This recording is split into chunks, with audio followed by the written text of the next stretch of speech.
froze. Boy, I had dreams of a Chevy, but now I see me in the Rolls. Folks and knock, I'm the fucking greatest. Bitch, I made it, that's all my haters. I counted on you and you flaked on it. I told you I love you, you hated on me. I was thinking to the money. Laughing at niggas, you niggas funny. Don't play no games with me, know I bang, nigga. Yeah, I changed with the same nigga, and I'm still rocking with my A1s. All black, fifth Akon. Tank top, yeah, I bear arms. Chris with it, I'm in real form. Born and raised in the Club City. Self-made like Frank Nitty, untouchable. Now that's Al Capone, I gotta keep it on me, that's my riding along. Flow colder than the ice cube. I'm a young nigga with an attitude. Bad bitch, hands silky smooth. Remy weed, she like a pull two. When I chuck the deuce, when I pull through. Chain hanging off your neck like a noose. Dropping bombs on them, nigga, this a new. You a dick ride, now follow suits. I got different ties. Never fold like a bow tie, huh? I'm talking bow ties, how I ride. I don't spare guys. Damn, they thought it was a mannequin town. These niggas froze when they saw I. Rolls Royce on it, no gold. I'm on 24s and call that bitch cold. Bullets watching, no diamonds in it. That's perfect timing, I'm shining. Who could I trust? Shit, I don't know. Bitches be flaking these niggas hoes. Niggas was talking what they was gonna do to the nigga when I saw them niggas froze. Boy, I had dreams of a Chevy, but now I see me in the Rolls.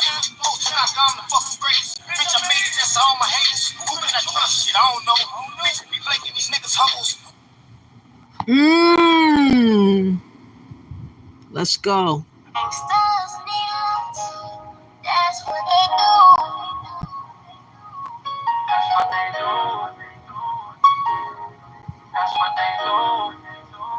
Break me down. Would you be the one to come and break me down?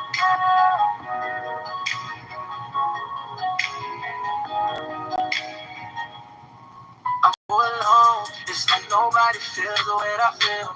These niggas ain't saying I don't keep it real, I don't get the appeal. I'm popping out with my demons, but I'm thinking about you. I'm popping bottles and blowing cash, but still thinking about you. I'm in the trenches where my killers move in silence, baby. I'm on the road, I'm doing shows, I'm really grinding, baby. But when the lights come on, it's all just a facade. This money can't compare to your love. Would you be the one to come and break me down? Oh, gangsta love, break me down, break me down. Would you be the one to come and break me down? Oh, break me down, break me down. Would you be the one to come and break me down? Oh, break me down, break me down. Would you be the one to come and break me down? Oh, break me down, break me down. Would you be the one to come and break me down? Oh, break me down, break me down. Would you be my gangster? 'Cause baby, I need love. I'm on my knees for your love. It's getting hard to believe in your love. It's like you love to see me break down. You love to see me break down. I'm in the trap with my bros, but I'm thinking about you. On the west side, but I'm thinking about you. Cruising in this ride, but I'm thinking about you. Got a hood chick on the side, but I'm thinking about you. Gangsta love, break me down, break me down. Would you be the one to come and break me down? Break me down, break me down. Would you be the one to come and break me down? Break me down, break me down. Would you be my gangster? Would you be my gangster? Would you be gangster? Gangsta love, I need that gangsta love. Gangsta love, I need that gangsta love. What's up, everybody? We're gonna have a very, very special time on this live today. I am feeling very motivated to really tell the truth on what Indigenous American Blacks want. A lot of us want to be called FBA or Foundational Black American. There's plenty others that want to be called ADOS, American Descendants of Slaves. because of it being online only. In my mind, I have thought on an identity, ethnicity for my people of America.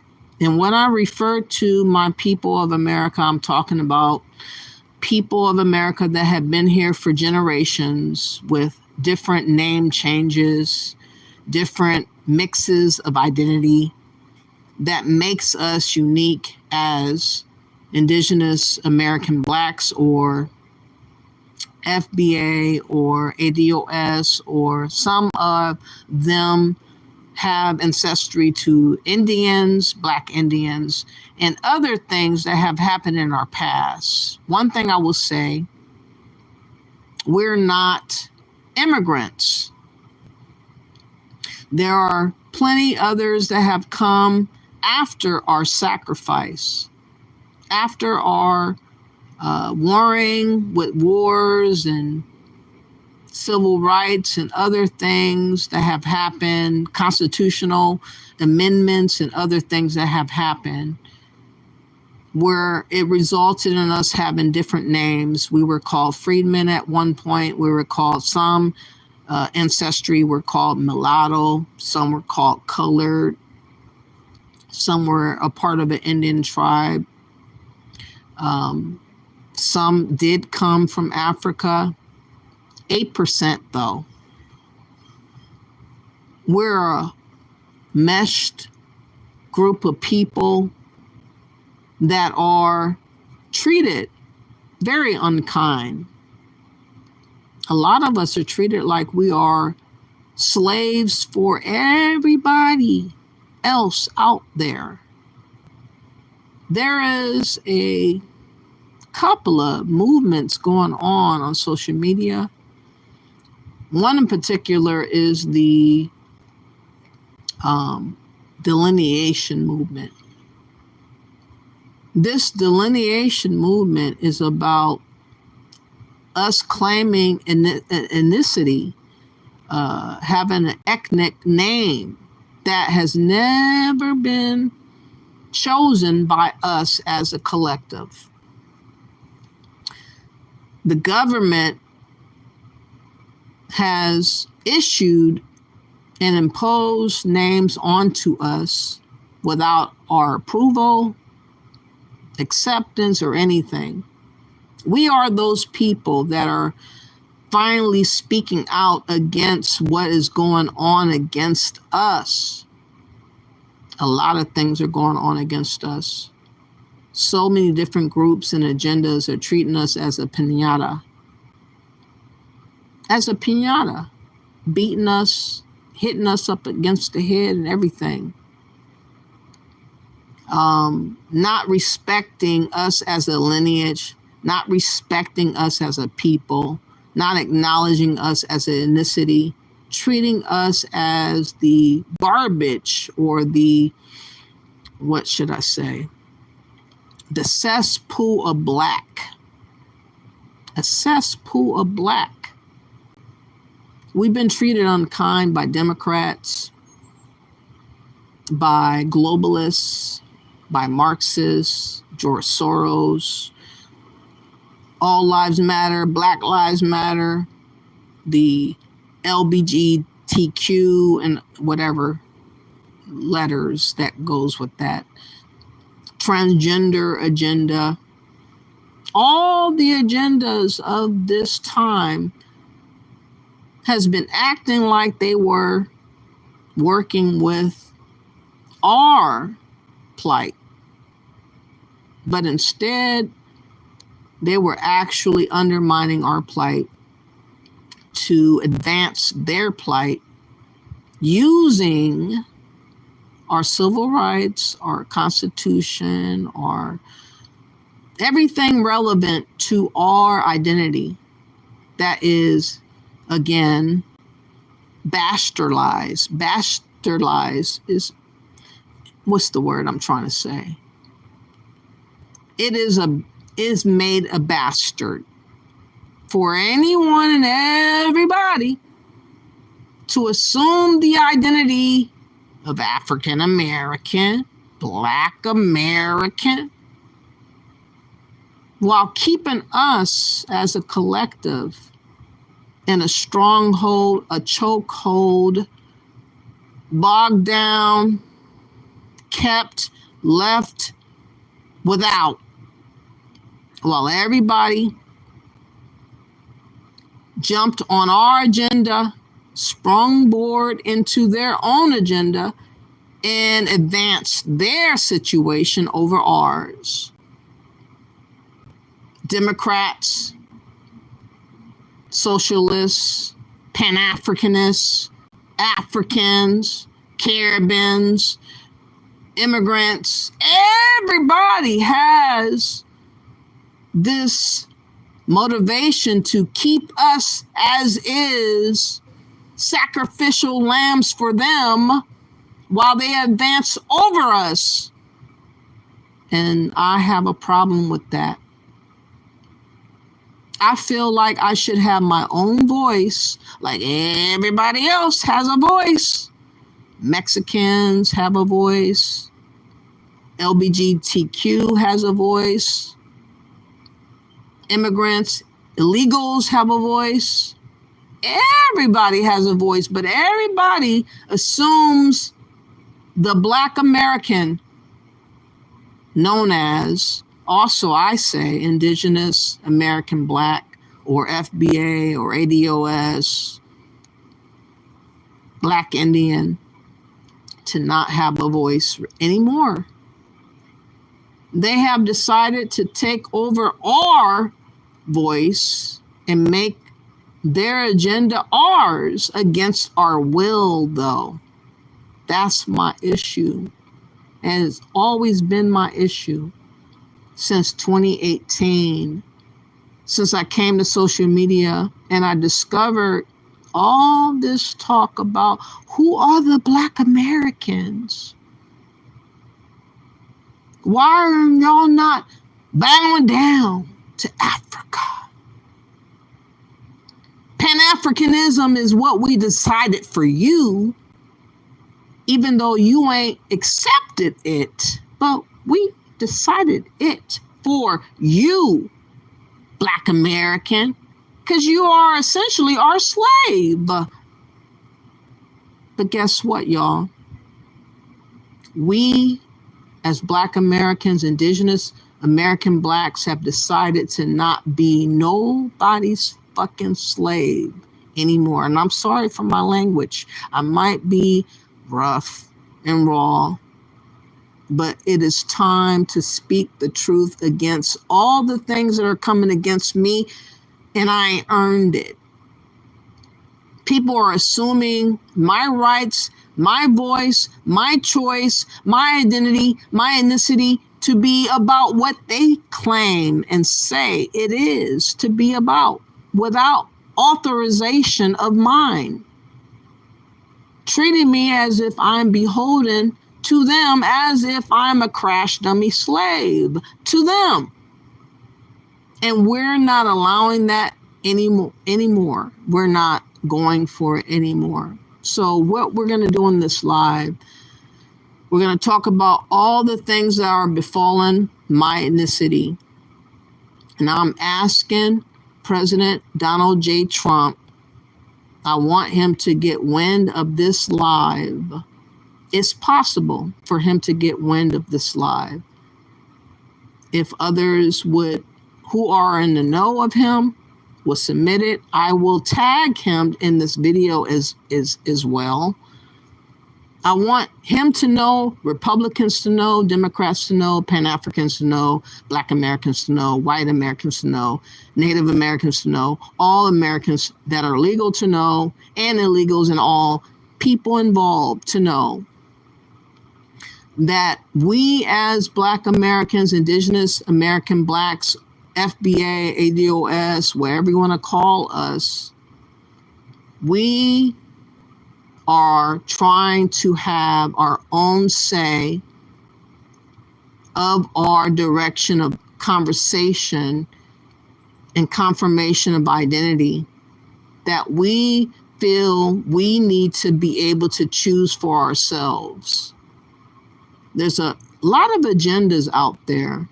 Pan-Africans, globalists, Africans, and others that are trying to tailor-made their agenda onto us like vultures, like leeches,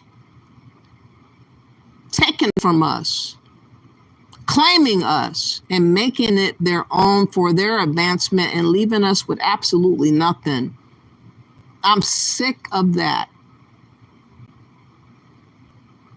I'm sick of that. I want Trump to really help us as Indigenous American Blacks to get our own ethnicity for the very first time. I'm going to show in this video how African American has been used as a tool for immigrants, all kinds of immigrants, such as Kamala Harris, such as I think the wannabe mayor of New York, and others have used the African American term to advance themselves, even if they're not us. It has hurt and harmed us as a collective. Nobody wants to talk about it. Nobody wants to acknowledge that truth because they have been benefiting off of us being stupid and silent. It is my attempt to not be silent no more, for President Trump to hear the truth, and for Republicans, Democrats, Pan-Africans, whoever you are out here, to understand what is going on in real time and to understand that we are fighting back. I'm not a Democrat. I don't believe in the Karen Bass bullshit, giving illegals money.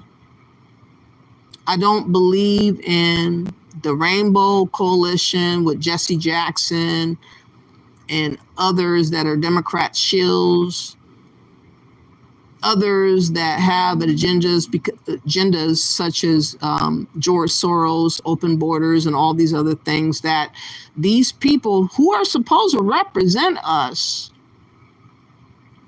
are not representing us. They're representing everybody else but us, but they're using our name to lay claim on other stuff to advance them. And this is where we're sick and tired of it going on. So I would like to say before I go forward, because a lot of people like to assume anyone that wants to talk outside of what they talk on, suddenly I have to become xenophobic, xenophobic, I guess it's called, hateful, self-hater, coon, all this bullshit. They want to keep me silent. They don't want me to have a voice. They don't want me to think. People are paying billions and billions of dollars to control Indigenous American Blacks. They have been successful for umpteen years, 60, 70 years with the Democrats of us being slaves to them. And they never provided anything for us besides a chicken dinner or a fish fry. We are sick and tired of being disrespected like that. This is not the generation of accepting that bullshit. We do have coons and people that will get sold out, like a Roland Martin, Joy Reid, Sheila Lee Jackson, and all the others on the Black Caucus, Democrats, and all these other globalist organizations that are bound today. They have sold out the Indigenous American Black folks of America, who are better known as freedmen, who have decided to call themselves FBA or Foundational Black American, or some have called themselves Indians. I call myself Indigenous American Black or Indigenous Black American. Why? Because a lot of people was depicting FBA, ADOS, another group, as being Islamophobic. They have been able to manipulate our voice. They have called us Russian bots. They have told the world on the media that we are irrelevant, we are hateful, because they wanted to keep us bogged down, kept in a stranglehold against our will. And it has worked for a very, very, very long time. But we are tired of being choked out, ignored, dismissed, disregarded. We're now speaking out for the very first time, and people don't know what to do with that. People never expected Black Americans, or I like to call us Indigenous American Blacks or Indigenous Black Americans. Again, a lot of us are calling ourselves Foundational Black Americans. We're all the same people. Some are also calling themselves ADOS. We're all the same people. We are trying to find our own ethnicity. That's the issue right there. We are deserving of having our own ethnicity, having a marred abyss of blackness to be used by every other group of people for their advancement, and keeping us out the way with the term of black. Oh, we're all black. We're all together, while they're being helped and fed because they're illegals, because they're immigrants, because they're Africans, because they're Caribbeans, because they're Pan-Africanists, because they have a country, a home country, and an organization and money. These people have collectively come together to fight against me and mine, my people. We don't have leadership right now. Look at the Democrats. Look at the Black Caucus. Look at the NAACP. Look at all these so-called Black groups of people that have let us down continually, on purpose. And they don't think we're supposed to say nothing. They don't think we're supposed to open our mouths and speak the words that need to come out. I'm going to do that in this live. I'm going to talk a lot about what needs to happen moving forward. And I pray that Donald Trump will get the memo, that people that are listening will send this video. And I'm going to tag President Donald J. Trump on this video in hopes that he will respond, because I feel like this. He's correcting an invasion of immigrants and illegals that have happened in the last 4 years. It's a fact. People don't want us to acknowledge that fact. These Democrats, these globalists, these Marxists, these liars, they don't want us to acknowledge that. They want us to pretend like nothing's happened, nothing's going on. It's a figment of our imagination. How dare we speak truth to power and what's going on for real? I'm sorry. I appreciate and respect Donald J. Trump, President Donald J. Trump, for doing right by Americans. America should not be invaded upon, should not be bogarted on, should not be taken over. I'm sorry. People have other thoughts about that, but I'm not a part of that clique. I see what it is going on, and I'm tired of it. And I want Trump to stop what's happening. And at the same time of him stopping what's happening, I'm praying that he will also correct our identity. For so long, people have utilized the Black and African American term. People have come over here having a full-fledged identity, Nigerian, South African, Kenyan, whatever, Somalian, and so forth. And then they come over here and they see a way of hustling and wiggle room left available for them to claim African American, double dipping with advantages and monies tied to the name and the lineage of my people. And they get to usurper, manipulate, take advantage, and use for their advancement while not being me. Essentially leaving us crash dummies and sacrificial lambs for them to use, and leave us as is, quarantined and left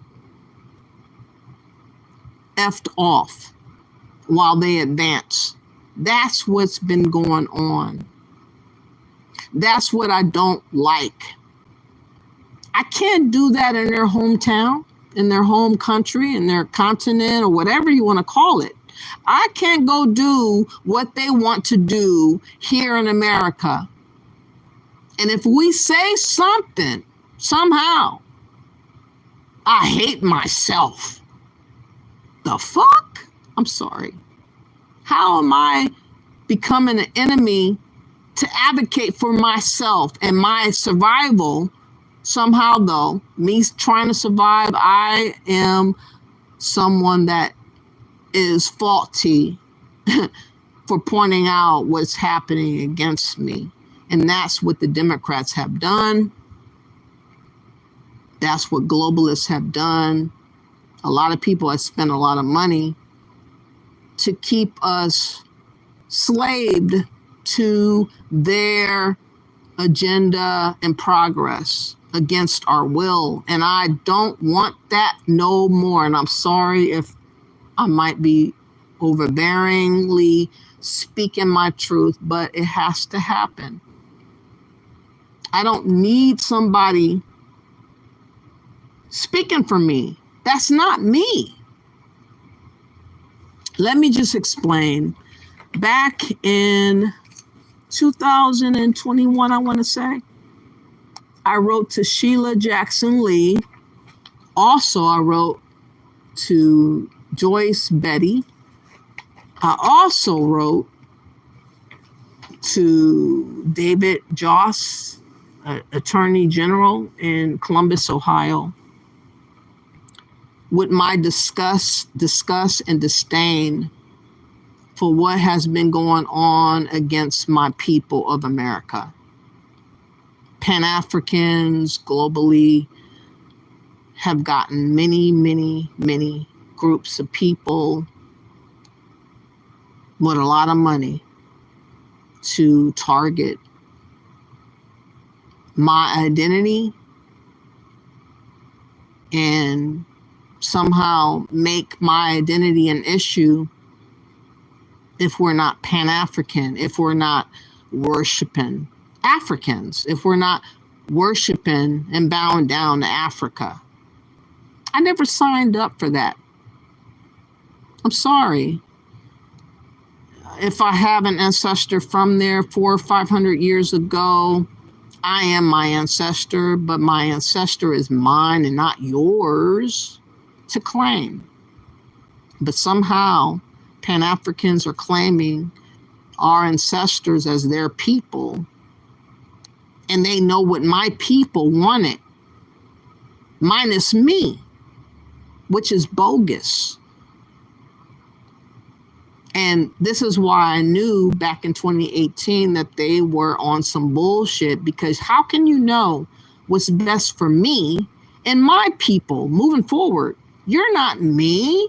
We're not the same. You came over here voluntarily. You don't get the power over me. The fuck? A lot of these Pan-Africans and Africans literally are acting like slave catchers. And they're mad because I speak my truth, because they don't have control over my mind and my voice. And they would like to say that this is white supremacy. White people told me. I ain't talked to a white person. I thought this myself back in 2018.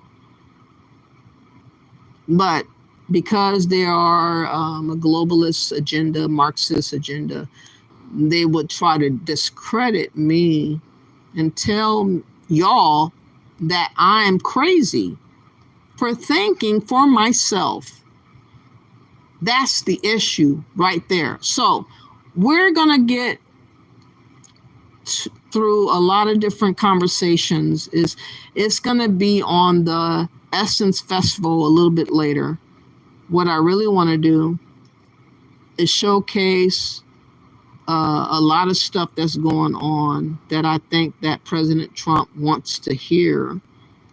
I think that President Trump don't mind hearing the truth, our truth, but if you don't open your mouth, you won't be heard.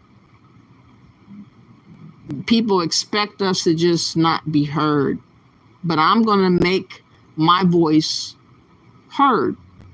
Despite what people believe, I'm not going to be controlled and dominated by people that don't care about me in the first place. So there's a lot for us to go through. Let's start with the Trump's Birthright citizenship ban. It has been paused by a judge. And I know that Trump is going to appeal this birthright citizenship ban pause. I want him to know that we're on the side of what he's doing as an Indigenous American Black, or FBA or ADOS, whatever name that people have forced upon us. I'm going to let y'all know we never liked the term African American. 80%, I would guess, never liked the term African American. I remember I was a teenager. I was very pissed when the name change came about. No one asked me if I wanted the name change. And I'm like, how the fuck you just gonna just decide for me what my name change is? So I never changed from being a Black American. I never accepted being called and labeled African American. I thought that that was an agenda from Jesse Jackson. He was a shill. He was bought and paid for to declare this name change that he never got authorization from any of us. So I want y'all to know collectively, whoever you are out there, most of us never liked the term African American. We always wanted to be Black American. And what I've noticed since 2018, a lot of people have used our name all over the world. They have collectively helped themselves out, while we having the name imposed on us has never benefited us. We just been sacrificial lambs, crash dummies, hoes for everybody else out there but ourselves. And this is what I don't want anymore to be the case. Trump, President Trump, Republicans, Democrats, whoever you are out there, How is it good for everybody else to have a destination name, identity, ethnicity, but us? Haitians have an identity, Jamaicans, Africans, they have tribes. They don't even call themselves black, but they come conveniently to America, and then they usurper the word black, and they get all the benefits attached to that, and then they double dip to be what they are, Haitian or African. They have separate organizations that help them get that benefit too, while Black Americans, Indigenous American Blacks, is stranded with the term that's given to us. We may or may not get the benefit though, because others are vying for the position, and that's not fair. That's never been fair. Never been fair. People have gotten scholarships using African American, Black American, while not being us. Don't have our lineage, don't have our blood, don't have our trauma, don't have a goddamn thing. But they sign on and claim these names to benefit themselves, bypassing the Indigenous American Black. And then they come back years later and say, you should have did better. You should have pulled yourself by the bootstrap. All this talk is going on against us. And this is what I have an issue with. So let me, without further ado, let's say fair use of all videos that I will show, because I am going to show a significant amount of videos because it's needed to really convey what I'm trying to state. I'm not trying to be disrespectful or xenophobic or any of that. I hope that people take what I'm saying in kind with the truth that I'm trying to lay out for you. Don't tell me what I'm doing. I'm telling you what I'm doing. Okay? That's the story. So let's get to the first video. This is Trump. Unfortunately, the ban has been blocked, but I want him to appeal it, of course. And then when it's appealed, I want him to incorporate us having our own ethnicity. I'm asking you, President Trump, and everybody listening, to understand that Black Americans, Indigenous American Blacks that are not immigrants are desiring right now to have their own ethnicity. There is a movement, there is a lineage movement going on, FBA, ADOS, but the part that I didn't like about it is that they were on social media solely. It never made its way to the Capitol or to the Black Caucus, to the president or anyone to actually address what we're talking on. It was kind of kept on social media by itself, and it stayed there, which made me nervous. And I'm hopeful that someone that's listening will get what I'm saying, that it is needed that we have our own ethnicity. I think that having our own ethnicity will bring about a pride that has been missing, self-respect that is missing. All these things are missing because we never had our own designated identity.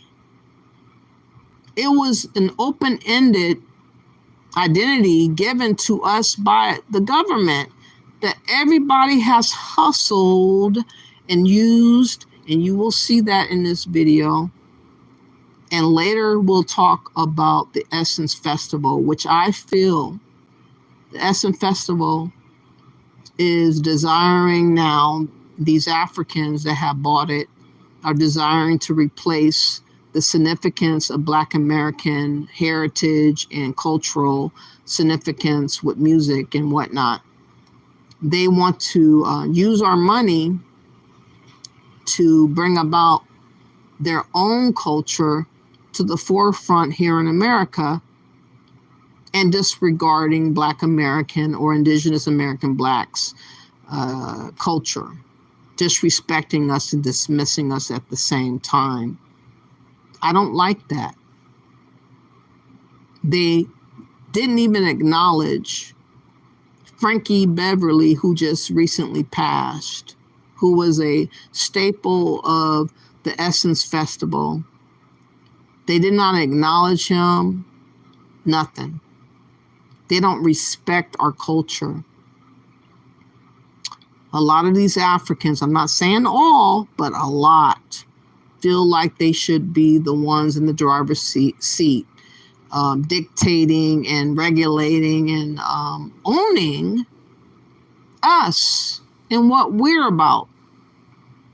And we're not down for that. We don't want to be owned. We don't want to be slaves to Africans. Sorry.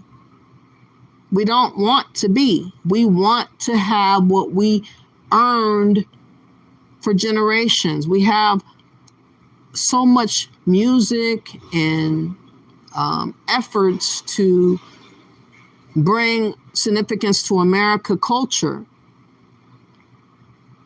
All kinds of stuff that we have made that people are discrediting, and also trying to take over as their own. And that's unacceptable.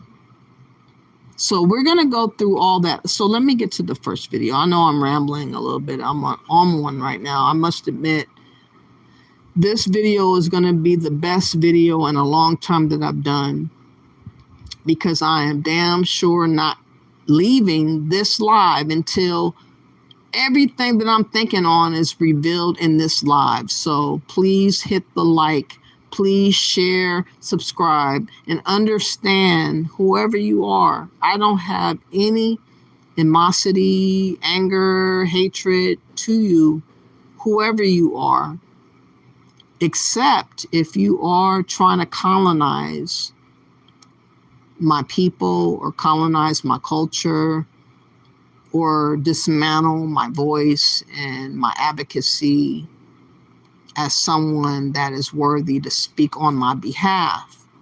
If you are doing that, which unfortunately it is Pan-Africans that are doing it, unfortunately they are trying to colonize my ethnicity for their advancement, global advancement, dismissing my own ethnicity though and relevance here in America, telling me that I need to bow down and look towards Africa.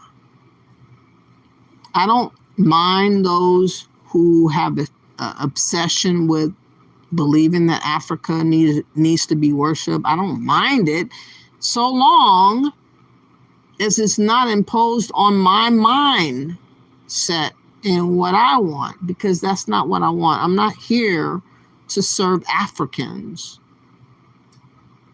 I'm not here to feel like I'm nothing and nobody without validation from Africa. I don't give a fuck. I'm sorry. I'm good by myself. I don't need nobody's help.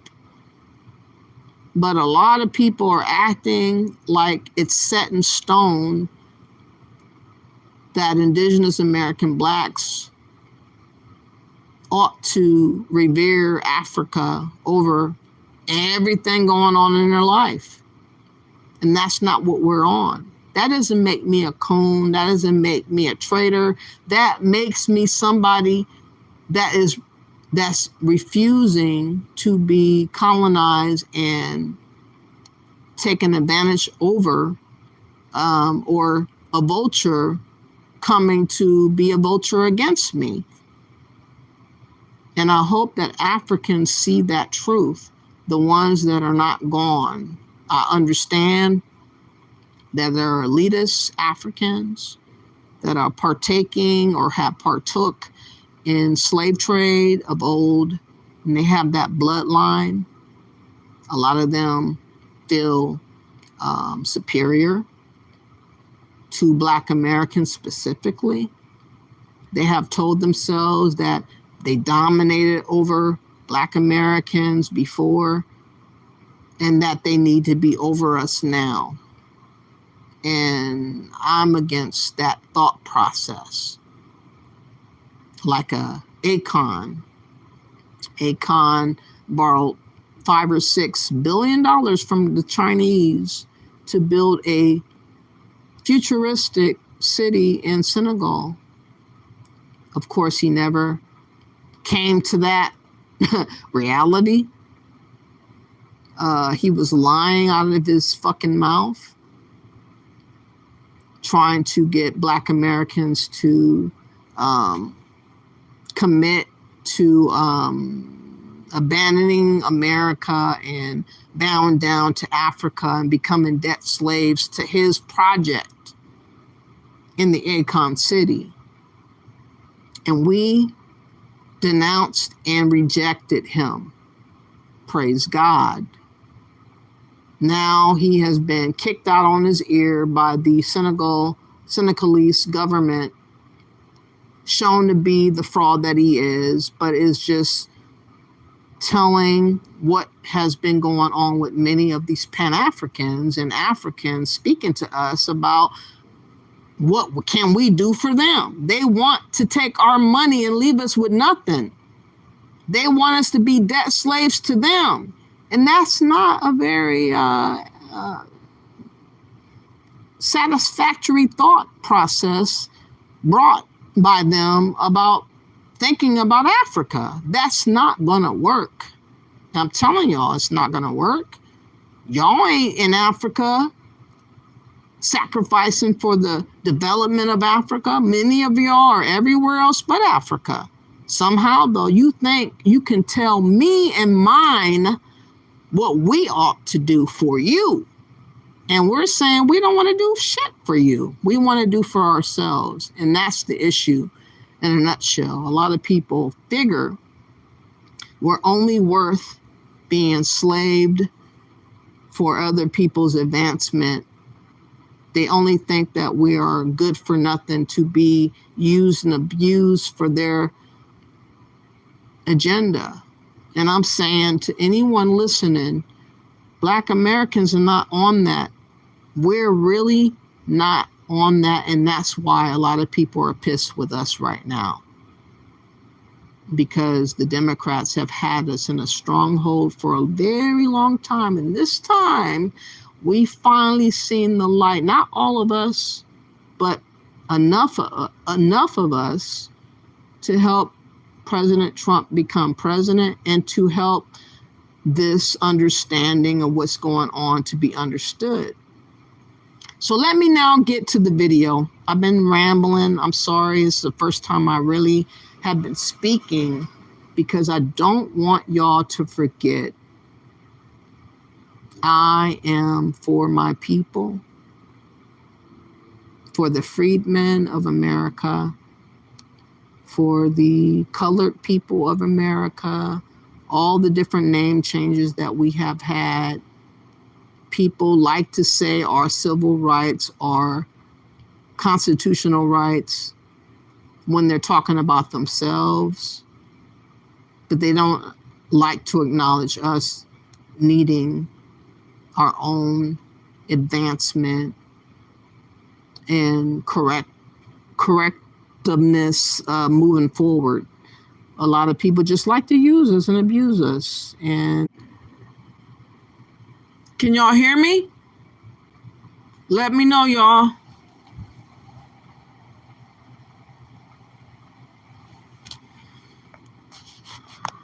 Oh my goodness, I can't tell if you can hear me or not. I'm going to try to play this video of this Indian dude who claimed to be African American.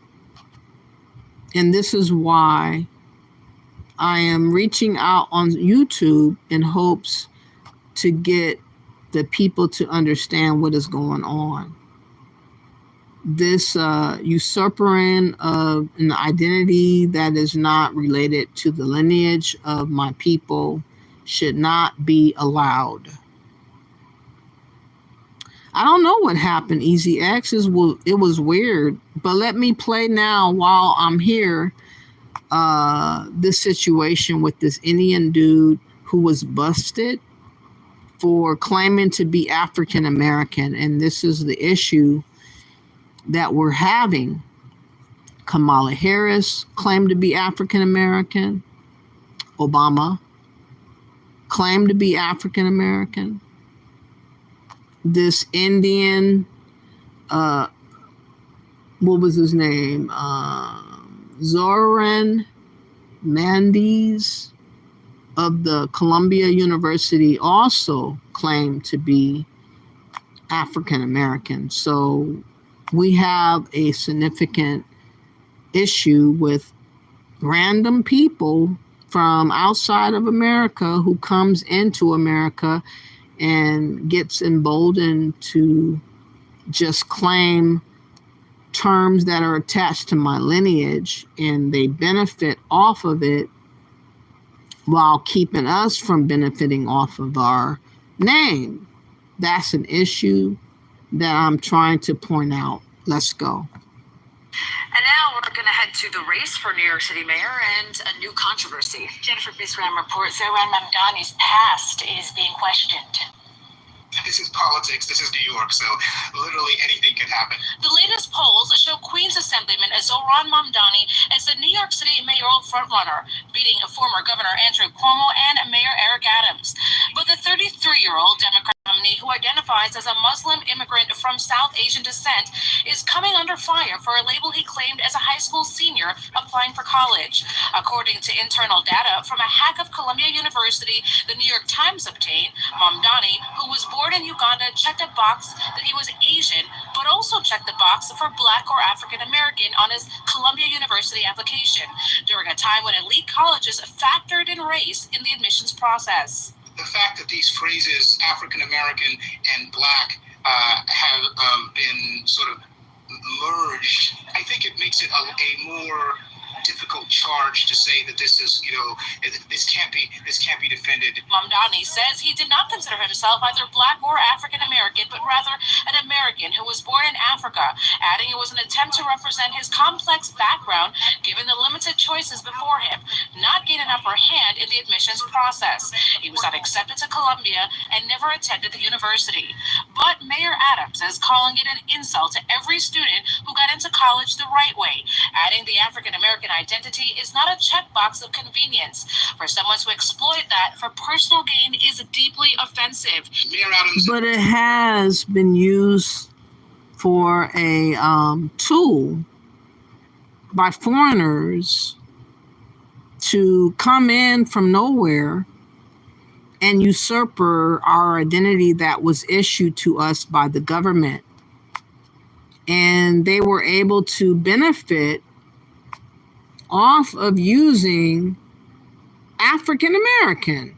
And this is why many of us are not liking the term African American. We want to get rid of that term because it's never worked for us. It's never benefited us. It's benefited strangers. And that's a reality. There was an Indian guy who was a part of college. He dressed the part of being an African American, and he benefited going to college claiming that, looking the part. He colored himself. He made himself to be something he wasn't. This student, according to CNN, he faked being black to get in college.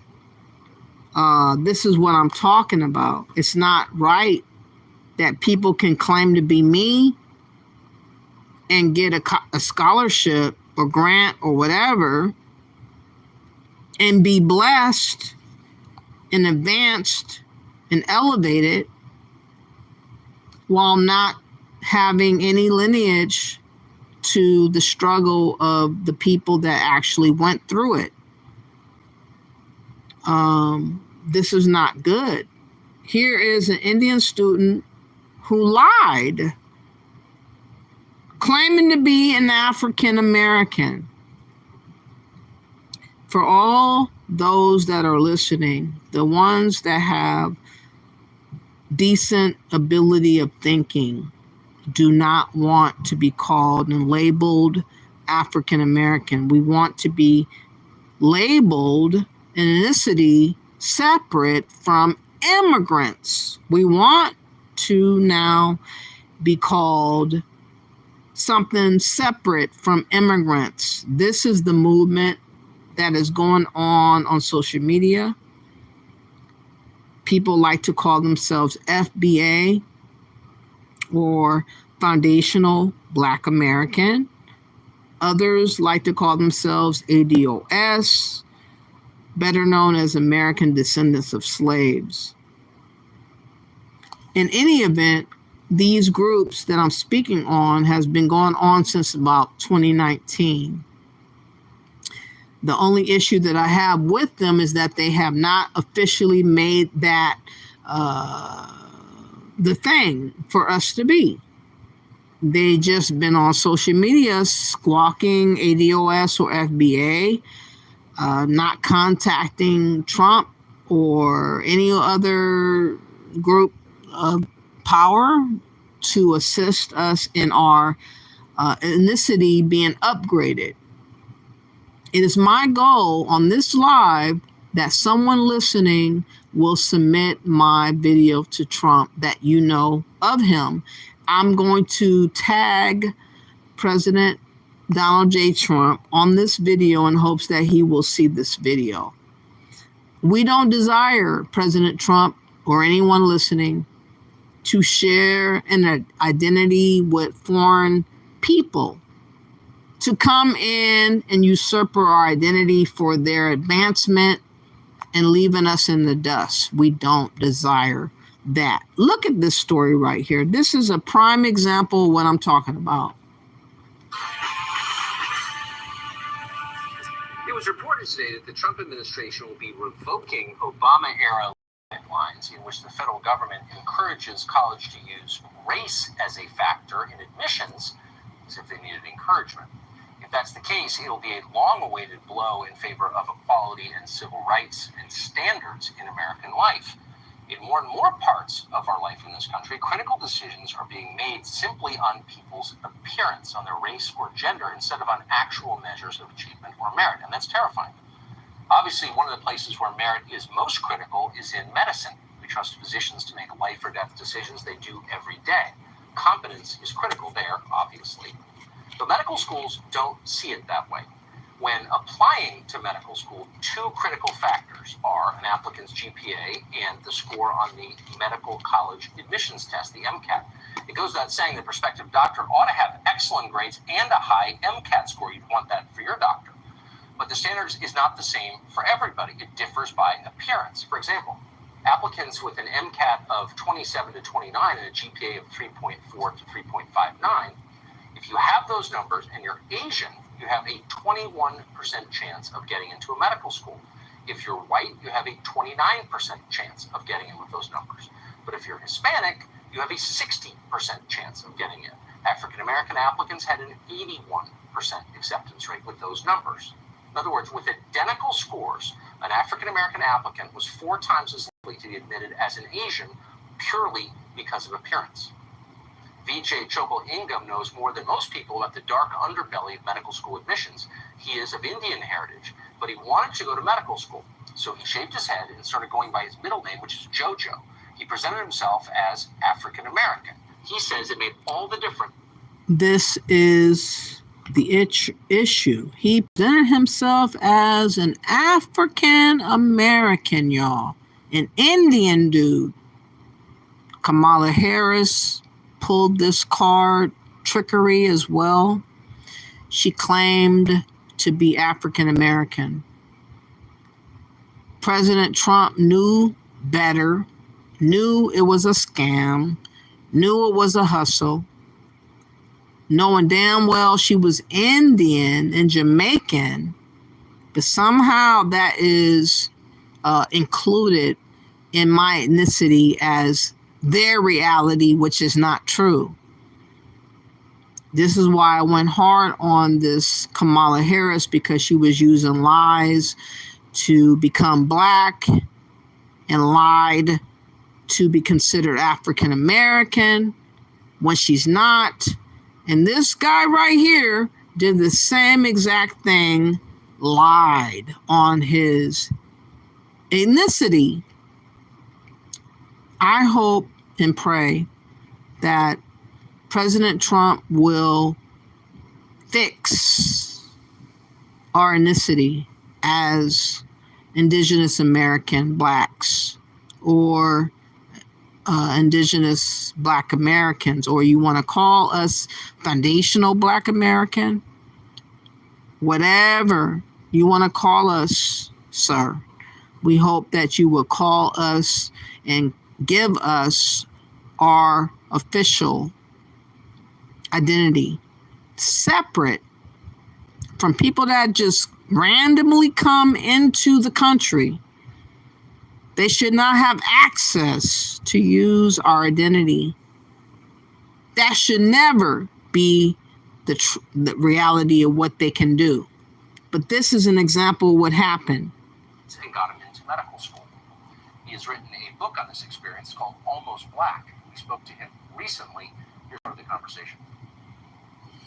Vijay, thank you very much for joining us tonight.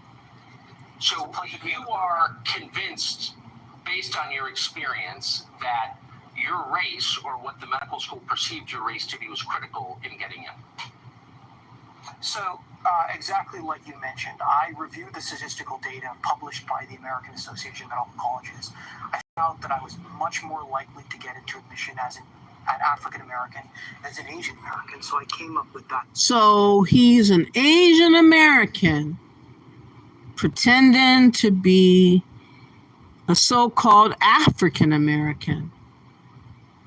His ass did not see jail. He did not see loss of scholarship. He did not suffer any type of monies that he had to pay for the wrong of lying about being something that he wasn't. He's able to showcase himself on this stream, showcasing that he was a liar. But he's not under no type of condemnation of lying or deceiving the public about who he was, because it's okay to just claim to be something you're not, because it's okay to do. And that's what's wrong. Claiming something that you're not, but allowing this bullshit to persist. And many people of his time and other times have did the same thing all over the world. From Africa, from the Caribbeans, Indians, whoever, have lied and claimed to be something that they're not, and benefited off of the lie. That's my issue. Why can't I and my people have our own identity that is restrictive of others utilizing the identity for their advancement? I can't pretend to be Japanese. I can't pretend to be Jamaican, Nigerian, Ghanaian, African, or any other identity. I can't do shit. But they can come up over here and pretend to be me and benefit off of my name while I can't benefit off my name. How is that fair?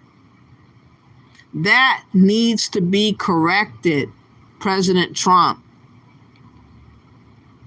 We, in concert of the birthright citizenship that's being appealed, needs to also be included with this change and acknowledgement of what has happened.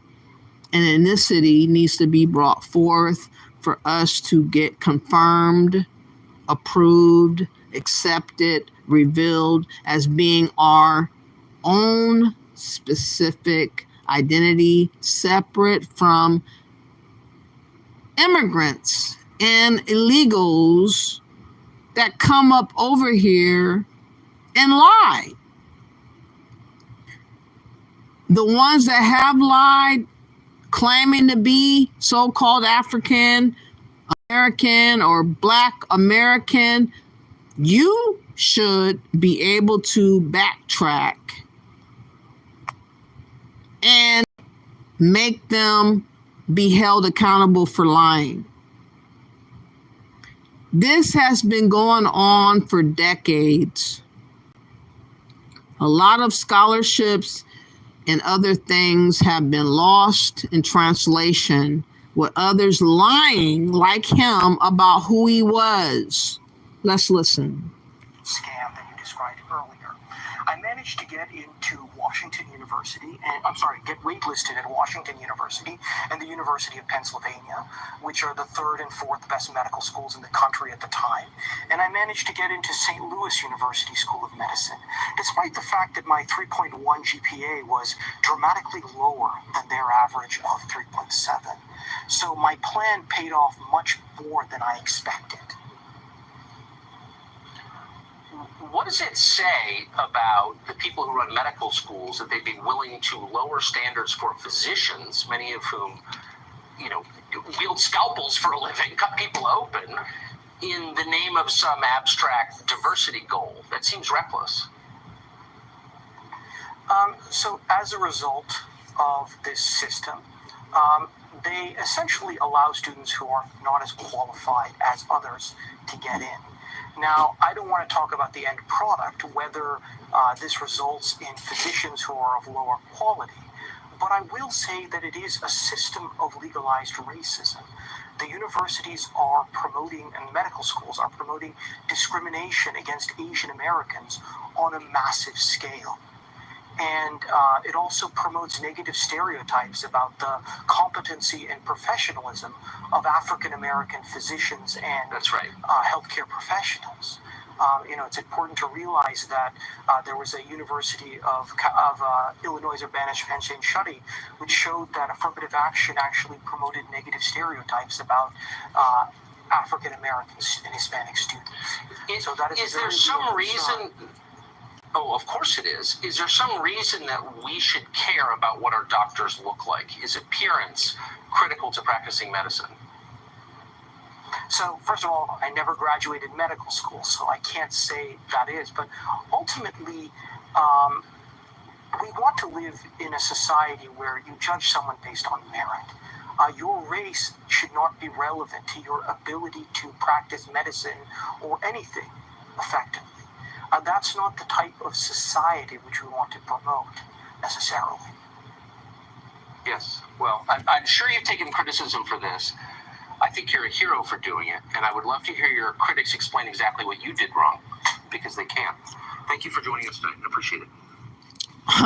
Hero is a far-fetched thought process of a guy who lied about being African American to become a student at a college. He ain't no goddamn hero. I'm sorry for my language, but he ain't no hero. He's sitting up there nice and pretty with his face shown, telling what he did, no accountability, no consequence, no nothing, using my governmental name issued to my group of people while not benefiting me, benefiting him. Come on, y'all. Let's correct that. Let's change that. Please give us our own identity, our own ethnicity, separate from immigrants. We should not be in the same boat as them. I'm sorry. It's not being hateful. It's not being Islamophobic. It's not being anything but the truth. We've been here for hundreds of years. We have a right to be our own ethnicity separate from immigrants and people that just got here. It's not right that they're sharing our name. And that's my issue. That's what I'm hopeful that will cease. It has to cease. Let me see what you guys are saying in the chat room. I know a couple of people talking about, am I drunk? No, I'm very focused right now is what is going on. I really want this video to be the video that is referred to after the 15th or 14th, tomorrow, whatever. YouTube is going to change laws and stuff pertaining to people that are on YouTube, different rules that are being brought out. I'm trying to bring out my truth before I'm shut down. You know, that's what I'm trying to do. All right, let me see what you guys are saying. You said the cope is hard. I don't understand what that means. You said, haven't seen Sucker Collerson for years, or ages rather. Okay. Your granddaddy nurse, how you doing? Thank you for coming through. You said, I think when I apply to NP school, I should put my ethnicity as Indian and see what happens. It's sad that people are playing with us. You said, I'm so sick of this crap. That's what I'm sick of. Why can't I have my own separate identity? Jamaicans have it, Haitians have it, Africans have it. Everybody has their own separate ethnicity, but Black Americans. And that's why we have a movement going on social media right now for those that are confused on what's going on.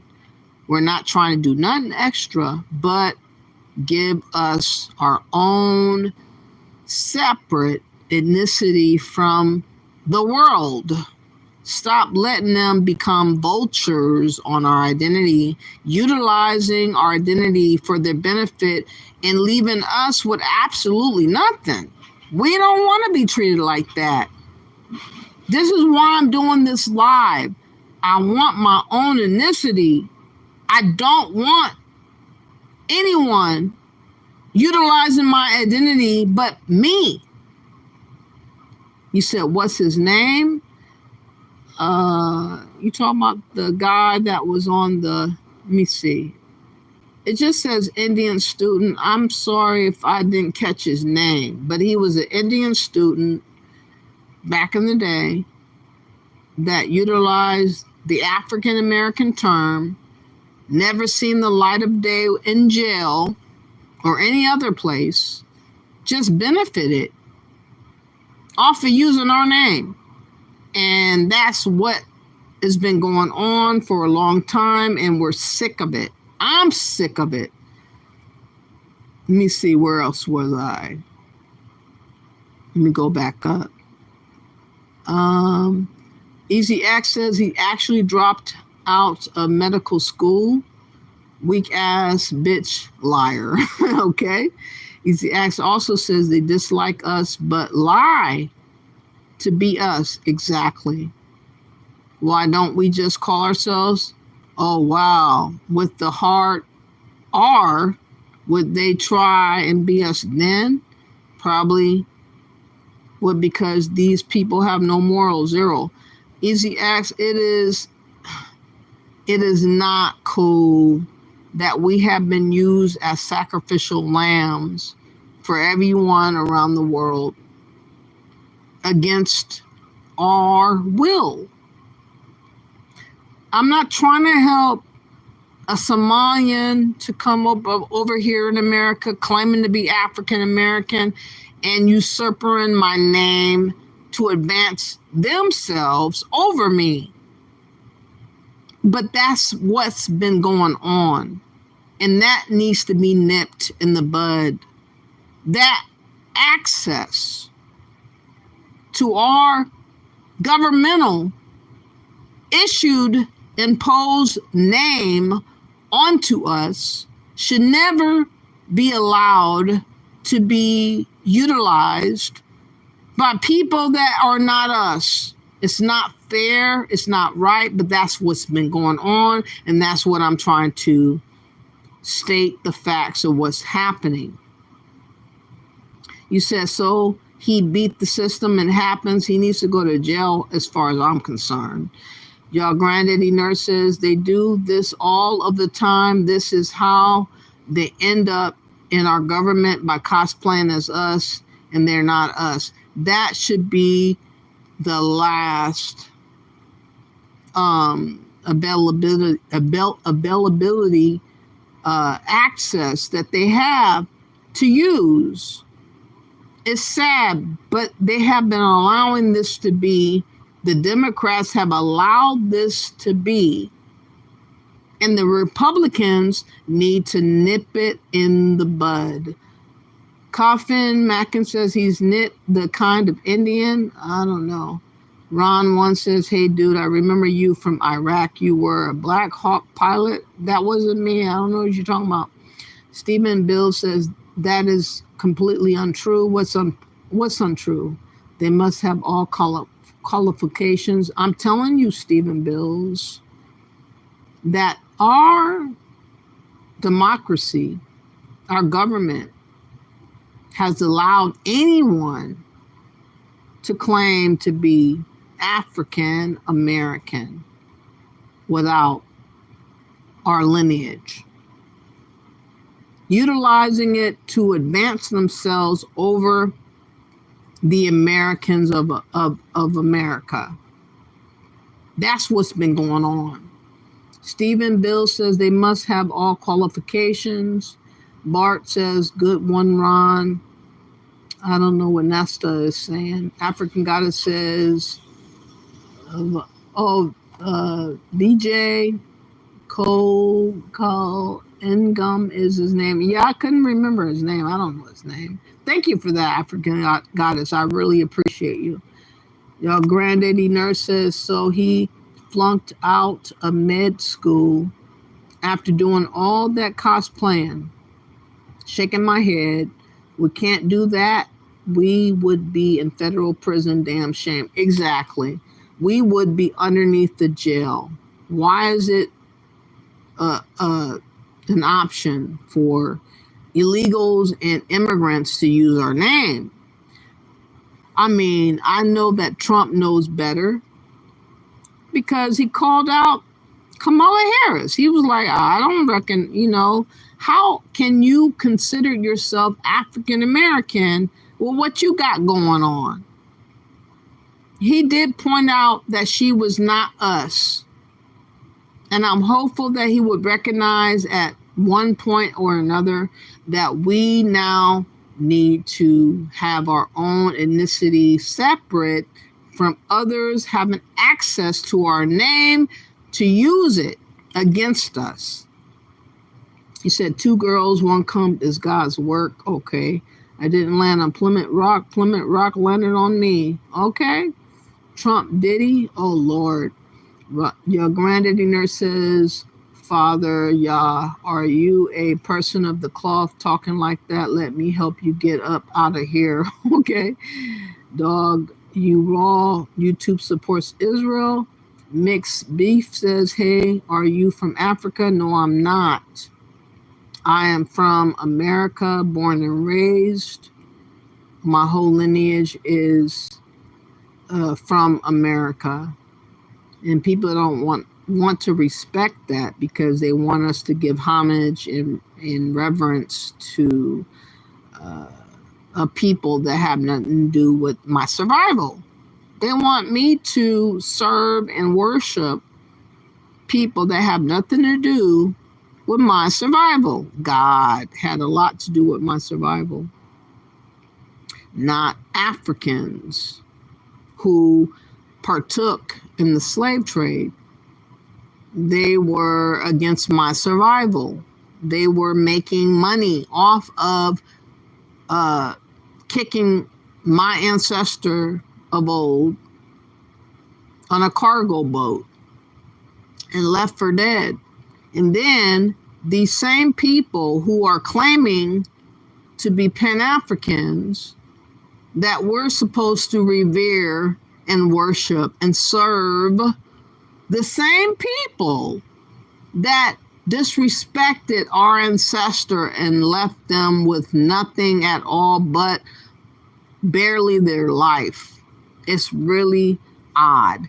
But what I would want is that it's prohibited, that people are disallowed from using our identity. That's what I hope. You can't see my face, Derek. I just want to tell the truth. And I am in California, for your information. Everyone's sick of the blacks, Daniel says. I'm sick of some of the so-called blacks because I feel like our morality has been a little bit tampered with. A lot of people are not taken serious on our behavior. Not all of us are messed up like that, Derek. I know that it's easy to pick on Black Americans because the media allows the bashing and the taking advantage of Black Americans. But you need to know that you're being manipulated. We're not your problem.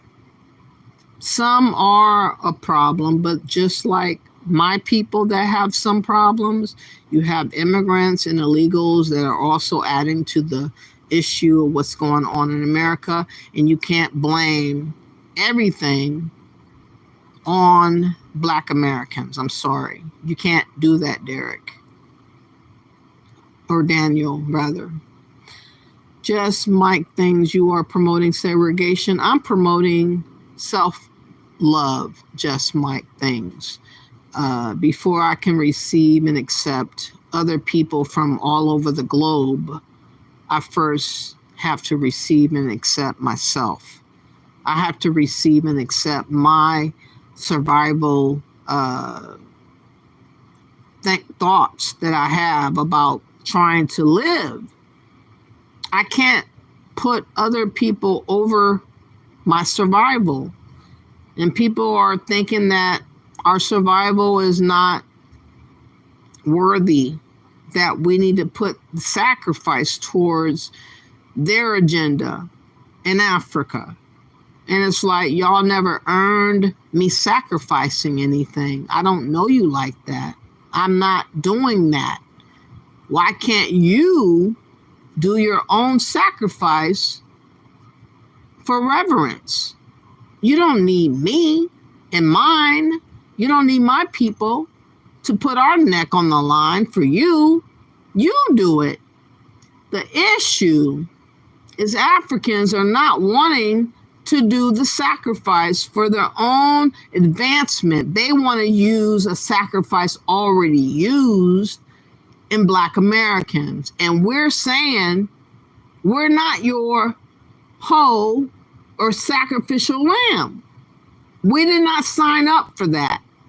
Stop thinking about us like that. Think about yourself.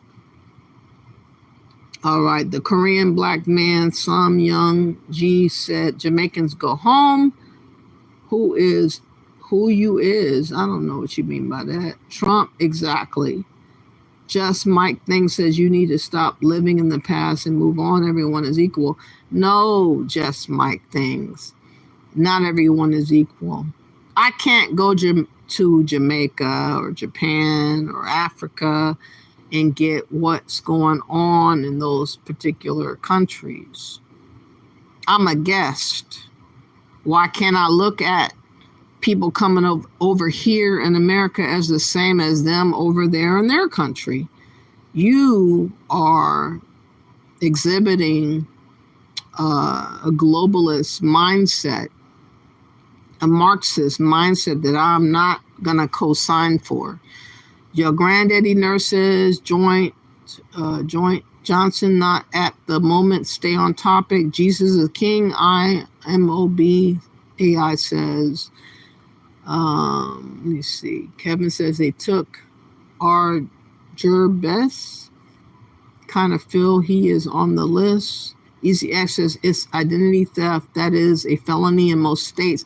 I feel like it should be that way, Easy X. I think that anyone that has utilized the governmental identity attached to us, that's not us, should have to suffer the consequence of lying. They should not be rewarded and benefited off of our name. No.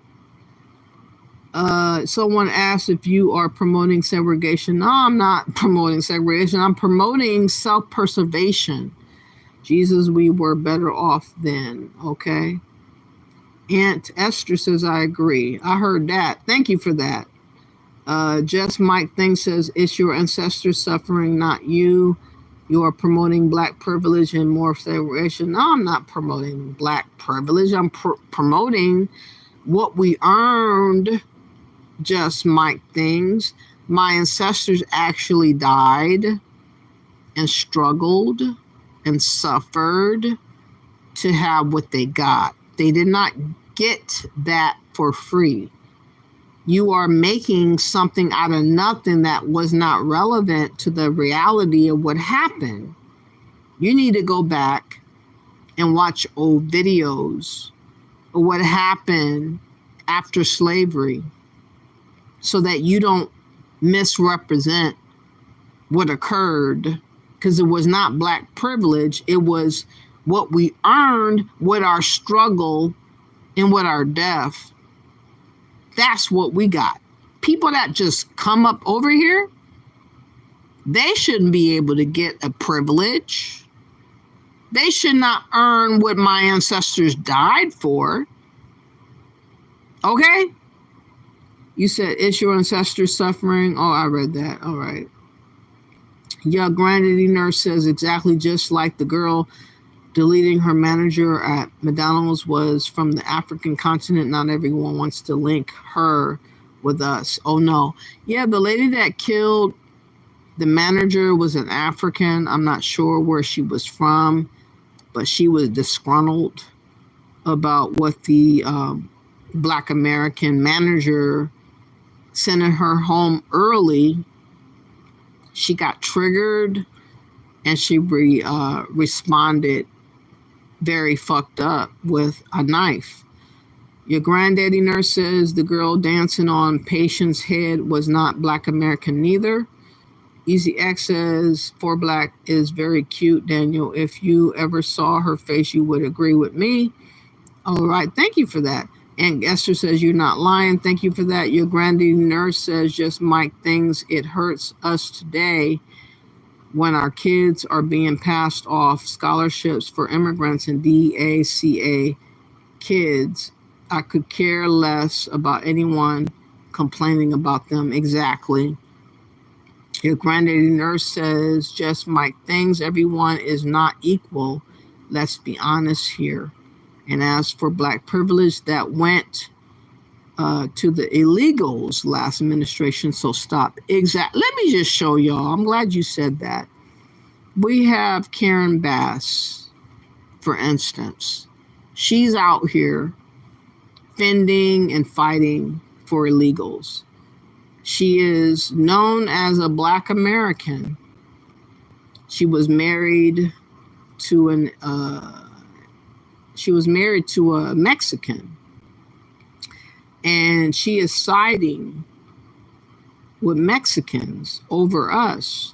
She did not put her neck on the line for a hate bill for black people, for police officers who have brutalized our people. She did not put her neck on the line for any of that. But when it comes to illegals, to Hispanics, suddenly this Karen Bass got dollars for those people. Let me find a video real quick. Hold on. Let me find this. Man, I wish I had the right phone. I'm very frustrated, to be honest, with Karen Bass. Karen Bass is an example of what we don't want. Her leadership to assist Black Americans needs to be put in the garbage. She is not caring about nothing pertaining to us. You see, gives free money, giving money to immigrants. Let me find this video for y'all. This is very sickening, but this is an example of what Black Americans or Indigenous American Blacks are dealing with. And for those that have a problem with the usage of me utilizing the term indigenous, look, we have been here since the making of, the making of our Constitution. Let me find this video. Hold on. I hope this is the right video. But listen to her. She's supposed to be for our folks, our people. She has used civil rights, though, to prop up illegals. She does not care about Black Americans, but she wants to utilize our civil rights for illegals. Good morning, everyone, and thank you so much for recalling that tradition.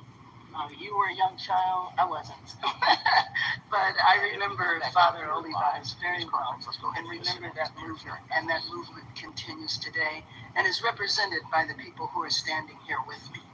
So the organizations that are represented, and some you will hear speak today, SHIRLA, the Salvadorian American Leadership and Education, the Asian Pacific Islander Equity Alliance, Community Coalition, Inclusive Action, and SEIU USWW, continuing the tradition of solidarity in our city. I am here today to sign an executive directive, and I just want to point out the irony for a minute, that there is a need for me to have an executive directive to help our city understand how to protect itself from our federal government. Just let that sink in for a minute. What we have seen here over the last now going on 6 weeks of raids that pop up, and we never know exactly when and where they're going to happen. We've seen them in the general region. I'm sure many people saw Camarillo yesterday and what broke out there. We saw MacArthur Park earlier this week, which I think now, after all assessments, it is viewed as just a display of force, just to put the city in its place, to say we are the federal government, we can roll out troops whenever we choose. So the executive directive that I will be signing in a few minutes is to help the city family, to help the city workforce, to help the city departments and all of the general managers essentially develop preparedness plans that have specific protocols and that help city workers know how to address immigration officials should they approach a city department. How we abide by the law, but we understand what our rights are as city employees, how we can provide protection for immigrants who might be attending a city event or at a city property, but we stay within the law. that we make sure that people that work with city contractors ensure that they are safe on city property. So you might have heard that a few days ago, there were city contractors who were working, and ICE rolled up on them and asked for ID and was inappropriate. And so even people that contract with the city, we want them to understand what their rights are. We want each department to have an immigration affairs liaison. And we want each department that if they encounter any federal officials, that they contact the city, and especially the mayor's office, right away, so that we can, number one, make account of this, but also make sure that all the city departments and city workers are informed on how to deal with this. We also want to disseminate information on city services and assistance programs for families that are impacted by federal enforcement actions. And we are submitting a FOIA, a Freedom of Information Act request regarding the dates and locations of all enforcement activities in Los Angeles.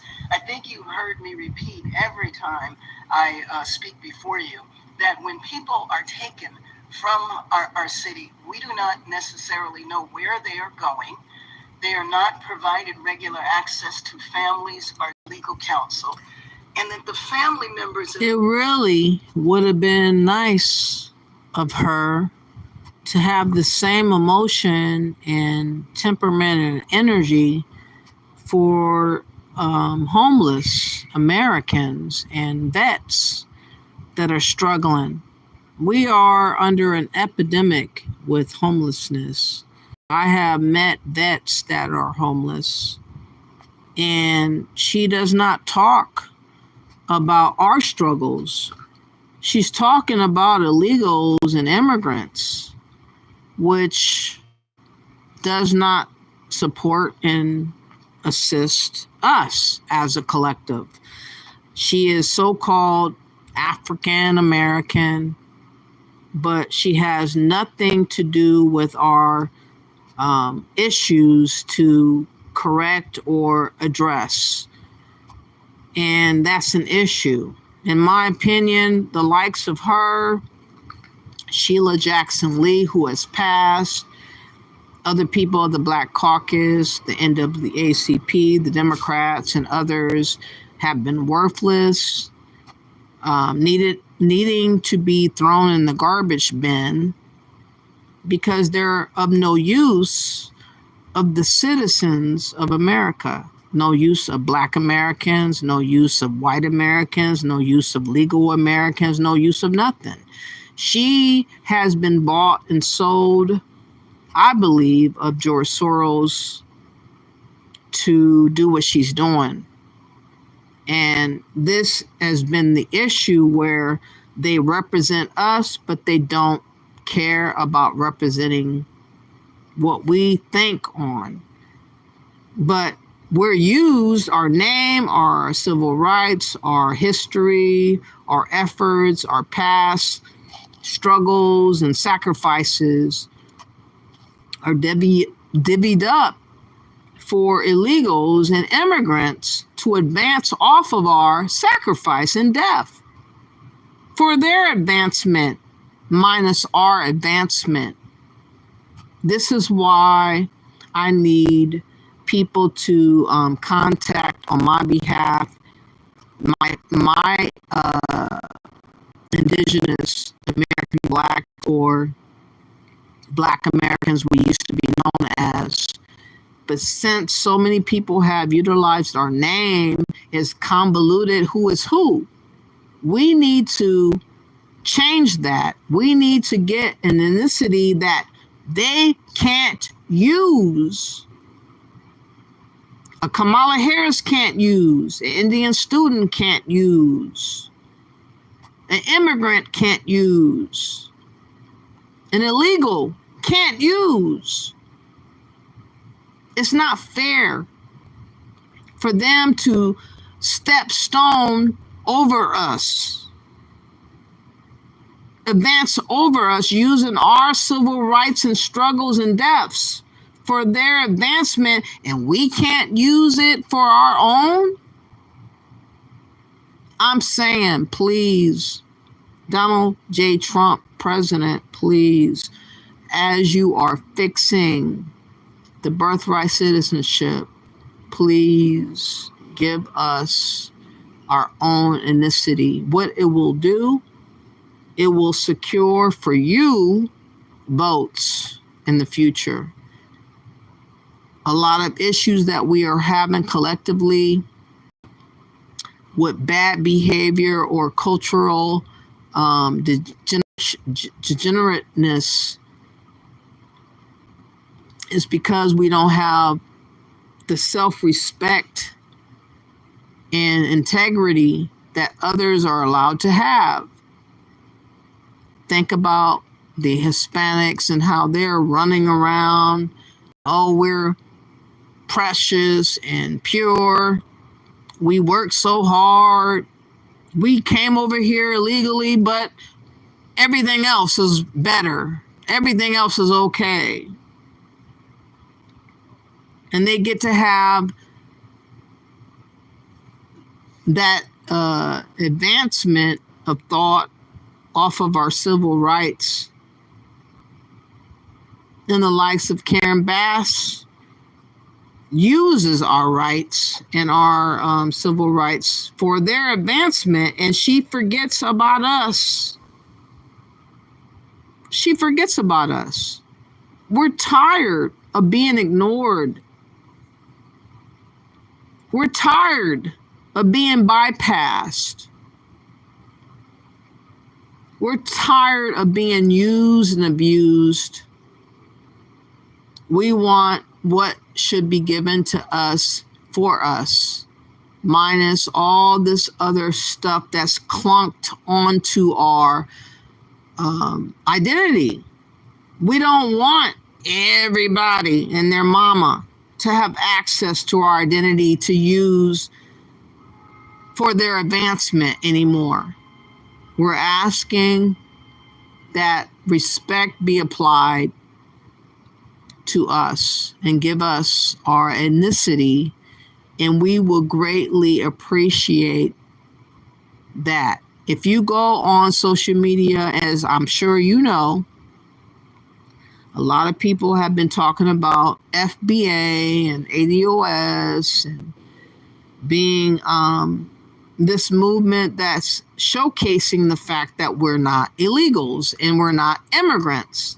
And people are really hell-bent on silencing us.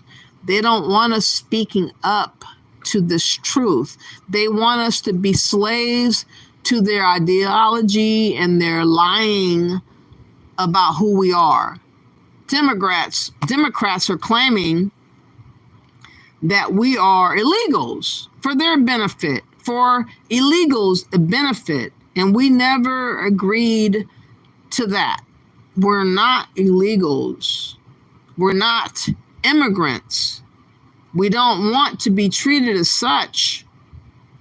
But this heifer, Mayor Bass and others of the Democrat Party have been sneakily using us for everybody else's bullshit. And then when we approach them and talk about reparations, or we talk about a hate bill for Black Americans, or we talk about people that are landing in trees, lynched, men found hanging from trees, and we want that crime addressed as what the fuck. We don't want to see, random men and women lynched on trees and then they call it suicide.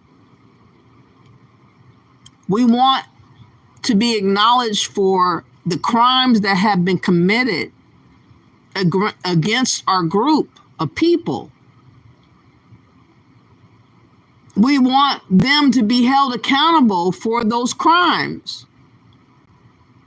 But the Democrats are so busy trying to reach out and protect immigrants and illegals that they never paid us no mind. And that's why I'm on a video right now trying to convey what I'm conveying. Let's listen to a little bit of Mouthy Megan. Shout out to her. Please subscribe to her channel. She did have a video talking about Karen Bass. I want to play a little bit of what she said about money. And again, Karen Bass does not have no qualms over giving out money to illegals. But has she ever thought about giving out money to homeless people and vets and other Americans struggling and suffering right now? No. She's stuck on everybody else but Americans. She needs to be thrown away in the garbage can. We also are going to have a reinstitution of the Angelino card, something that Mayor Garcetti started during COVID that will actually provide cash assistance to people. Because, you know, you have people who don't want to leave their homes, who are not going to work, and they are in need of cash. She is giving out free cash, just cash, to illegals. Like I said, everybody has a solution for everybody else but Americans. They want to use Black Americans, civil rights and struggles and everything that we have done to sacrifice ourselves towards these other groups of people.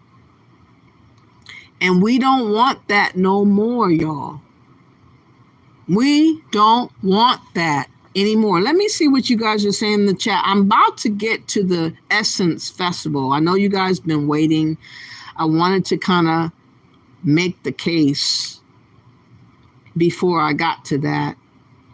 Why I have the mindset that I have moving forward with the Essence Festival. The Essence Festival, again, was a cultural established phenomenon among Black Americans.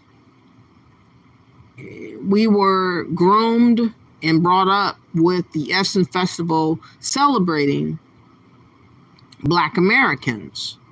And somehow it's been lost in translation with everybody else but us. And we don't want to do that no more.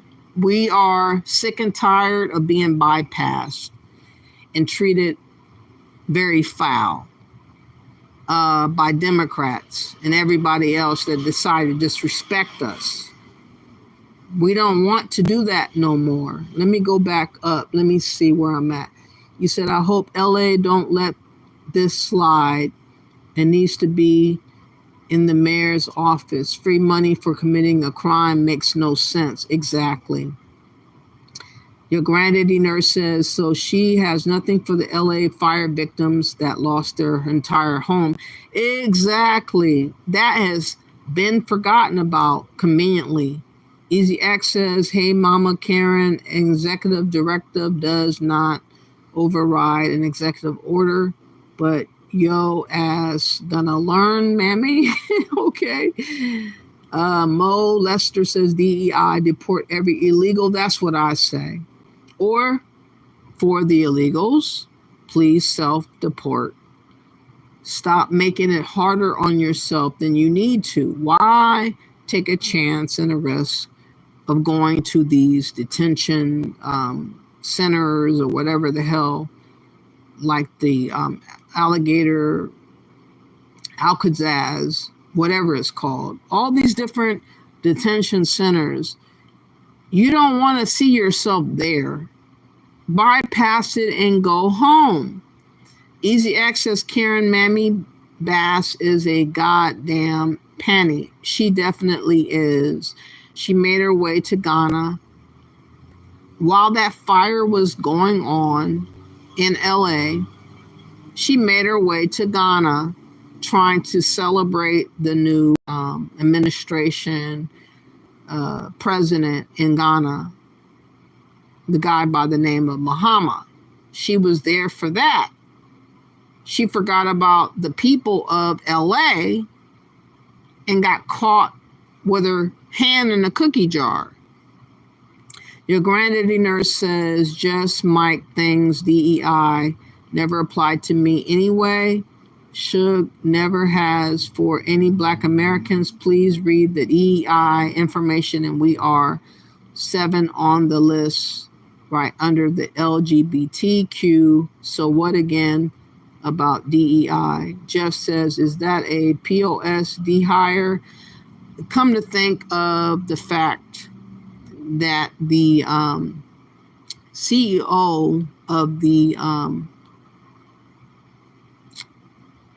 festival, Essence Festival, was a DEI hire. She's from Kenyan, right off the top. I can't remember her name, but it's going to come in a video pretty soon. The point being is Africans have an agenda. Not all, the elitists, the ones that partook in slave trade, they envision to subjugate Black Americans to serve their agenda and their belief system of what they would desire.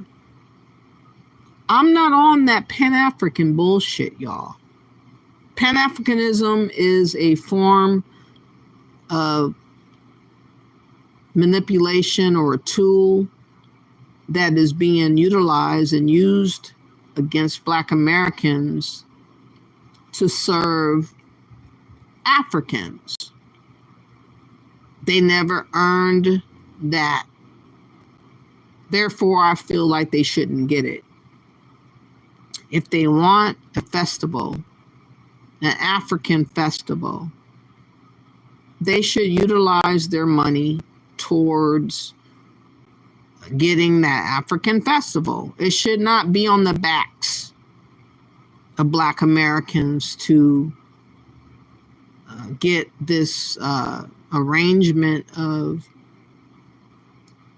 this Essence Festival towards their gain of usurping our culture. We got it out the mud from scratch, from the mud, from nothing. We utilize our efforts and our monies and our talents to build decades upon decades towards this Essence Festival. And they waltz in and they think they're supposed to just get everything of our culture and money attached to their deliberate usurping of our culture to be about Africa and the Caribbeans and so-called Pan-Africanism, while kicking us to the curb and leaving us assed out. We don't want that. Hold your own merit, your own weight, your own accomplishments. Leave us the hell out of it, is what I'm saying. Please like and share, you guys, and subscribe to the channel. I would greatly appreciate it. Jeff says, let immigrants join the military and pay their dues. Exactly, Jeff. If that's what it's got to be. They can't just waltz in and get everything for free because they showed up. That's how they think they should get it, though. I showed up. I should be able to get a free scholarship, free monies, free living arrangements, free whatever. No, you did not put no skin in the game. You did not put no blood on the line. You can't get shit for free. We had to get it out the mud with blood and with death. But they think somehow they're special. And they earned claiming our history, which I'm hoping that President Trump will stop. They have not earned our accomplishments, our history, our civil rights, our constitutional rights, any of it. They need not get what we earned for free. That's what I'm saying. Mo Lester says, y'all are just Americans. Yes, we are. Paul says, for God's sake, N Scum and Mayor Karen Ass, California. Okay. Easy Access, we need a name that is white person can't use too. Your granddaddy nurse says we are Black Americans, not an African anything. Exactly. Rob Banks says, Greasy Gavin, New Scum, Bass need to go. Exactly. Now you're reading my mind, Rob. Paul says, what is it about illegals that don't you understand, Democrats? Exactly. I have no respect or regard for Democrats. I did not know back in 2008 that this was going in the direction that it is right now. I would say since 2018, I finally woke up. I started seeing things as it is. I was not assisted by white supremacy, a white man, or an organization or cult or anyone telling me anything. I actually observed and consumed the understanding of us being used and abused for everybody else but ourselves. This is the issue that I'm pointing out for anyone listening. And if you have an issue with me speaking the truth, F you for real. Your granddaddy nurse says, just Mike, things you're talking, tether talk, and I'm not interested. I heard that.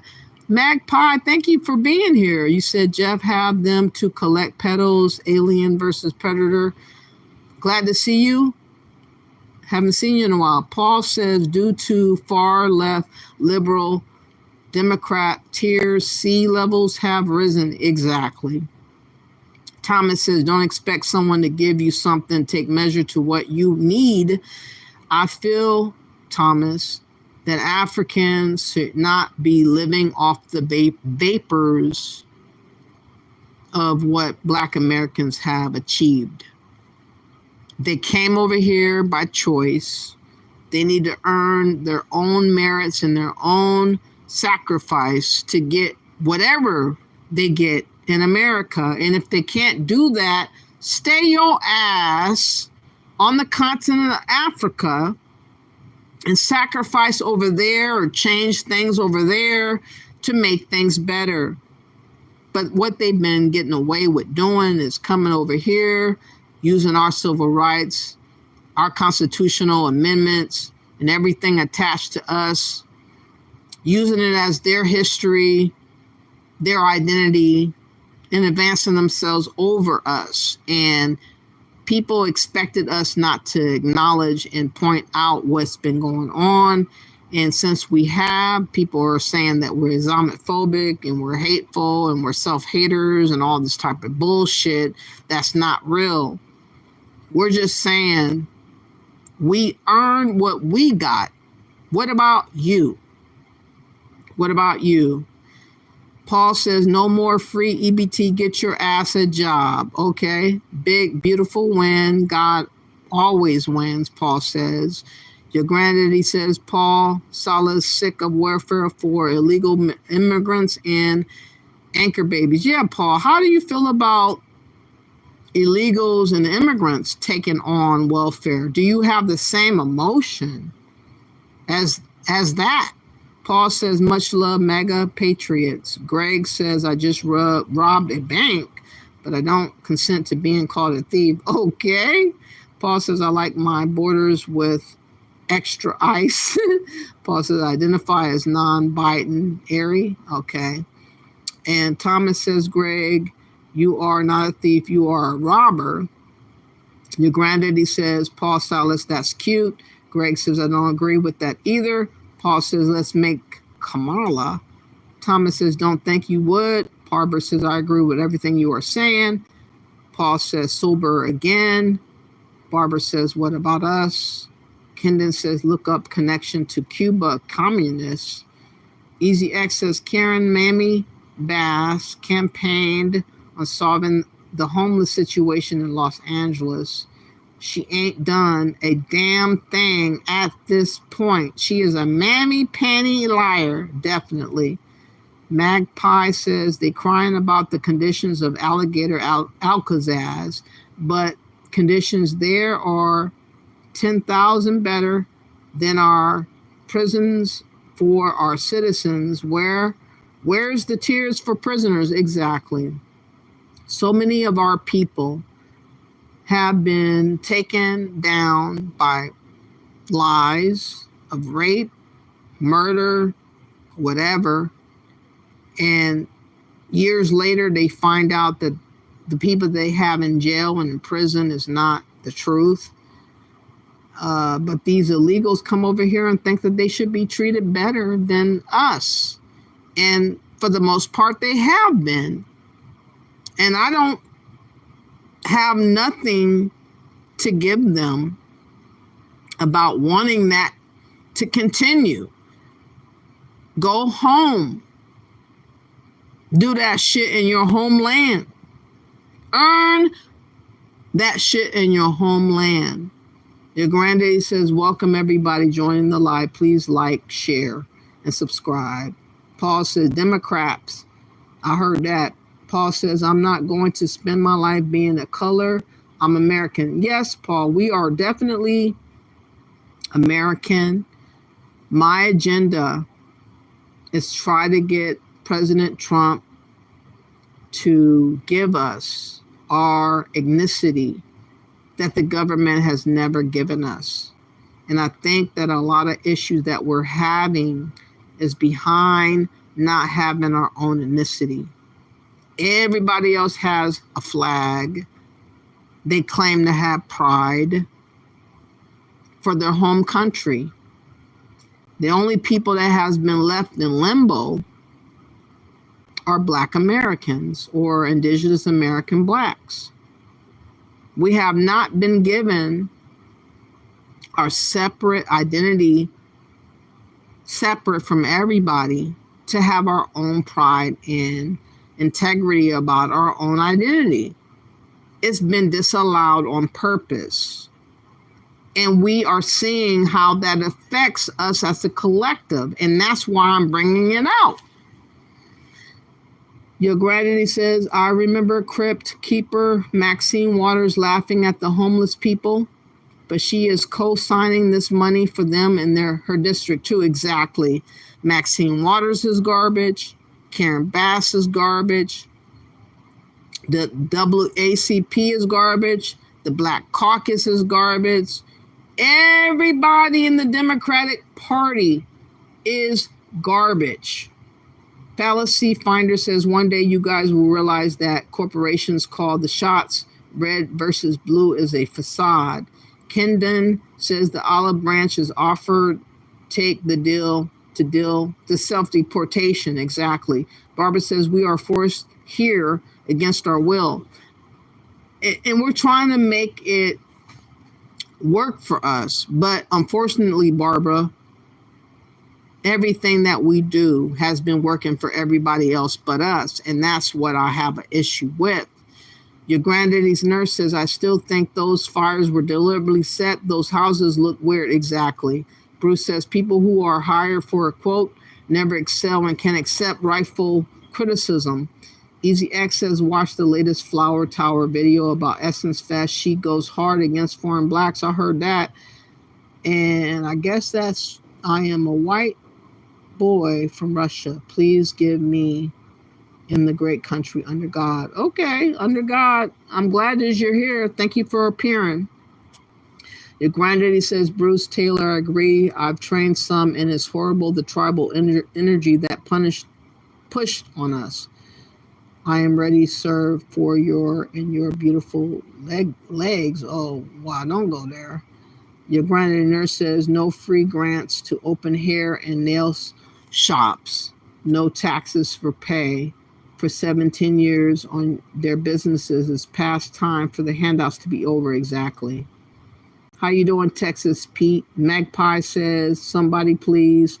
New scum reminds me of the slimy purple lizard from Monsters, Inc. Okay.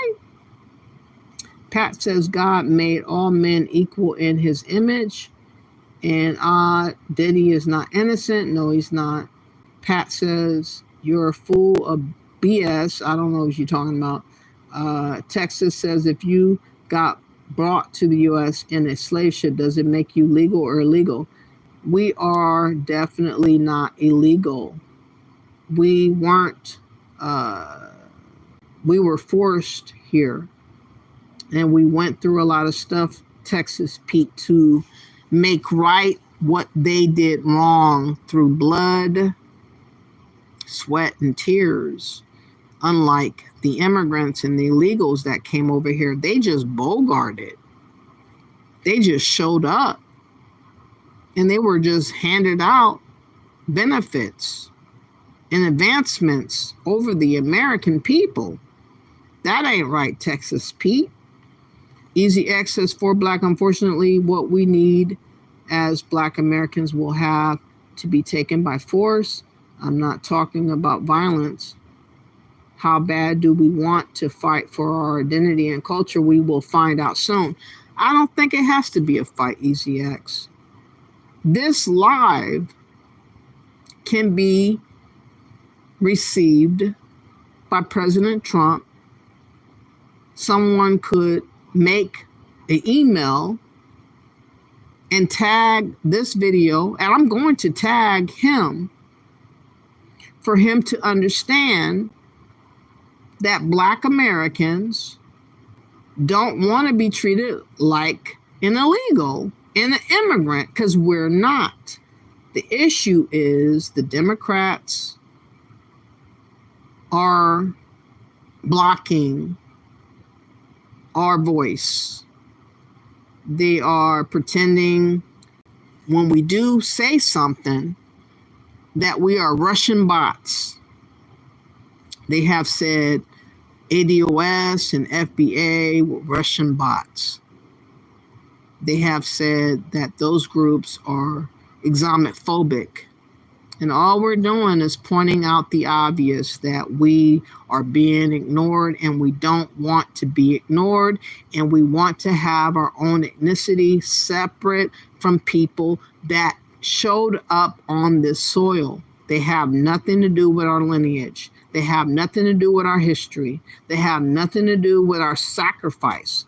They have nothing to do with nothing. They showed up and said, we're going to claim everything that your ancestors have done as our own and have benefited from it. And I'm saying, President Trump, Republicans, and everybody listening, stop that from occurring any longer. We have earned what we got. It should not be given away to strangers. Your granddaddy says, remember, these are the same people that complain of poor people getting welfare but are fine with illegals getting handouts. That's the liberal way. Exactly. They don't have a problem with illegals. You said I'm native tribes. Magpie says, Texas, they were given citizenship and birthright citizenship for their children. And your granddaddy says, told no lies, Georgia DOC is terrible. Did you know that Trump can't read? I didn't notice, Texas Pete. Gerald Johnson says, just like FR President Obama, as long as Trump deportations are not hurting Americans, only those that are not legally. Trump is my guy. And I respect the man for doing something to help us FBAs. I respect Trump. I'm not going to lie. I see what he's trying to do. And people are trying to make him into this big monster that I can't get. I can't get there. Can you wish my boy Nick Kuru a happy birthday, please? He's a big fan of yours. Is he really? Happy birthday, Nick Kerr. I appreciate you. Thank you for coming through. Julian Fry says Gerald Trump is revoking TPP for PWOPLW that came here legally to work. Vance said when told Haitians came here legally, said I don't care. All I know, Julian Fries, is that the TPP or whatever you call it, temporary protection, is temporary. It was not meant to be long term. And they've been noticed. They've been given a notice early, before November, the whole campaign, to let it be known that he was not liking all the immigrants and illegals that have taken advantage over our country. He let it be known early, boldly, blazingly. They just thought that what they had going on was going to continue with Biden and carry forward with Trump. And he was telling them it's not going to carry forward with me. Easy X says, I wouldn't put our lives in Trump's hands or anyone's hand. Okay. Your granddaddy nurse says, back area, Mob Ben, thanks for joining, but not true. My genealogy, along with other Black Americans, date back far as 1700s. Your granddaddy nurse says TPS means temporary and they overstayed by many years. Time to go. Exactly. Bay Area says your ancestry didn't begin in 1700. It started before. The point is, Bay Area, my ancestor, if it does exist, were done dirty. They were left for dead.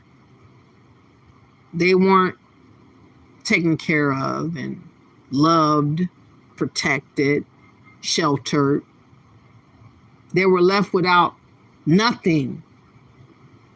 I'm not giving anyone in Africa power over me. I feel like we Black Americans have earned our own agency, our own power. We don't need to be done dirty by Africans, and a lot of them, unfortunately, scam. Look at Akon. Look at Dr. Ericana. She was fired for fraud as the ambassador back in 2019. Now she has a full-fledged ADDI database collecting people's money and information towards so-called Africa. But that's not what I'm on. So let me now get to the main focus of the Essence Festival. I know I've been going on, but I wanted to make the case for what is going on with our ethnicity, our identity for being ignored and disrespected. The Essence Festival recently has been under fire for Africans who have bought the Essence Festival. That's not the issue with them buying the festival, because they bought it and no one was available to buy it. The issue is them using the money of Black Americans towards their agenda to usurp the Essence Festival towards the African vibe or the African culture or whatever you want to call it. No one in their right mind is going to pay for their erasure. yet they tried to erase us. A lot of people have been talking about this erasure, disregard, and disrespect. Let me get to this. Let me find this video real quick. There's a lot of videos, though. Let me, hold on. I don't hate anybody. I'm not Islamophobic. But I don't think that Africans have earned taking over Black Americans' culture. A lot of people are assuming through Pan-African talk that Black Americans are undeserving of having a so-called culture. They think we're not good enough. They come over here and utilize everything attached to us and tell us to our face, we ain't shit. And unfortunately, we don't feel that way. We don't want to accept that. Okay, so we're going to get to this video from Merca C. Blueprint. She is a phenomenal YouTuber who brought out that this owner of the Essence Festival actually did a hustle, a scam in the beginning with investment to take over the Theater of Harlem. It says, I just read an article of Richu Dennis. Hold on, let me find that. And his business partner allegedly scamming the National Black Theater of Harlem out of $6.5 million, and their building being foreclosed on due to this new owner of the Essence Festival has been accused allegedly of doing a scam with his introduction. And this is the issue that we as Black Americans are finding out with Africans. A lot of them partake in scams and manipulation and being deceitful. And then when they get propped up, they utilize our civil rights and everything attached to us for their advancement in gaining monies towards their empire and monies gained towards their tribe and Nigeria and all this other type of thing. We're only one when we're paying something. That's what Black Americans are figuring out. Somehow we're one if we're footing bills. We're one if we claim to be beholden to Africans. We're one if we think we're less than and not good enough. But I say hell to the nah. So let's get to this video real quick. I want you guys to please hit the like, please share and subscribe. And now we're about to talk about the Essence Festival.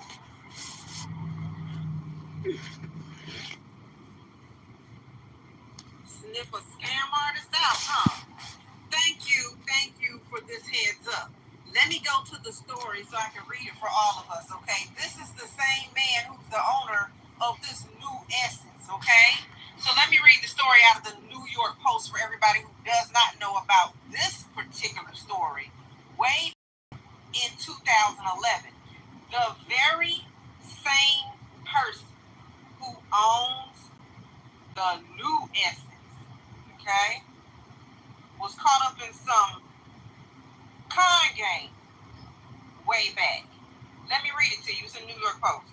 2 Liberian immigrants who got their start selling soap on the streets of Harlem are living large with a booming beauty products business, homes in a pricey Long Island suburb, and luxury vehicles in their driveway. But along the way, Hal's, I don't know how to pronounce his first name, Rich Lou Dennis and Naima Tubman. I'm not sure how to pronounce her name either, but let me let you see them. Those two defaulted on more than $1 million in taxpayer-funded loans, failed to pay more than $450,000 in state and federal taxes, and decimated the finances of a Harlem cultural institution. Yes, that's black culture. They decimated it. Now let me finish reading y'all what they did. The nonprofit National Black Theater, which partnered with those two men, claims the entrepreneurs spent money from a $6.5 million loan, a $6.5 million loan meant for renovations to the theater building on their own business ventures. So what happened back in 2011, if I can summarize, these two Liberian immigrants, one of which is now the owner of Essence and the Essence Festival, okay? Back in the day, in 2011, they partnered up with the National Black Theater,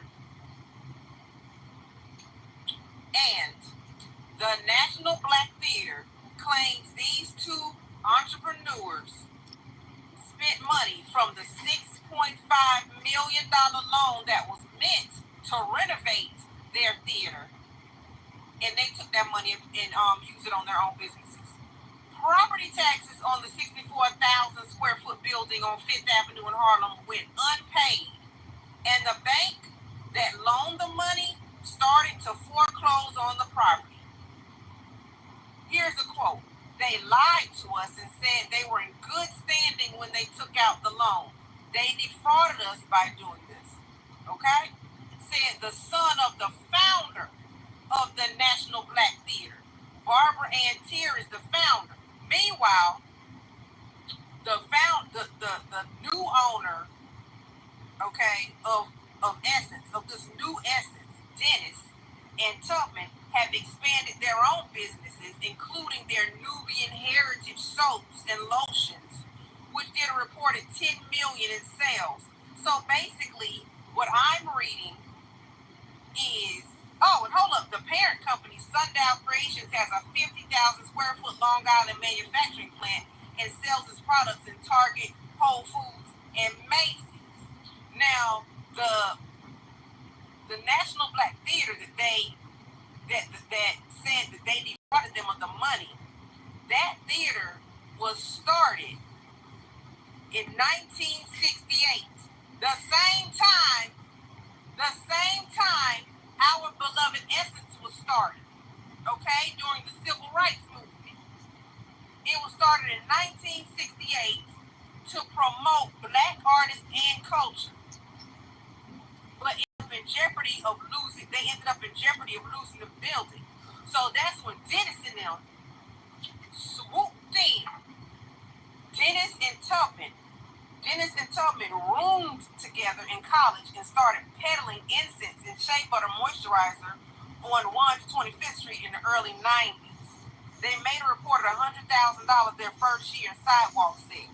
The Upper Manhattan Empowerment Zone, a taxpayer-funded business development group started by Rangel, gave Nubian Heritage, Dennis's company, a loan for almost $400,000 in 2002 to build a Harlem store.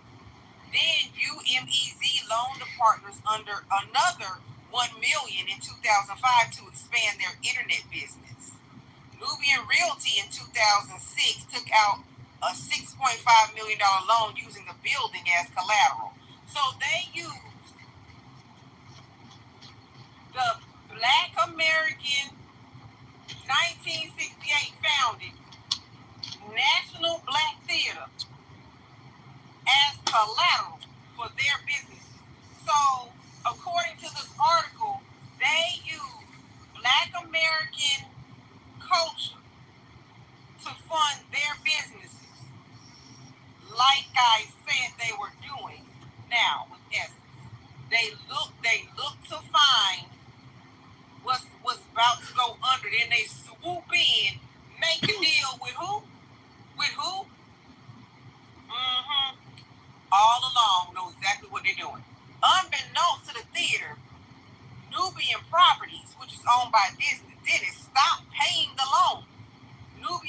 Direct also stopped payments on its $1 million UMEZ loan in 2007, and UMEZ won a judgment against the company. Dennis and Tubman disputed the theater's version of events and blamed the organization for preventing an Applebee's restaurant from renting space there or something. So, and I just read that all off the New York Post. Thank you for bringing that up, okay? So now we know what we're dealing with. Essence Festival has been taken over by those who are trying to fund their own businesses through Black American dollars.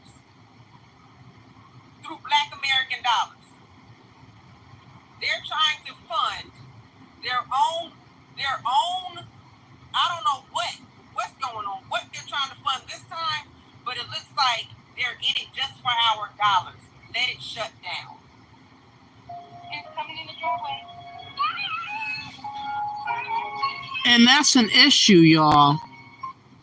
We never signed up to have our power and voice and culture usurped by Africans to take over our culture and diminish our culture for their culture. But what they've done this year is take our money with the effort and purpose of advancing their agenda to override and be over our culture and make their culture more prominent and more official in the eyes of the people that came to that festival. And like I said, they bought it. I don't have an issue with them buying the essence. However, I have an issue with them utilizing our dollars to erase our culture and replace our culture with theirs. That's the dilemma that I have. And she just described this YouTuber that the owner of the Essence Festival was partaking in other frauds that he was called out on before he even came to the Essence Festival. He was a part of the Harlem's National Black Theater, where he scammed investors. And that's unfortunate. We find out these things too late. Just like Akon, who always preached about us doing something for Africa. He always preached about us going to Africa because he had hoped that we would be gullible to the notion of being African and missing out on this culture of Africa. Somehow we need to raise up and commit ourselves to the notion of changing our identity to be acceptable, validated by Africans.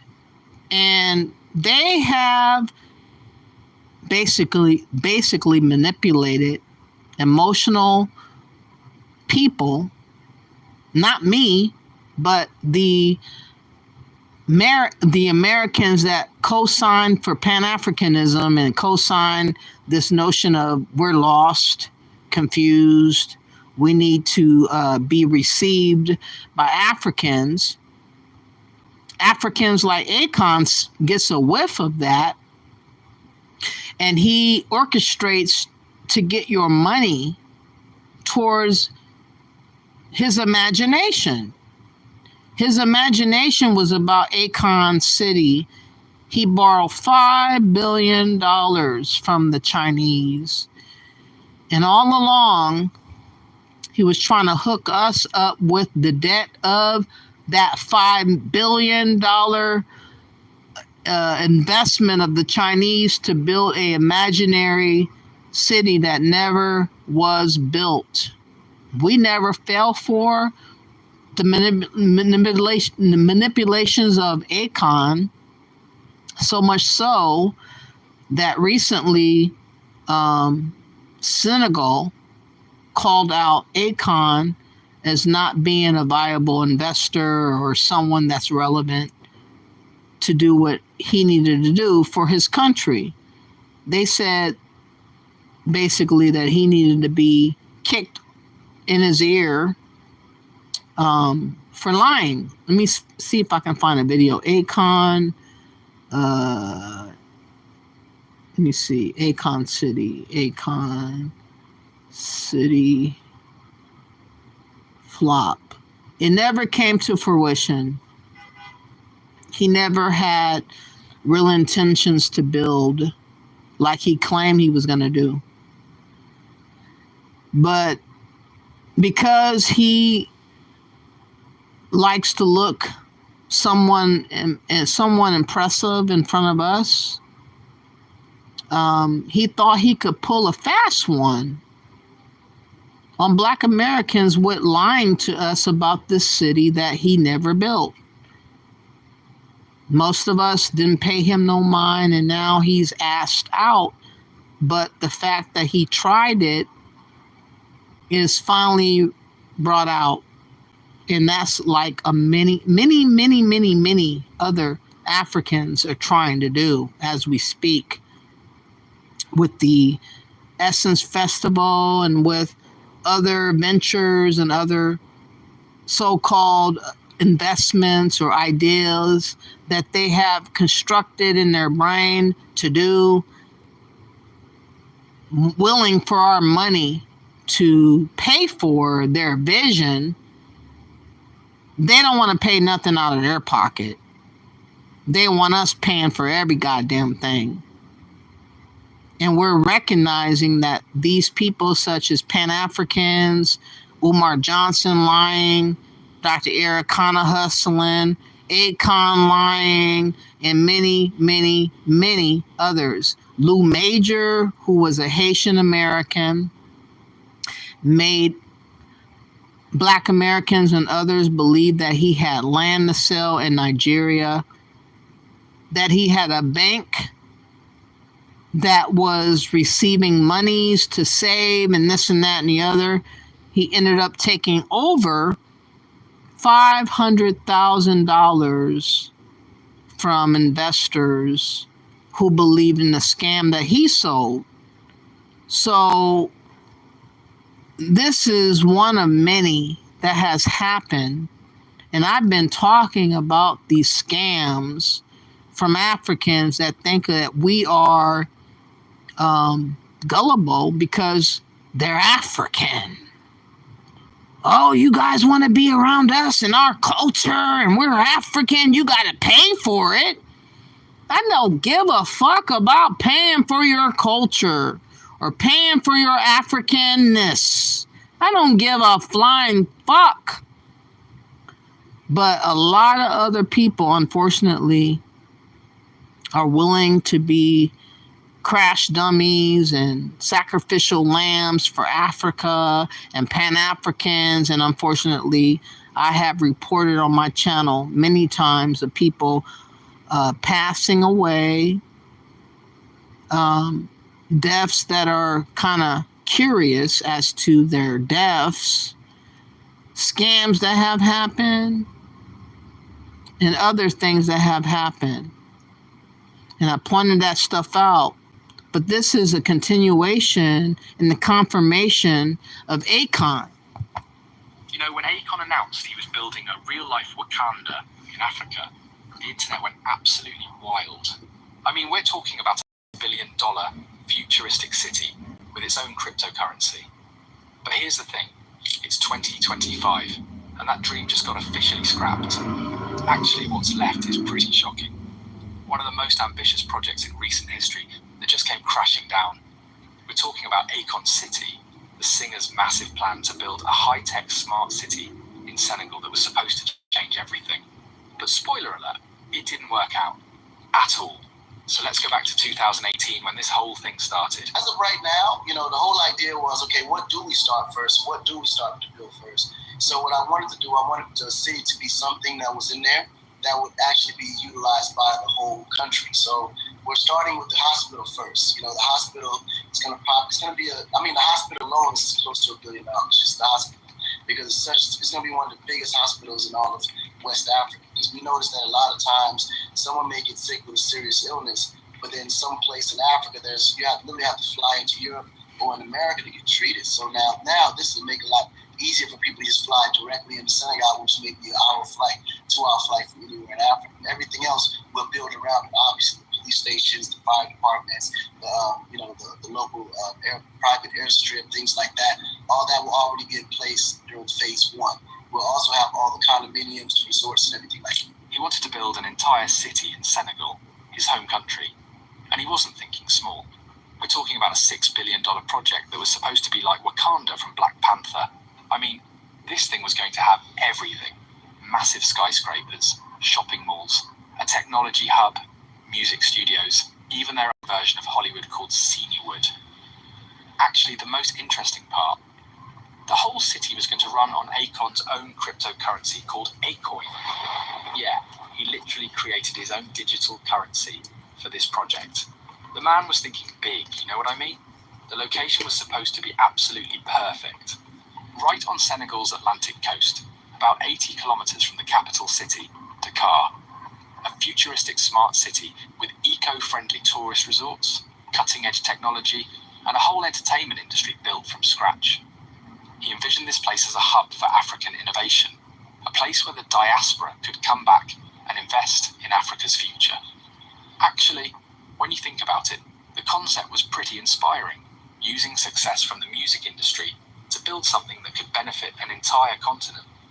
The government of Senegal was on board too. They allocated the land, made agreements, and everything seemed to be moving forward. I mean, who wouldn't want a $6 billion investment in their country, right? But here's where things get interesting. And by interesting, I mean concerning. Fast forward to 2025, and officials are saying something very different. Sirigne Mamadou Mboup, the head of Senegal's tourism development body, just dropped a bombshell. The Akon City project no longer exists. Wait, what? So what actually happened over these 7 years? Well, according to reports, there were some serious issues. We're talking about missed deadlines, lack of funding, and basically, nothing got built. Actually, that's not entirely true. There's apparently one partially constructed reception building sitting on this massive site. That's it. No roads, no homes, no infrastructure. Just one building. And he thought we were going to be impressed with whatever Akon said to us, because a lot of us are so lost and scatterbrained, dodo birds, dumb birds, crash dummies.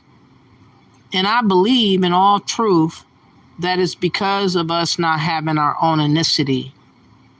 I see a lot of people coming to America raising up their flag, even though they're not in their homeland, claiming to be proudful to be from their homeland.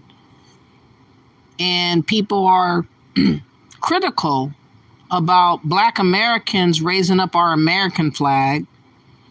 They try to claim we're coons and traitors if we do, while not recognizing that we don't have an allegiance and a loyalty to a continent that never did shit for us.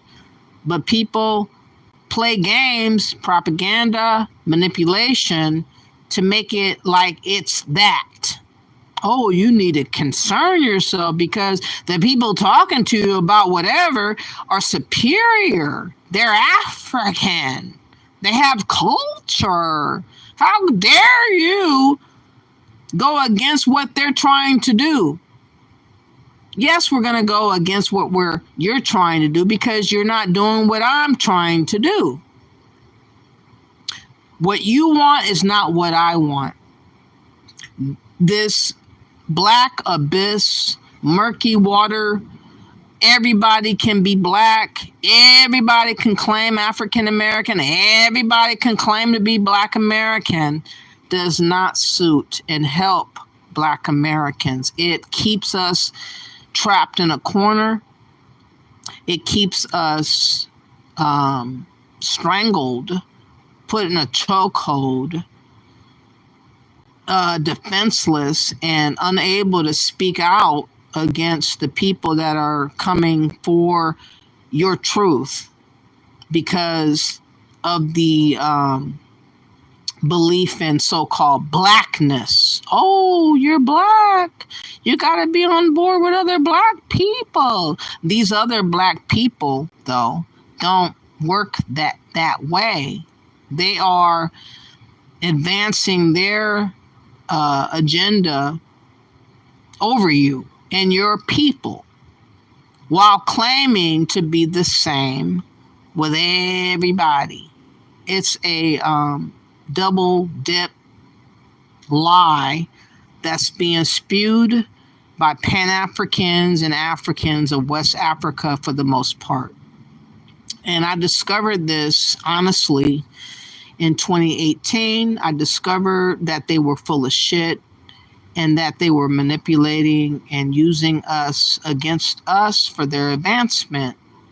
And when I spoke out against it, with the year return of Ghana in 2019, I felt something was not right.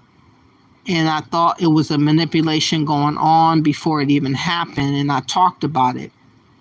Oh, you should not understand the fact that these people, a lot of people were claiming that I was a hater of Africans because I spoke out.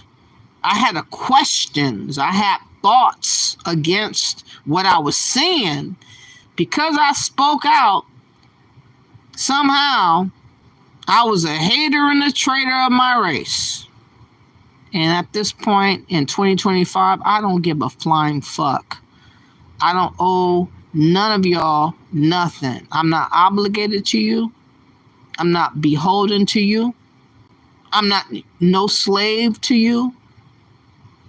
I'm going to speak my truth and say the truth. And the truth is that Black Americans are deserving of their own ethnicity separate from illegals and immigrants or anyone that think that they can just use the name attached to us to advance themselves minus us. That's what I hope and pray that Trump is going to correct, that he's going to disallow anyone from using our name. And the fact that we need a new name. We need Indigenous American Black or Indigenous Black American term. And if you don't like that, choose Foundational Black American. A lot of people are finding pride for the first time in our own identity that we are selecting for ourselves. We have never, for hundreds of years, have declared our own identity separate from everybody. And for the first time since 2019, we all are awakening to the reality that not having our own ethnicity is very harmful to us as a collective of people. It is keeping us bogged down, held hostage and hemmed up in a corner and choked hold against our voice and our thoughts. I want to free us of that. These Africans don't give a flying fuck about us like that. They just want what is connected to us like an Akon. Let's listen. 2020, and since then, the whole area around it has been mostly grassland with animal grazing on it. Citizens have been promised mouth-watering job opportunities and a better economy, and now beginning to question the efficacy of a deal with the federal government and the celebrity Akon. So I'd say that you had like a deadline. And give me the update on what's going on. Because a lot of people calling you, like saying it was a scam. Like, what is happening? Okay, first of all, it's a city. Let's clear it up. No city is built in 24 hours. Right? A house takes 12 months, sometimes For 18. sure. Sometimes longer, yeah. We're building literally a city, right? So it's going to take time. I think the mistake that I made was promoting it while the concept was being put together. So what happened was people already assumed that it existed. And that's what it was. So while we're trying to put together the licenses, getting all the feasibility studies going on, the environmental studies and all of that's happening, the world is looking at Akon City as if the construction had already started. Because you had already started talking about it, yeah. Right. And I think, but these are all mistakes that you make as you go. Yeah. Right now, the process is still in motion. Things are already moving. And as time goes, that's why I've been keeping a light, quiet conversation when it comes to the city until we get further into the project to where I can start having real conversations. I mean, to be honest, a lot of Africans really feel like they are superior to Black Americans. And a lot of people depict our existence to Africans as being, we need to match their acceptance and validation somehow. You got Democrats running to Ghana and other places, declaring themselves and dashikis as being Pan-Africans, such as Karen Bass and others, who have declared themselves as being that Pan-African without bothering to understand what Black Americans view themselves as being. If they had bothered to ask, they would understand that we are not Pan-Africans. We're not trying to go to Africa. We're not wishing ill will to Africa, but we're not trying to be over there.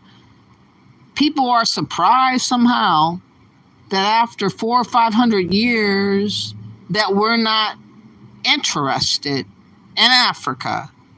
Somehow they got together and closed rooms and declared they know best for what Black Americans need to believe and think on. That's the Democratic way. That's the Democratic view, that they somehow should treat us like we're sheep to be controlled and reared to go in the direction that they deem for us to be a part of. And they did not expect or see us raising up by ourselves, by no organization, no money, no thought process of thought. We did it on our own because we were feeling the effects of what Pan-Africans and illegals and immigrants were attempting to do that was ill against our race of people, our ethnicity that has not been confirmed by the government. And I'm asking Donald Trump and others who know him that can reach out to him and tell him, you know, those indigenous American Blacks that have been in America for generations never had the opportunity to have their own ethnicity. It has been left open-ended for anybody to come along and claim their identity. We've been used as if we're hoes and scapegoats and sacrificial lambs and everything under the sun against our will. And I'm trying to let it be known that we desire not to live like that no more.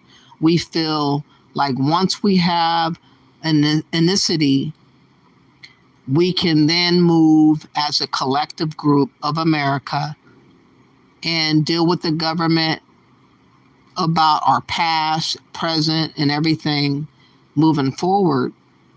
We don't want Africa to come along and camouflage our voice and our choices of thought.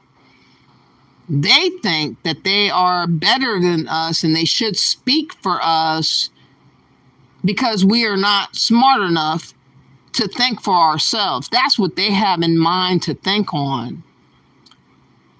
And this festival, this Essence Festival, was a reminder of how they think. But just like Akon and other Africans that have decided for us to think on what they desire, they didn't recognize that we would, turn up and say, hell no, we're not interested in what you're interested in. So now let me get to another video pertaining to the Essence Festival. There was another excellent video. Let me find it. That really broke down what had happened. And like I said, they took advantage of us. A lot of immigrants and aliens have a knack. It's a sport to take advantage of Black Americans. It's a sport on social media. You have so many Africans and other groups of people that are showcasing Black American situations that are happening, different crimes that are happening, and other bad behavioral stuff that's showcased, that they are ever so present to reveal those situations. They don't go to Africa and showcase their tribe and their continent or their country and what they do. They don't talk about money sacrifice. They don't talk about money rituals and giving up babies for sacrifice, attacking albinos and killing them for extra power. They don't talk about killing off Christians in northern Nigeria, cutting off heads to gain more land and all this type of talk. They want to look precious in our eyes when they have so much stuff that's fucked up that's going on over there. You got tribes that get ran through, people kidnapped, people killed off, but they come over here in America and they speak this knowledge, a know-how to Black Americans. And we're like, how can you tell us what you know how to do when you ain't proved you know what to do in your home country? You can't stave off the killings of Christians. You can't stop modern day slavery. You can't stop women, their personal vagina manipulated. I forgot what it's called. FGM or whatever. These things. You can't, they don't talk about their child marriages. They don't talk about the babies that have been abandoned and all the scamming of birth and all that. They like to assume the superiority of culture and smartness and moralness and being closer to God than we are. They would like us to believe that they got all the answers for us. Of course, I don't believe nothing that they came with because they ain't proved it in their homeland. You can't come to America under the cushion of what my ancestor built and died for and get credence to what you're telling me. You got to do what it is you're talking on in your own home country, taking control of your government and everything else that's going on wrong on the continent of Africa. And if you can't do that, you can't tell me shit. But these Africans come like they are smarter than us. They come like they don't never do anything that's wrong until you investigate and you research and you find out the truth. But let me get back now to this Essence Festival. This video is coming from Pink Book Lessons, We're going to talk about what she has to say. And my point of the matter is, they know that we don't have no protections. We have no coverage. We have nobody looking out for us. So a lot of people are vulturing on our culture, our identity, our history, without nobody to say, don't do that. The Democrats are not going to say, don't do that. The Pan-Africans, damn, ain't going to say, don't do that. The Africans definitely are not going to say, don't do that. And other immigrants and illegals, because they're using us for their advancement. And that's why they have a problem with me, because I talk about the truth that they don't want to talk about. They want to pretend like we're the ones that are just so fucked up, we shouldn't have a word to say. I don't give a damn how effed up we are.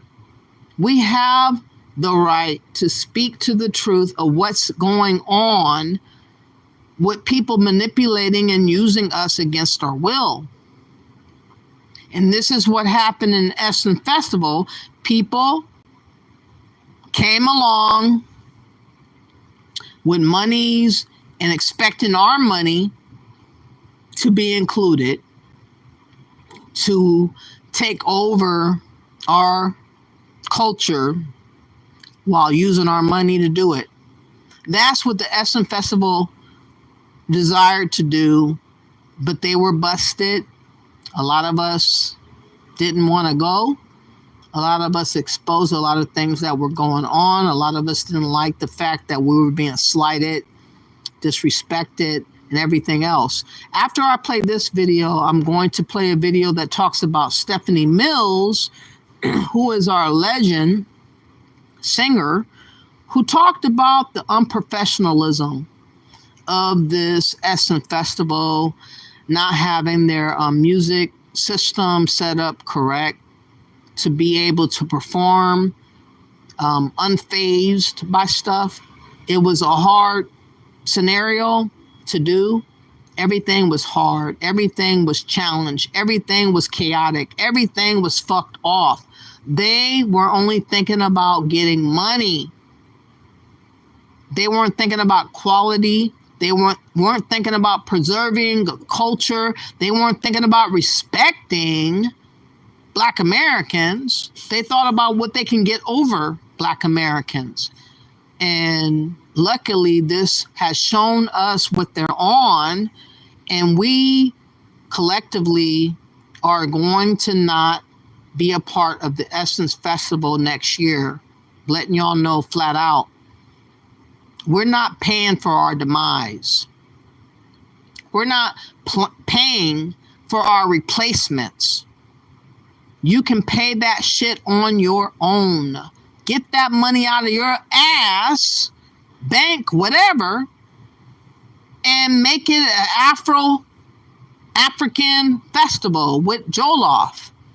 But I'd be damned if me and mine knowingly are going to contribute to paying towards our replacement of our culture and erasure of our culture. That's what they want and desire to have happen. Somehow we got wind that they weren't coming at us correctly with the Target boycott.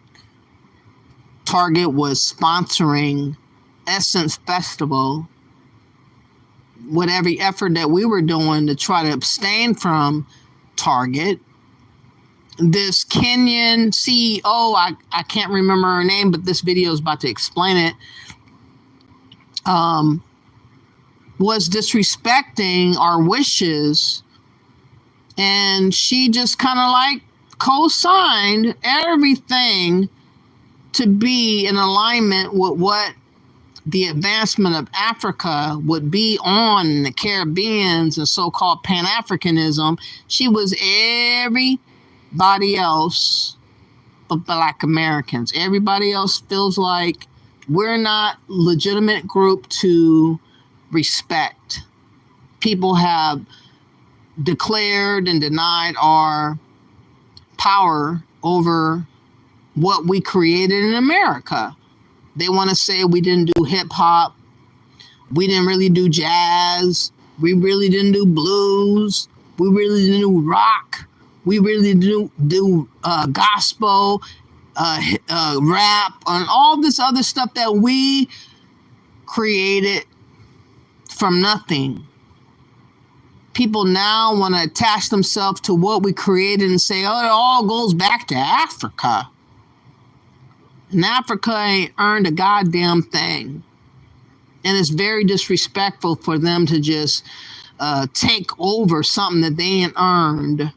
And this is why I have issues with Africans. Not all, but the ones that feel like they need to be in the driver's seat, dictating to Black Americans what we think, what we feel, what we say.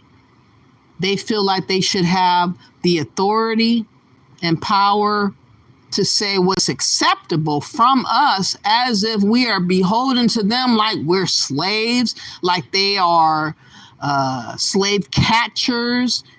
And we are not on that. This movement online is showcasing we ain't on that.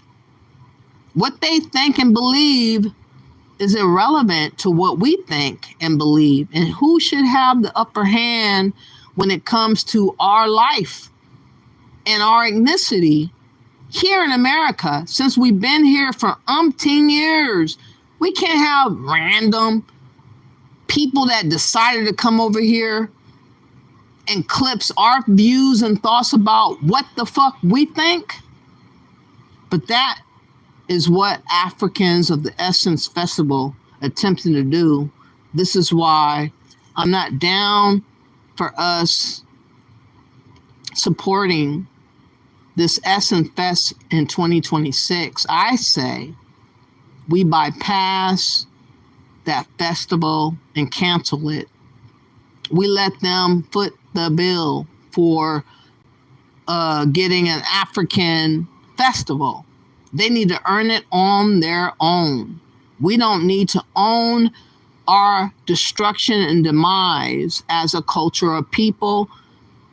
I'm asking that we get our own identity, ethnicity, humbly, from those that are listening. Who can help me? I don't know, but I hope someone has access to convey this message to Donald J. Trump. And the reason why I want that to be is because if you don't open your mouth to say outright what you want, you will never get it. And I'm saying I want Trump to correct this wrong with disallowing Black Americans or Indigenous American Blacks or FBA from having their own specific identity, ethnicity from all strangers and foreigners that come up over here. They should not be able to utilize our identity ever again.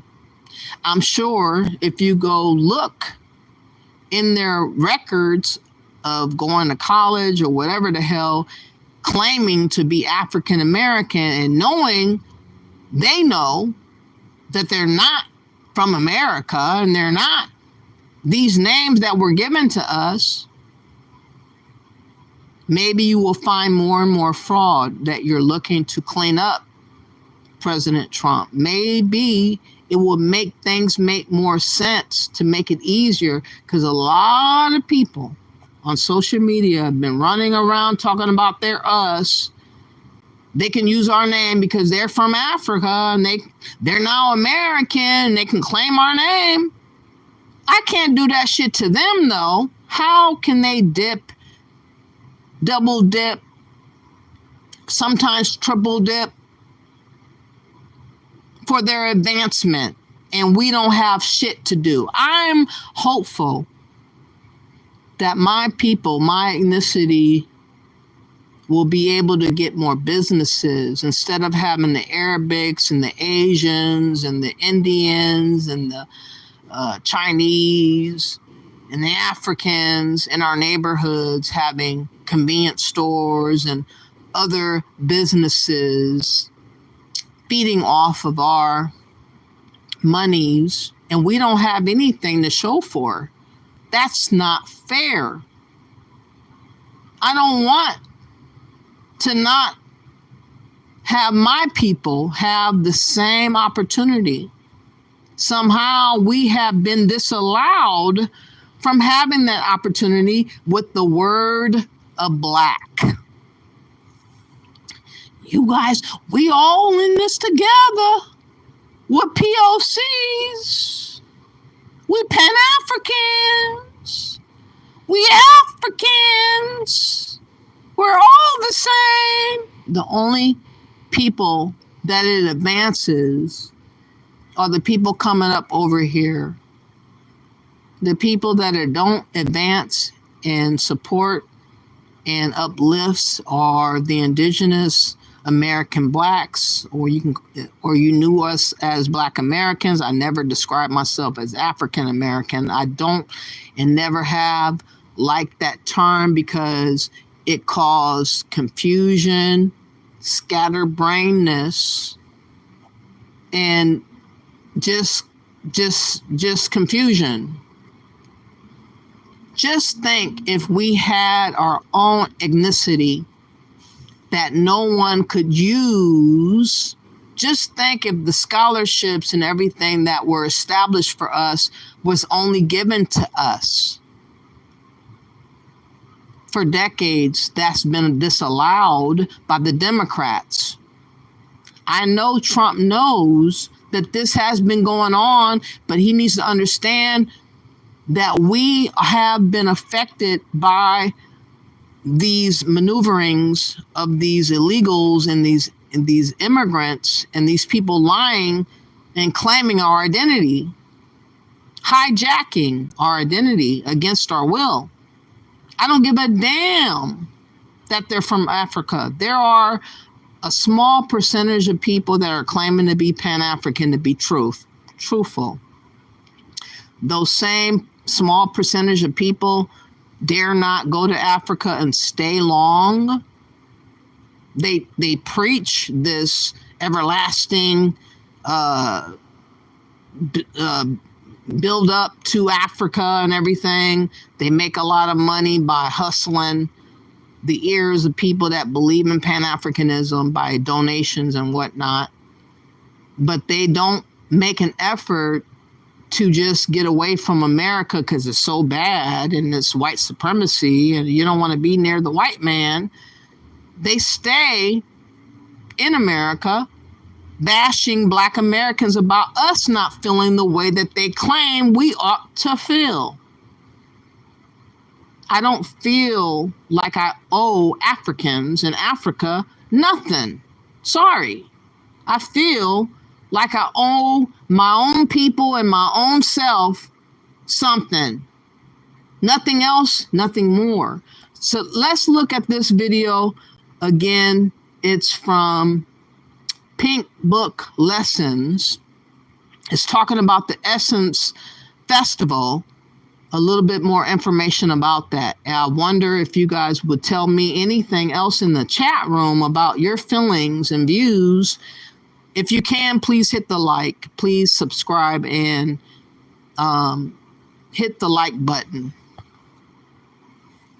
Now, y'all know I don't be in nobody's business, but Essence Fest, we are not this year, next year, the year after, until y'all realize that we are Black Americans. And we do got the money, baby. But y'all not going to play in our face. We don't want Fufu. We don't want Jollof rice. We are not African. We are not Black Caribbeans. We are none of those things. We are Americans. We have our own food, our own culture, our own music. Stop playing with our top and thinking we're not going to show y'all something. We going to show y'all.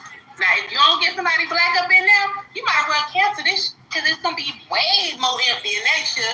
We're not coming. We are not African. We're not going to cosplay as African. We do not care how anybody feel about it. It's our country. That's our event. And Black Americans are not happy with the 2025 Essence Festival. Many are speaking up about the growing Africanization of what has traditionally been a Black American cultural event for decades. This shift has been noticeable for a few years now, especially since Essence Magazine and the Essence Festival came under African leadership. In recent years, we've seen the festival slowly morph into something else. Something that feels more like an Afrobeats festival than a celebration of Black American culture. We've seen attempts to reframe New Orleans natives as Caribbean or to claim that New Orleans food is African food, but let's be clear, New Orleans food is New Orleans food. It's Black American, period. Happy birthday! Period. But this year, many Black Americans chose not to attend. Why? Because they see what's happening.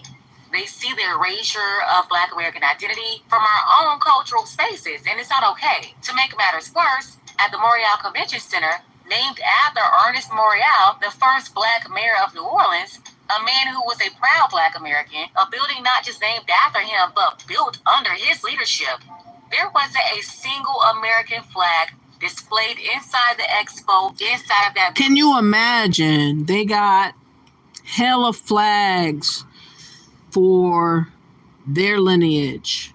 Nigeria, Ghana, South Africa, Kenya, everything else but Black Americans flag, which is the United States of American flag, and it was barred and banned from being displayed at this particular Essence Festival. They were showcasing that we were not important enough to even acknowledge. This is why I feel like we got to ban and cancel the Essence Festival, because they don't respect us. They just want our money. They want free billions and billions upon billions of dollars to go towards Nigeria, Kenya, Liberia, and other African and Caribbean places. That money's not going to touch down anywhere in America, in the hoods, in our community, in our society, nothing. They just want to extract from us and carry it forward to their homeland while telling us we need to sacrifice ourselves for their betterment while ignoring any advancement in America. Nobody's trying to pay it forward in America, but they somehow think that we should be paying it forward in Africa. Somehow Pan-Africanism needs to be on our brain night and day, but they ain't got to do shit for us. We got to sacrifice ourselves for them. And this is why I'm not a Pan-African. I'm not someone that believes that Africa is what I need to be worshiping and worried about. I'm worried about me and mine, my type, my ethnicity. All I'm asking from Donald J. Trump, the president, is to give us our own ethnicity. I say, please call us Indigenous American Blacks or Foundational Black American, whatever one you desire to choose to be our specific identity recognized, everything attached to our history and lineage only given to our identity and not everybody to share and use as they desire to do and take advantage of us. It's not fair. We can't take advantage of other foreigners that come over here for our advancement. Then why are they able to do that towards our lineage and civil rights and amendments and everything? I see that Trump wants to do away with the birthright citizenship, which I'm glad he's doing, because they've been taking advantage of everything pertaining to what we've done. But it needs to go further, and it can fit like a hand in a glove to give Black Americans or freedmen an identity that we have never been given. It is such a shame that we've never been given our own ethnicity. That's the issue that we're having collectively as a people. We don't have pride, self-worth. We feel like we're not good enough. We are trying to measure up to people that were the partakers in the slave trade. Think about that. People are running around, jumping on their knees, praising slave traders of their ancestor as if they are heroes. It is sickening.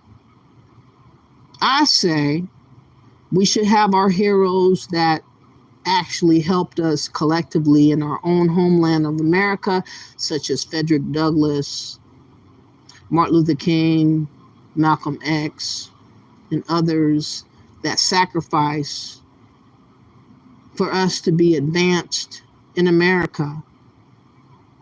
And unfortunately, a lot of other people are advancing better than we are off of our own civil rights and struggle and sacrifice. That should never be. And that's what I have an issue with. Let's go. Meanwhile, flags from various African nations were hanging proudly. Even the Jamaican flag was up, but not one American flag. And this happened on American soil in a Black American city inside a building honoring a Black American man.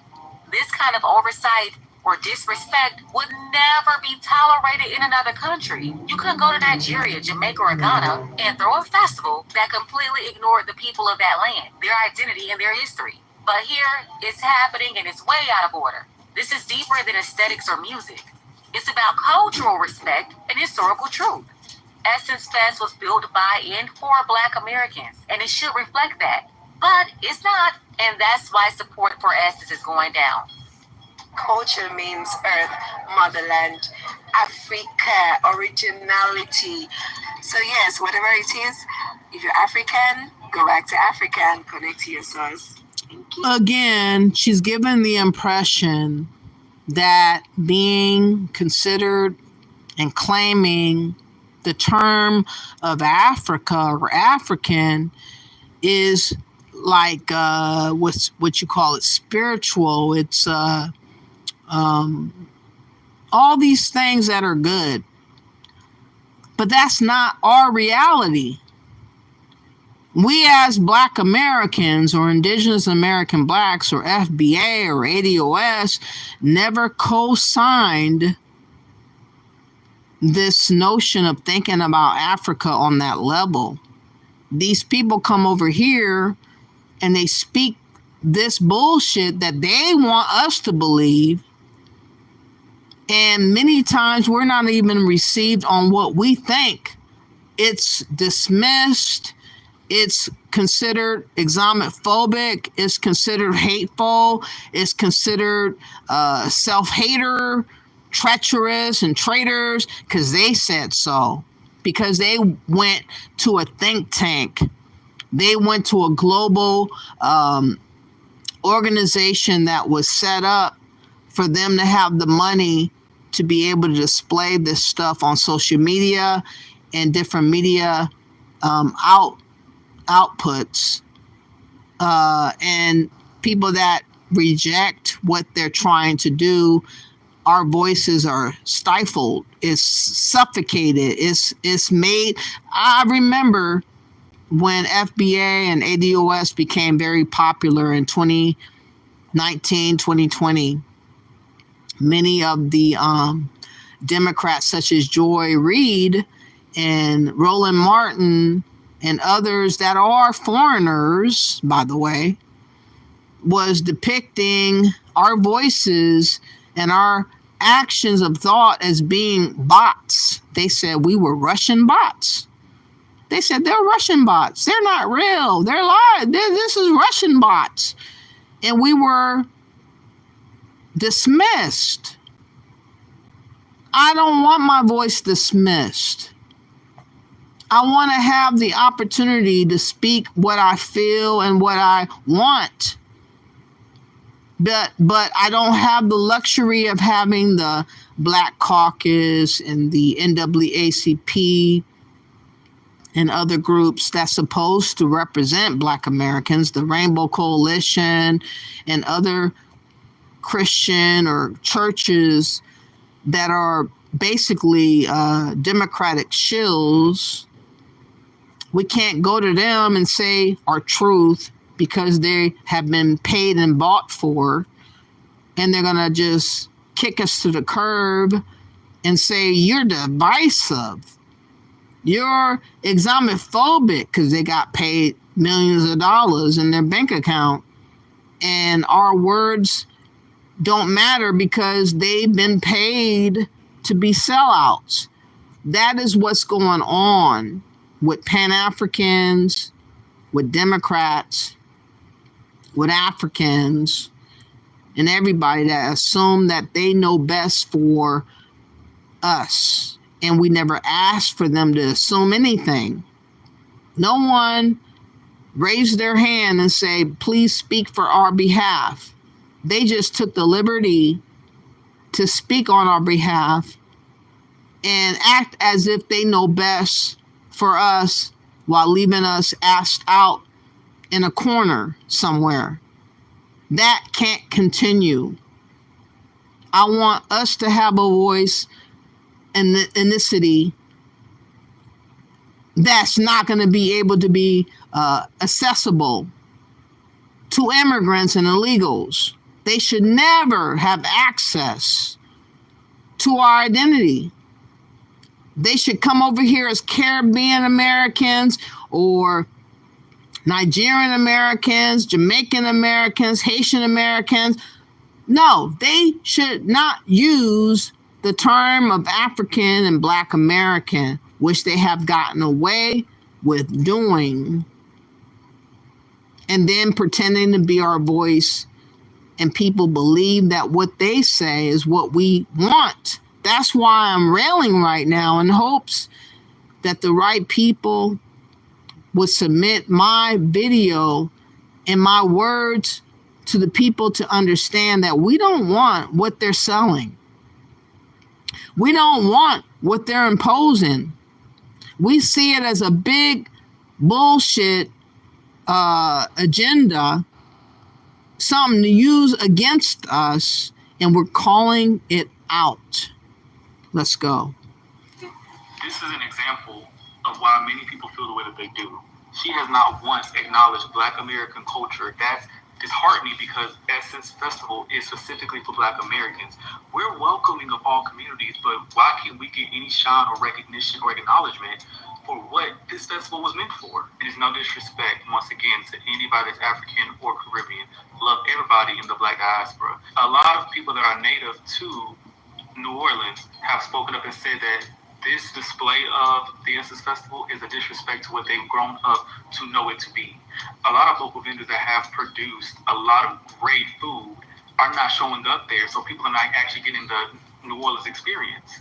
And it's, once again, no disrespect. It's just with our experience as Black Americans, we don't get a lot of opportunities to just celebrate the work that our ancestors have done and what we are contributing to our future.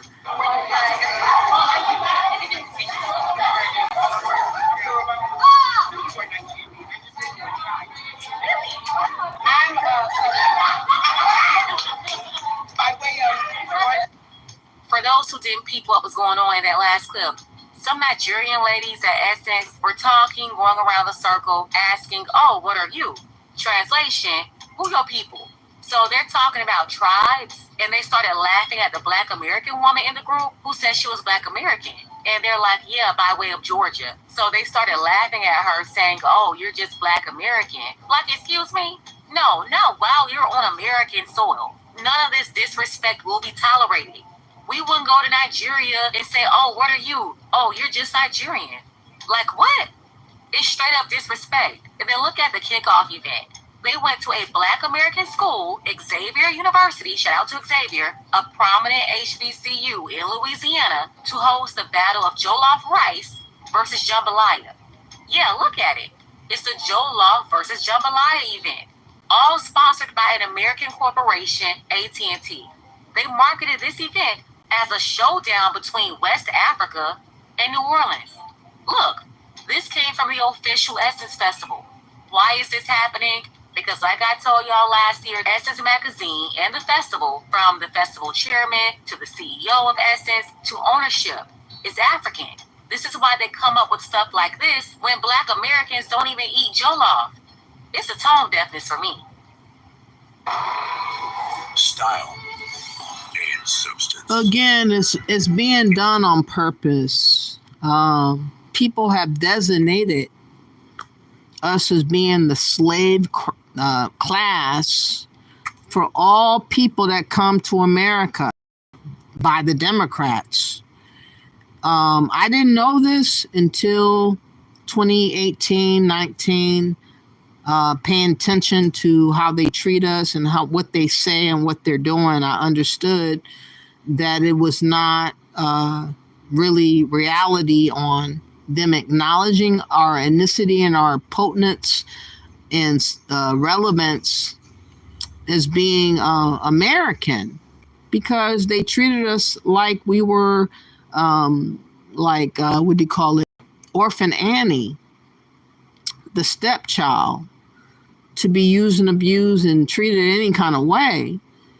And until we get an ethnicity that is our own, separate from everybody, and them being disallowed from having access to our identity, we're going to continue to crash and burn. And I'm hopeful that President Trump and others that are listening will understand it is a benefit to America for us to have our own ethnicity, to disallow and bar other groups of people from utilizing our identity to a usurper and to prop them up. That should not be used as a tool, but it has been used as a tool for decades.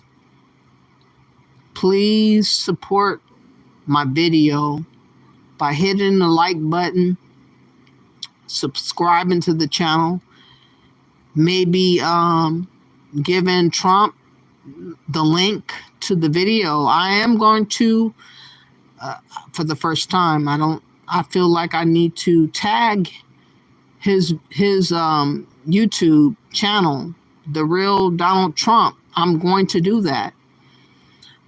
I just hope that others that are listening would also support me, whether you're white or black or whatever, or American, whatever American identity that you have. We are stronger supporting Americans, and I support all Americans being acknowledged and addressed versus being ignored and bypassed. I don't like seeing vets and other Americans being used and abused like we have been. But I'm going to tell you the truth that Black Americans, so-called African Americans, our identity has been the most abused by everybody. In fact, let me find this one video. I'm looking for it. The mayor, I believe, of New York was called out for using African American. I think I talked about it before. Maybe I'll talk about another video. But we have been used by many people. Obama, Kamala, this Zorhan Mendes. I showed that video earlier. He went to Columbia University and he claimed to be an African American as an Indian man. And so many people have gotten away with utilizing our identity. Anybody, anywhere, can claim to be our identity, and it's so disrespectful. I am not a continental African. I am not related to Kamala Harris. I'm not related to Obama. I'm not related to this Indian dude that lied in college as claiming to be an African American. All these people having the luxury and the freedom to leverage my identity for their advancement and I can't use my own identity to advance me. That's wrong. Please change that bullshit from being the case, disallowing. You're going to catch a lot of people that have utilized African American and Black American to advance themselves in college and other scholarships or whatever. You'll find them. They've been emboldened, entitled to do a lot of stuff to advance themselves. And I'm telling you, if you follow the trail of what they did, you'll find all of the fraud that follows. And it is fraud, in my opinion, for people to claim to be something that they're not, knowing damn well they come from Africa, knowing damn well they were partakers in the slave trade. How can you be me, someone put in slave trade, and you, as being the slave trader, then also can claim to be me coming to America? That does not make sense. But that has been what's going on, and people are upset and uncomfortable that we are speaking out against people that have used our name, and we're speaking out to the so-called tethers and others that have taken advantage of our reality and making it their own. They should not have a hand step up using our identity.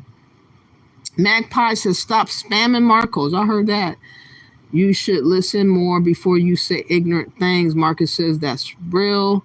Political Tar says Arabics, Asians, Indians, no doubt. Marcus says, LOL, that's the truth. Political Tar says, what Adam Sandler has to do with this? I don't know. Senator says, you mean the people that try? Marcus says, haha. Black Rock says, Hebrew, Israel, Black Israelites. Okay. Jeff says, tired of people saying discrimination always used the race card.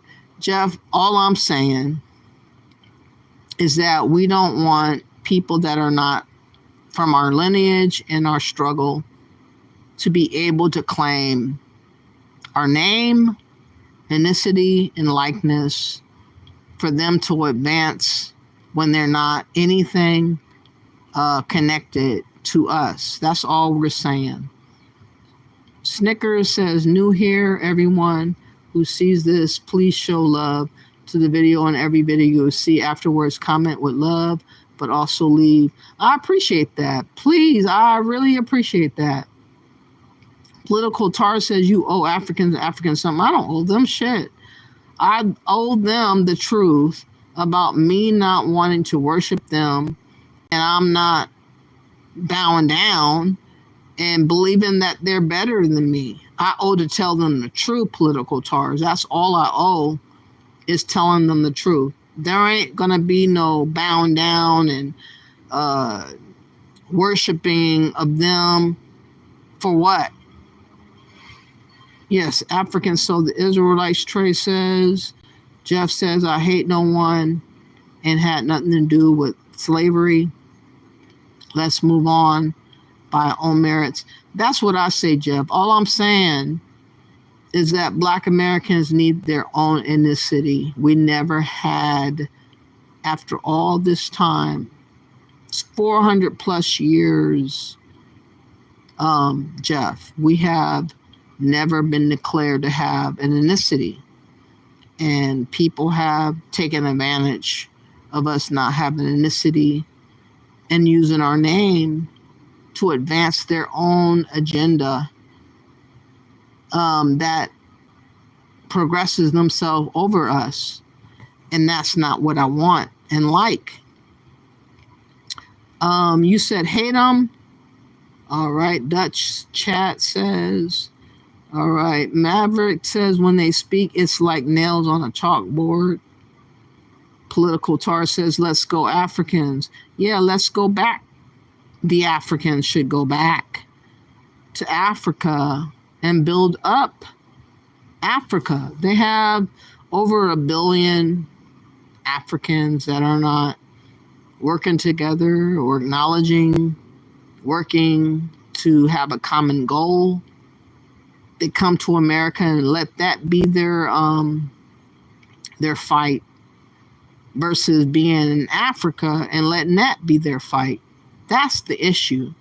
Trey says there were black people in America before the slave trade, but the slave trade added more. Dush Chaz says, is this supposed to be positive for blacks? Kind of just proving everyone right. It's positive for my lineage, Dutch Chat. People that are from America, been here in America for generations, is a positive for them to understand that not having ethnicity has been it's been a bad thing for us to deal with. It's left us scatterbrained and desperate and confused, and that's why Africans and Pan-Africans have been able to take advantage of us, because we never knew who we were and claimed ourselves as being who we were. These Pan-Africans and Africans would like to leverage us in believing that we're Africans under the tutelage and the ownership of them. They want us to feel like we are small in the eyes of them, and we're not going. I don't feel small in the eyes of an African. Sorry. Trey says Africans don't even act like Negroes. Even the spirit is different. I know it is. You ain't never lied, Trey. We have a much subtle, calm voice and spirit related to the Creator and God. Africans are more hell-spent and gung-ho and kind of like crazed energy that we don't share. You know, they're looking to make an example of somebody else for their benefit. They want to use us. They don't want to include us. They want to use us. We don't want to be used. Sorry. Magpie says they're not the same. People, different traditions, culture, ideology, mannerisms, etc. I'm glad you know there's so many people that are acting confused, though. Jeff says, why do Africans have an entire month for themselves? They need to fix what's going on in Africa. That's all I'm going to say. I'm not going to fix it. That's not my problem. People like to make Africa our problem, and we're not making Africa our problem. Political Tar says that's a Black American thing, not Africa. Jeff says not other races does. Easy X says, but Mark Morrell is a panny. I think he was mayor of New Orleans at one point, and he is Creole. Jay Whiskas, they pay Israel, but you're quiet about that. I've mentioned that the government has paid Israel, which the, Holocaust didn't happen in America. I have talked about it before. You haven't paid attention to me more. I don't talk about it a long time because it's not going to serve any purpose for me to talk about it a long time. But I feel like we need to be addressed and acknowledged for the first time ever. Jeff says, sick of the media feeding into this. Okay, I didn't do it. Nobody cares what women think, especially when it comes to politics. A lot of times it'd be like that unless you're a Democrat. That is a shill. That is a sellout, unfortunately. Jeff says, I care what women say. Robin says men should care what women think. Political Tar says it's a shame that people are even worried about this ish in the first place. Easy X says the Hebrews and Moors and all the other religious sects in the Black community will push back on whatever name is chosen for us. Easy X, we have to raise up. It is virtually impossible for me to get through the Democrats, for me to get through the Black Caucus and the NAACP and whatever other organization that was utilized for so-called black people. They are definitely sold out on the agenda of the globalists such as George Soros to replace us with illegals and immigrants. That's what's going on. These Democrats, blackface and all, have been bought and paid for to sell us out, and they don't care. I care, and I'm trying to let it be known, please consider what they've been getting away with. Jeff says God's coming back very soon. Be ready, love. Okay. Easy X says most panties don't believe that Africans sold other Africans, or they believe that only a few tribes participated in that. The tribes were forced to sell their own. Easy X, I believe that they know better what they really did.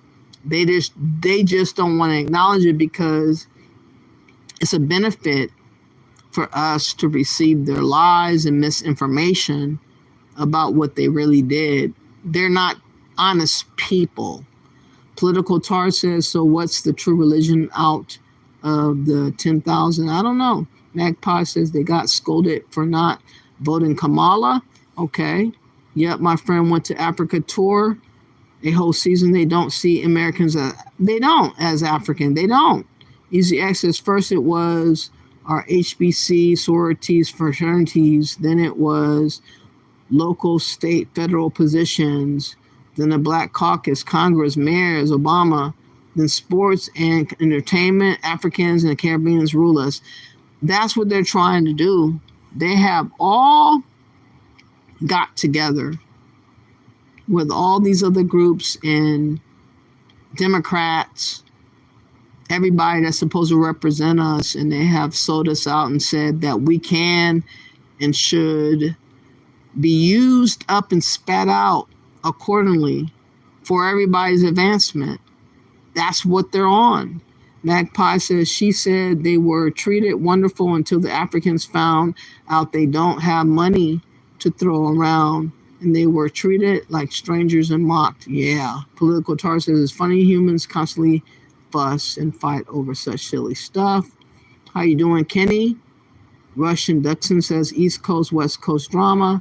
Magpie says, how is it silly to worry about your entire identity being hijacked and taken advantage of?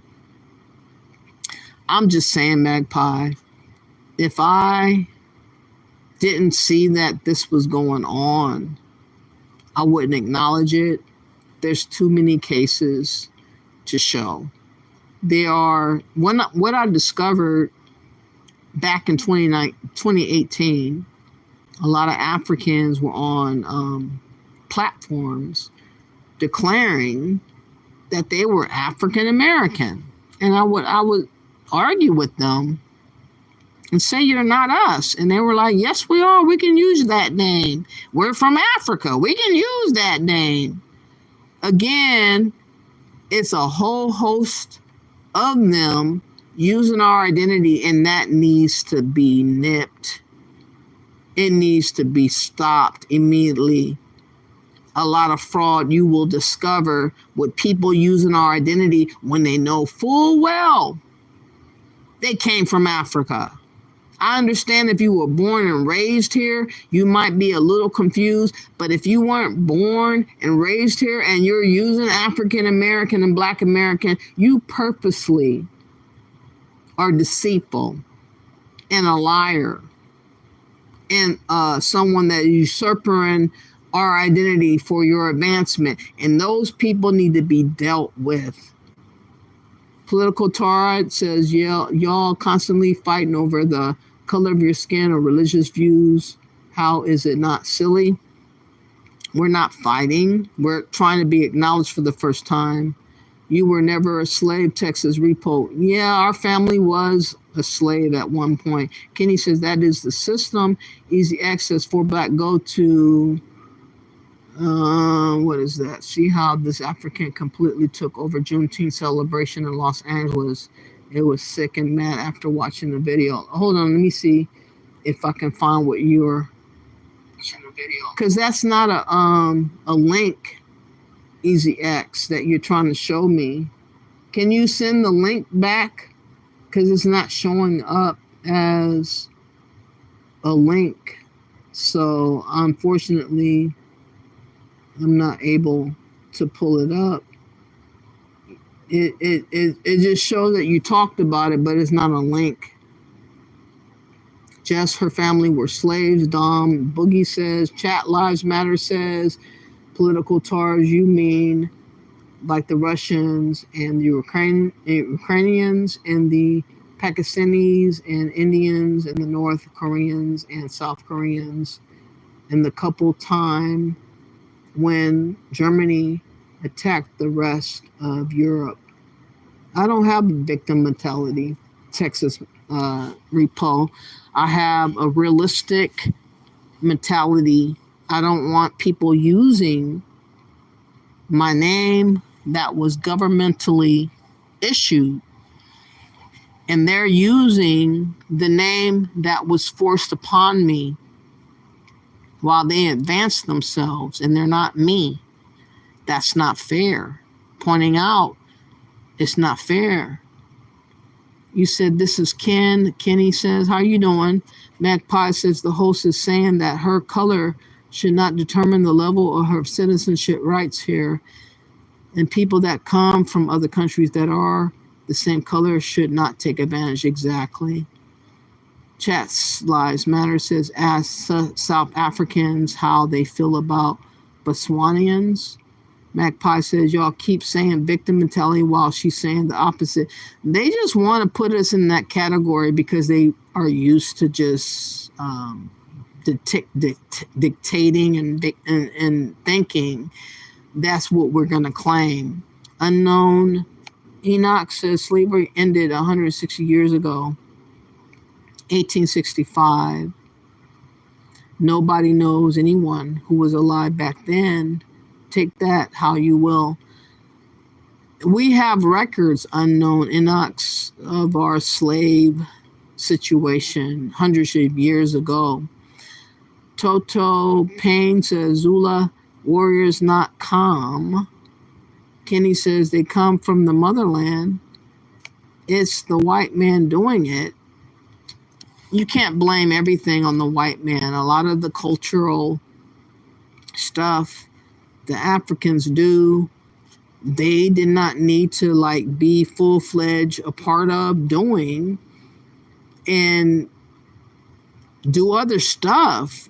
They can make up their mind today and join forces with other people that are making advancements like Burkina Faso, Mali, Niger, and move forward their country with the principles of their belief system of Pan-Africanism. I just think that Pan-Africanism needs to be utilized in Africa, not here in America, because we're not in Africa. You said, I feel like this is stage 1 or 2 of hell. What? Unknown Equivalent says, my point being, nobody knows anyone who was around back then. Get over it. Chat's Lives Matter says, we do have an ethnicity. What you're talking about is the government using race, which was a slavery era definition, instead of ethnicity, which respects the difference between people. We don't have an ethnicity that is minus other people being able to utilize the ethnicity. If I have an ethnicity, nobody else should be able to share it. I can't claim to be Japanese. I can't claim to be Jamaican. I can't claim to be Nigerian or Kenyan. So if I can't claim to be there in this city, how are these same people able to come to America and claim that rogue, demonic term of African American or Black American? They're doing that. Chat's Lives Matter. That's the issue. How much for the curtain? I don't know what you mean. Great replacement theory. It really is a replacement theory, Rick Jones. That's what I feel. It's not new. I know what you're saying. Well, I see the curtains is used. Clearly, I want it. 40-50, huh? You can't call yourself African if you're born here and never ever been to Africa. I don't claim to be African. I don't think it's bad to be African. I just don't acknowledge being that because I'm not. I was born here and I'm Italian, Diane says. Okay, chat says, Rick Jones, that's ridiculous. A Chinese person born on Mars is still a Chinese person. Magpie says Africa is the riches and the resources, the riches in the entire world. They don't want to figure it out. The smart ones are abandoning Africa. And then they come here and claim things they never worked on. That's what I'm saying, Magpie. That's it. Man, you're in my brain right now. A lot of them are smart. A lot of them are capable. Unfortunately, they don't want to sacrifice there in Africa to make things better.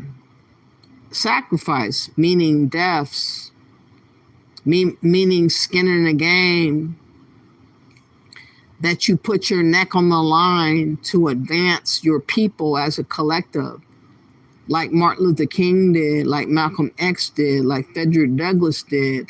They put their neck on the line, they fought through, and sometimes lost their life. Africans don't want to sacrifice and risk their life for change. They want to use what has already been accomplished and piggyback off of it and advance themselves without the sacrifice. I don't have respect for that. Jeff wins the curtain auction. All right. Jeff says, is the curtain from China or Africa? Which is it? Rick says, I'm not going to argue with you over some BS like that. Jeff says, MCGA, I think he meant MAGA. Chat, lives matter. They could never be African American. They are Nigerian American, Sudanians Americans, Ethiopian American, African American refers to. It's supposed to refer to us, but that has not been the case. Chat, lives matter. Anyone, such as Kamala Harris, she is an Indian woman and Jamaican father, nothing to do with America, claiming to be an African American. Her whole campaign that she ran was that she was African American, and people was pushing that lie like it was nothing, like we were dumb. And President Trump acknowledged that was a lie, and he knew it.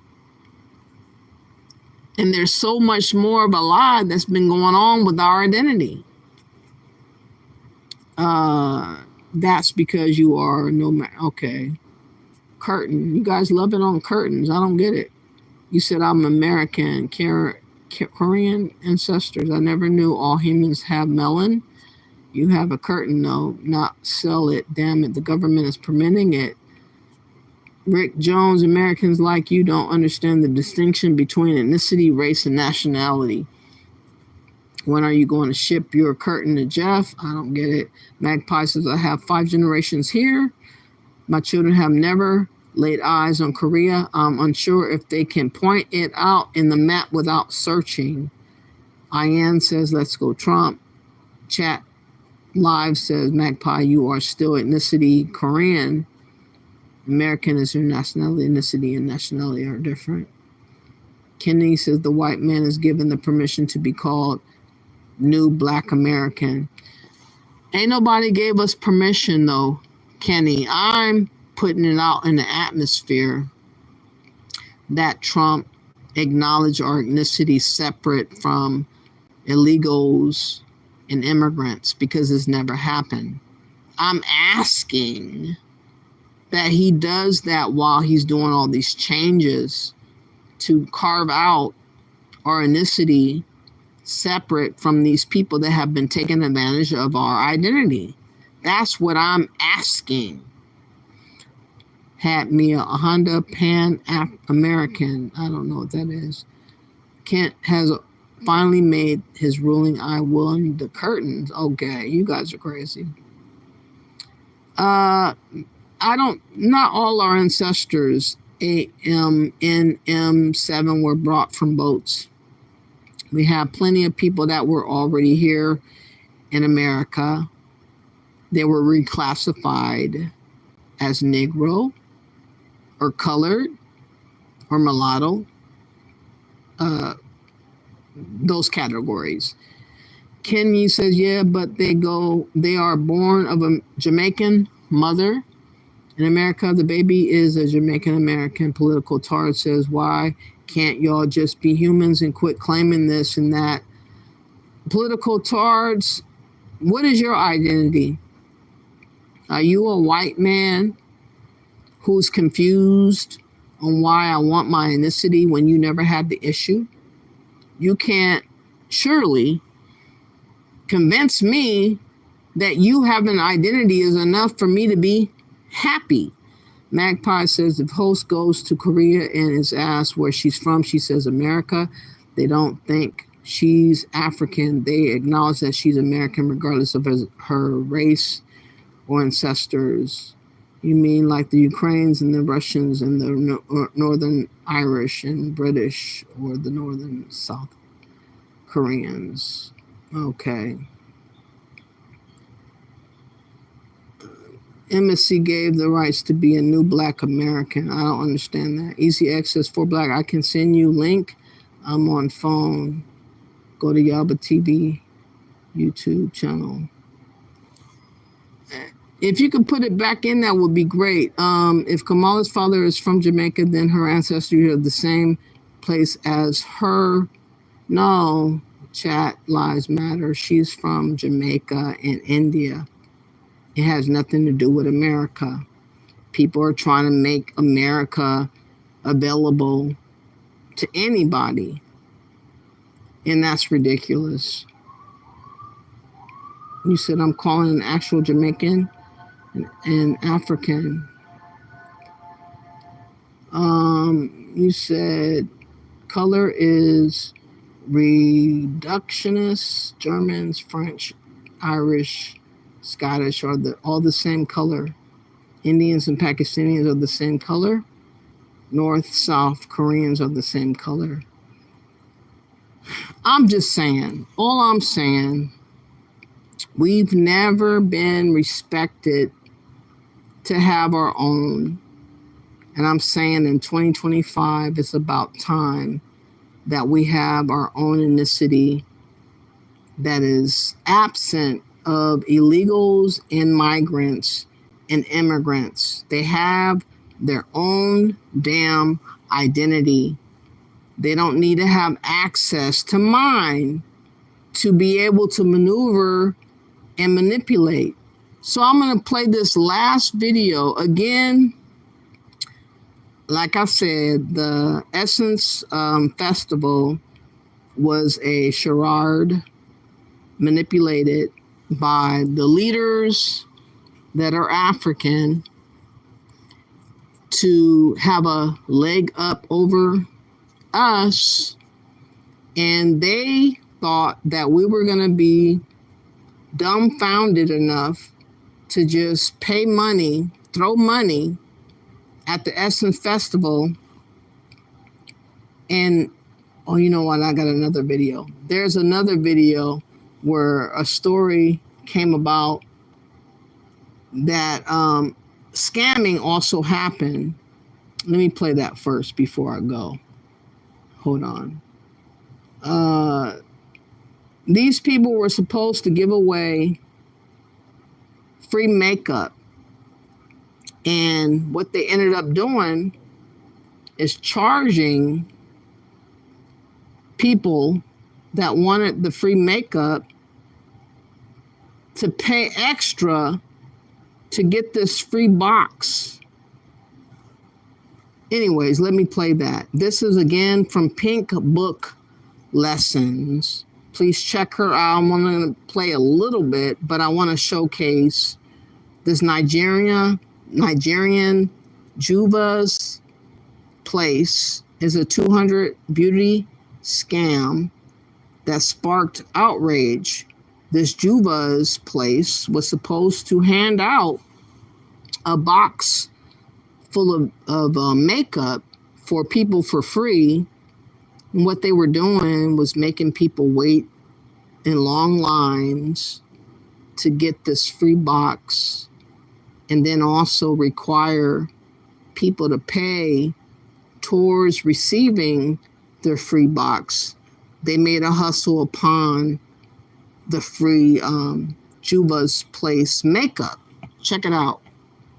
And I done came so many times, and they get like they were standing like, yo, trying to see you in here. I got y'all. We stood in them lines and we got us some stuff, okay? Juvia's Place. Do you? Well, that's more. Do you know how much Juvia's Place that I can spend my money on all the time? All the time. This is not stuff I want to do. This is me. This is what I do. I support Juvia's Place. Do you know how much? That's not even. Oh, I got both upstairs. I got 2 vanity sets in my home. Okay, one downstairs in my room and one in my beauty room. Nothing but Juvia's Place. I am a big supporter and customer. Yo, y'all piss me off today. They're doing the absolute most. So anyway, after we get our L'Oreal line, mind you, we was early. You see what I'm saying? We got out of L'Oreal line. I want to say it was about 10:15. We walk across to Juvia's Place. The line closed. Why is the line closed after 15 minutes? Why the hell do y'all come to an event and have to cut off the line after 15 minutes? This time we went to those lines, they said come back in an hour.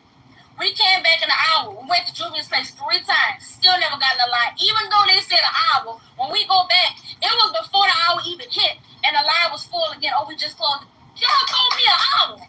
This is the first time Juvia's Place is at the Essence Festival of Culture, and we want to take you on this wild ride with us. So come behind the scenes and prep with us as we get ready for this crazy weekend. We touched down and unpacked what felt like a bajillion boxes. We were so excited to touch all the product that we're going to be giving out to you. And then we started setting up in our amazing booth with all of our amazing activation pieces, especially for our BeautyCon stage moment. We can't wait to see you there. Whatever you read, Juvia's Place loves each and every one of you. You know why? We are the most inclusive brand, I would say, in this whole United States of America. And what? We are woman-owned. Who's a woman here? You're like, I don't care about that. She said, I am not concerned about that. Not only are we woman-owned, but we're black-owned. Juvia's Place is Nigerian owned. And side note, you know it's interesting how we all become one big Negro when it's time to benefit from the Buy Black Owned hashtag? I've been noticing this for years. I always look at the people heavily promoting Buy Black Owned, and I notice Black Americans are the last to get the benefit from it.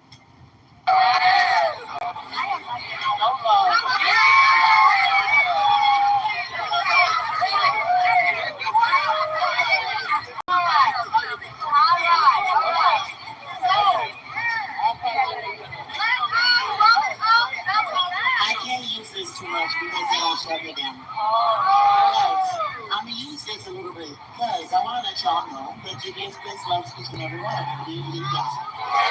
Do y'all believe that? No. Now, one of the other good things about it is that we are not only a brand that loves our people, but we are woman-owned. Who's a woman up here?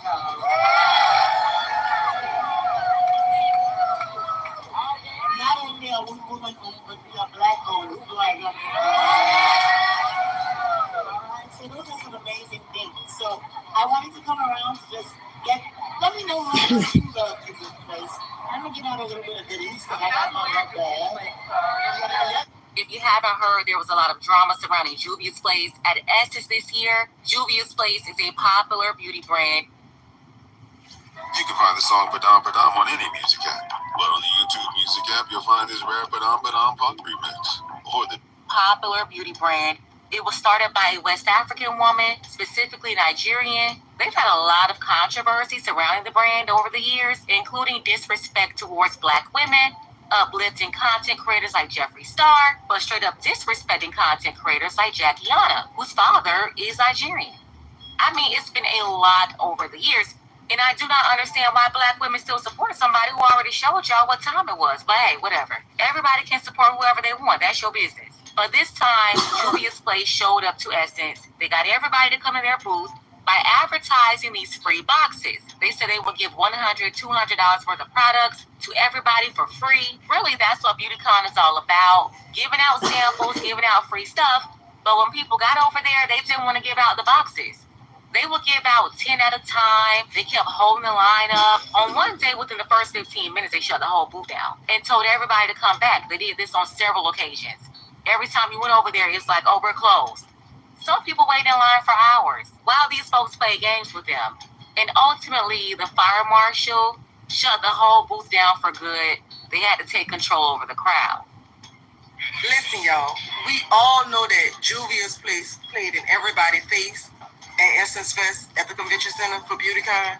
But let me show y'all what was in the box. Because I know y'all like, damn, what was in our boxes like that? Let me show you. Here's the box, y'all. And this is what I got. So, okay. This is all of the different things that we were fighting in line for. The times we left and came back 6 times so we opened the line. This is for when, they told us, oh, we only have 100 boxes and they didn't give out enough boxes. They had people in line early in the morning trying to get a box, only to give out 10 boxes. This is the box that everybody was fighting over, y'all. Now, is the box worth it? I don't know, y'all. This is my first time getting a Juvia's Place product. So let me know. Do y'all feel like this box was worth the fight that we put up for this? I don't know. Like, I got in the line to purchase only because I am a TikTok shop affiliate. So I got in the line to purchase because I wanted to try products out to promote. But after getting this box, I thought the items in the box were going to be able to be promoted on TikTok. And most of these items are not even on the Juvia's Place store in TikTok, but they are in somebody else's. So I don't know. That's weird too. Anyways, that's what was in the box, y'all. When it came to communication for the Juvia's Place people in BeautyCon, they were not communicating well. To form a line, like next year, if they're going to do BeautyCon, they definitely need to have security because they couldn't control the line. I don't know why they thought that people was going to line up in a single file line like we're in elementary school if they didn't have enough rope. They needed more rope, and they needed a line, like security for the line. That's what they needed. Again, the scam is Juvia's Place saying, come to our booth, we're giving out free boxes. This is how they got everybody over there in the first place. And let me tell you, it was packed at Juvia's Place. Eyewitness here. Then once they got everybody over there, they started scamming the audience, playing with their emotions. Like, oh, let's give out boxes to 10 people. Or, oh, it's too many of y'all that responded to our advertisement, so we're about to change the rules right here, right now. After we told y'all one thing to get you here. Like, what is this? But by the time that happened, people had invested so much time waiting around, standing in line. They gave in and said, whatever, we'll spend the money. They kept closing down the booth, telling people, oh, we're closed, y'all come back. Of course, some people never left, and they just waited so they wouldn't have to start over and wait again. It was all very scammy. Like, girl, all y'all had to do was give out the free supplies while you had them. But no, they wanted to yo-yo with everybody's emotions, making people think they're about to give out free stuff to everybody when they really didn't come prepared to do that. Essence Festival 2025. The fire marshal had to shut Juvia's Place down because the lines were too long. She was shutting the lines down, wouldn't give the free box of cosmetics that she advertised that she was going to give. After she didn't give the boxes that was promised, she said, oh, you have to purchase something to get the free box. $20, a $20 purchase to get the free box. Everybody was willing to purchase something. I wanted to purchase some cosmetics, which $20 for a supposed free box that was supposed to be given out at this Essence Festival by a Nigerian. Instead of her honoring her word, she decided to charge $20 a pop for this $200 box of makeup, and she made it kind of limited on who could get this box of makeup. She stretched it out, forced them to be in line for a long period of time, handed out 10 boxes over here and no boxes over there, playing games with the people that came to the Essence Festival because she could do what she did. Instead of just making everybody happy and comfortable, she stretched it out and strained everybody that was in line waiting. Again, these Africans that are elitists don't have respect or regard to Black Americans overall. In their mind, they think that we should serve them, bow down to them, worship them. And if you don't have that spirit about you, they feel like you should be taken advantage of. Even if you do worship them, they still feel like they should have the ability to take advantage of you and get your dollars from you. And this is what I wanted to showcase, that the Essence Festival is flipped. There is no consideration or concern for Black Americans or Indigenous American Blacks or FBA culture. People are salivating about getting rid of our culture and replacing it with their culture while using our money to do it. Somehow, some way, we got wind, felt some kind of way. A lot of us didn't show up like that to this festival. And before I go, I almost forgot. I was going to talk about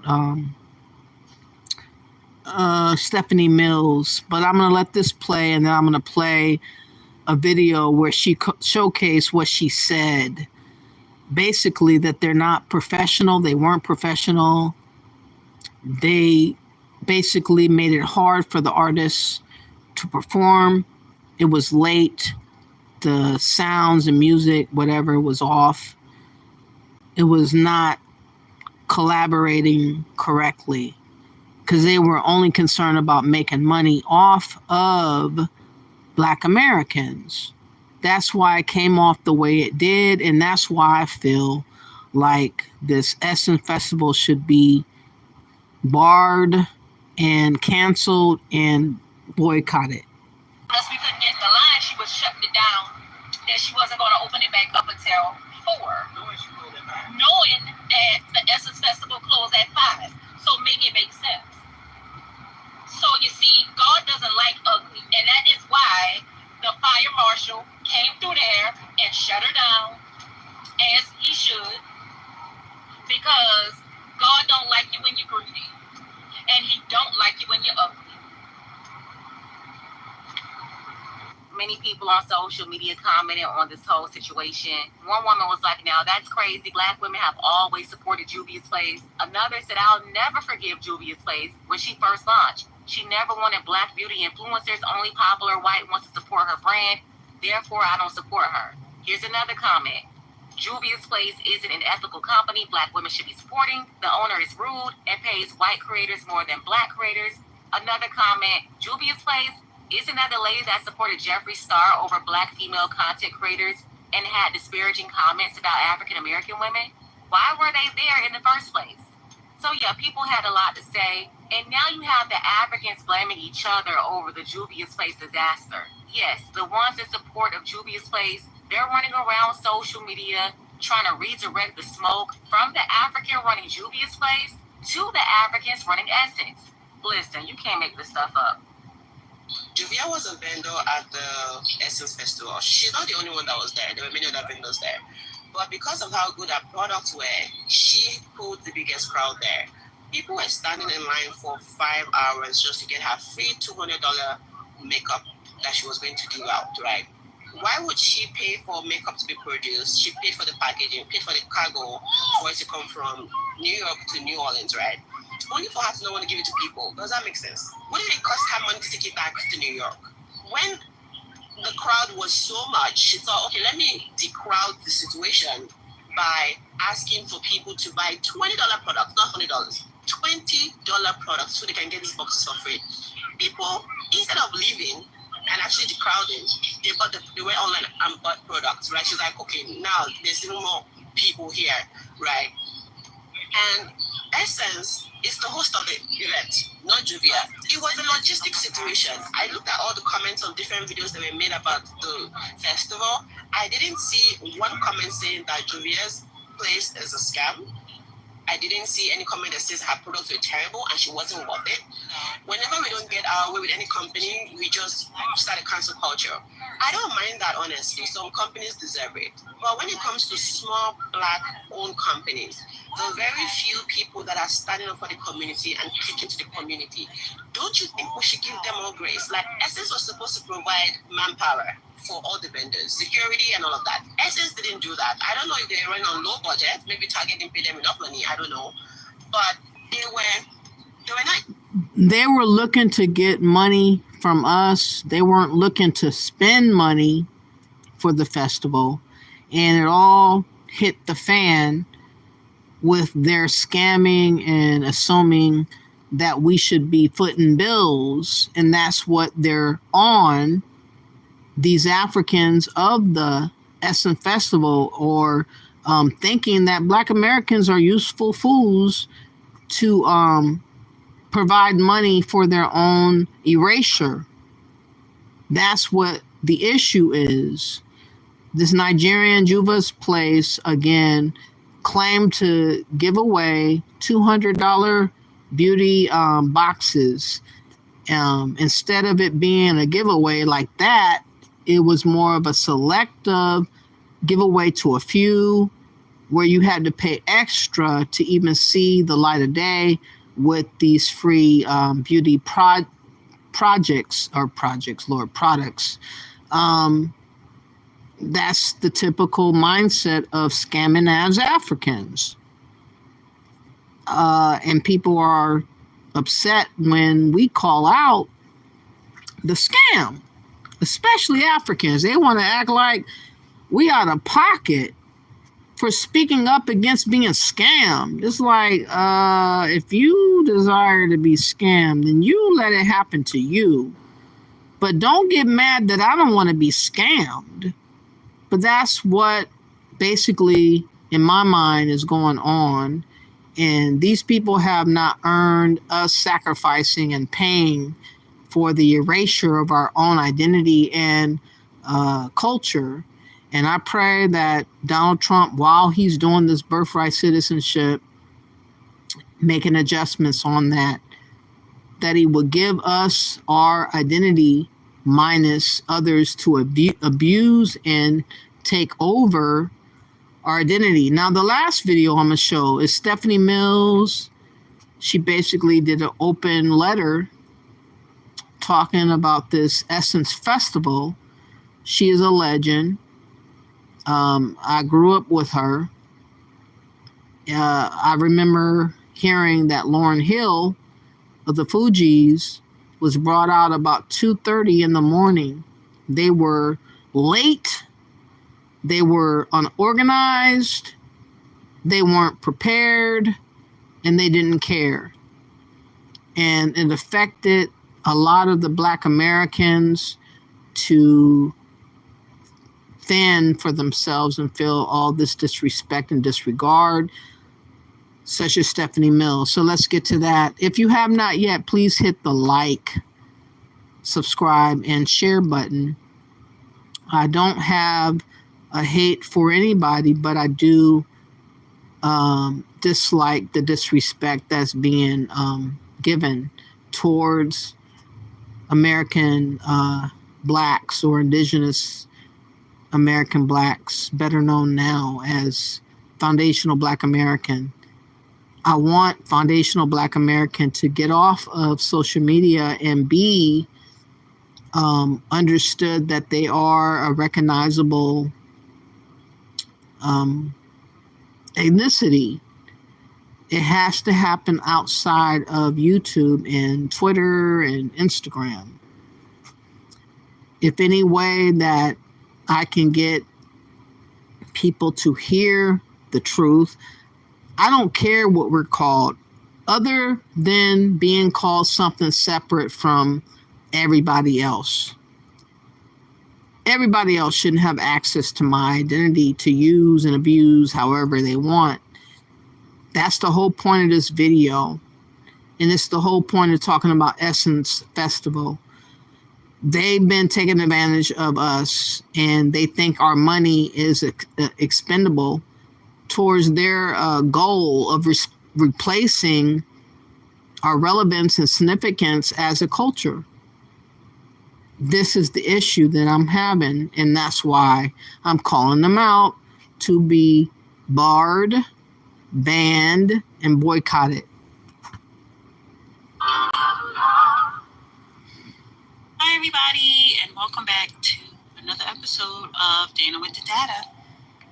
What happens when one of R&B's most respected legends calls out one of Black culture's biggest celebrations? Well, Grammy-winning icon Stephanie Mills dropped an open letter that sent shockwaves through the Black community and social media. And it's about way more than just difficulties at the Essence Festival. Today, we're diving deep into Stephanie Mills' explosive criticism of the Essence Festival, her concerns about the misappropriation of foundational Black American culture, and what this means for the future of Black culture celebrations. First, let's set the stage. The Essence Festival of Black American culture has been a cornerstone of Black celebration since 1995. For nearly 3 decades, it's been marketed as the ultimate gathering for Black Americans, more specifically Black women, to celebrate their heritage, music, and community. But in the last year or so, there's been a growing tension within the Black American community about cultural identity and representation. Enter the FBA movement, Foundational Black American, which emphasizes the distinct culture and contributions of descendants of American slavery. FBA advocates argue that there's a difference between Black American culture rooted in centuries of American experience and broader African diaspora culture. We believe this distinction matters, especially when it comes to cultural events and representation. This context is crucial to understanding why Stephanie Mills' letter hit so hard. Stephanie Mills published an open letter that initially seemed to focus on operational issues at the Essence Festival. She cited severely lacking schedule and time management, technical difficulties with sound systems, and a chaotic backstage environment. But buried within her professional criticism was something much more deeper. Mills expressed disappointment what the Essence Festival has become, noting that it used to be a space where Black Americans could come together to celebrate their culture. That phrase, Black Americans, wasn't accidental. Mills was making a distinction, and the FBA community heard it loud and clear. The letter sparked immediate discussion about whether the festival had drifted from its original mission of centering Black American fellowship and artistry. Mills wasn't just complaining about sound problems. She was questioning the festival's cultural authenticity. Her comments reflected broader concerns about cultural appropriation and whether major Black culture events are maintaining their commitment to authenticate Black American culture. Essence Fest. That lady got up there on that podium and she said, yes, motherland, Africa. It came from Africa. The blatantly disrespect. I don't know about y'all, but Black Americans is tired of being the bottom of the totem pole. We give you culture, you take it, you run with it. You know what I do respect about BET though? BET says Black excellence. It always do in their commercials, Black excellence. And I always wondered, like, why do they just say Black excellence? And now I understand why, because you can't intertwine the two. Now, I don't know about y'all, but I ain't never woke up and said, let me play some African music. I've listened to people from Africa who have beats they sing as if they're Americans. You don't need no other body. But I'm not waking up just listening to no African music. The problem is everybody from every other continent literally comes to America and disrespects us. And you even got some Africans on here saying that they were taught to come over here to disrespect us, like as if we're bugs or something. I believe that. Everybody talking about they returning home to Africa, but this is your home. Even the ancestors fought to stay here because they were never from Africa. Like, who have jollof rice and they want to have a standoff? Like, who could cook this rice better than you? Like, who does that? I never ate that and don't want to. It's just like the Chinese, how y'all go to these Vietnam nail shops and they cuss you out. Africans do the same thing. People from other countries, black people, do the same thing. And the crazy part is they don't even claim black until it's time to benefit from it. Civil rights. I just say forget the whole thing, because even though the man from the Essence Fest, you know, the CEO, he is literally from Liberia. So of course he was going to turn it into his culture for his people. But everything we have for us, everybody always takes it. Fucking sad shame. And that's the issue.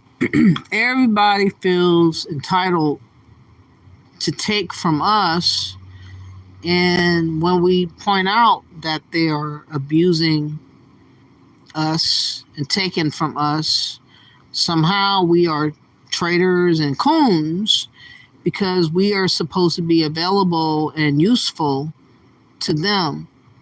And that's what I disagree with. I am my ancestors. I am of American soil.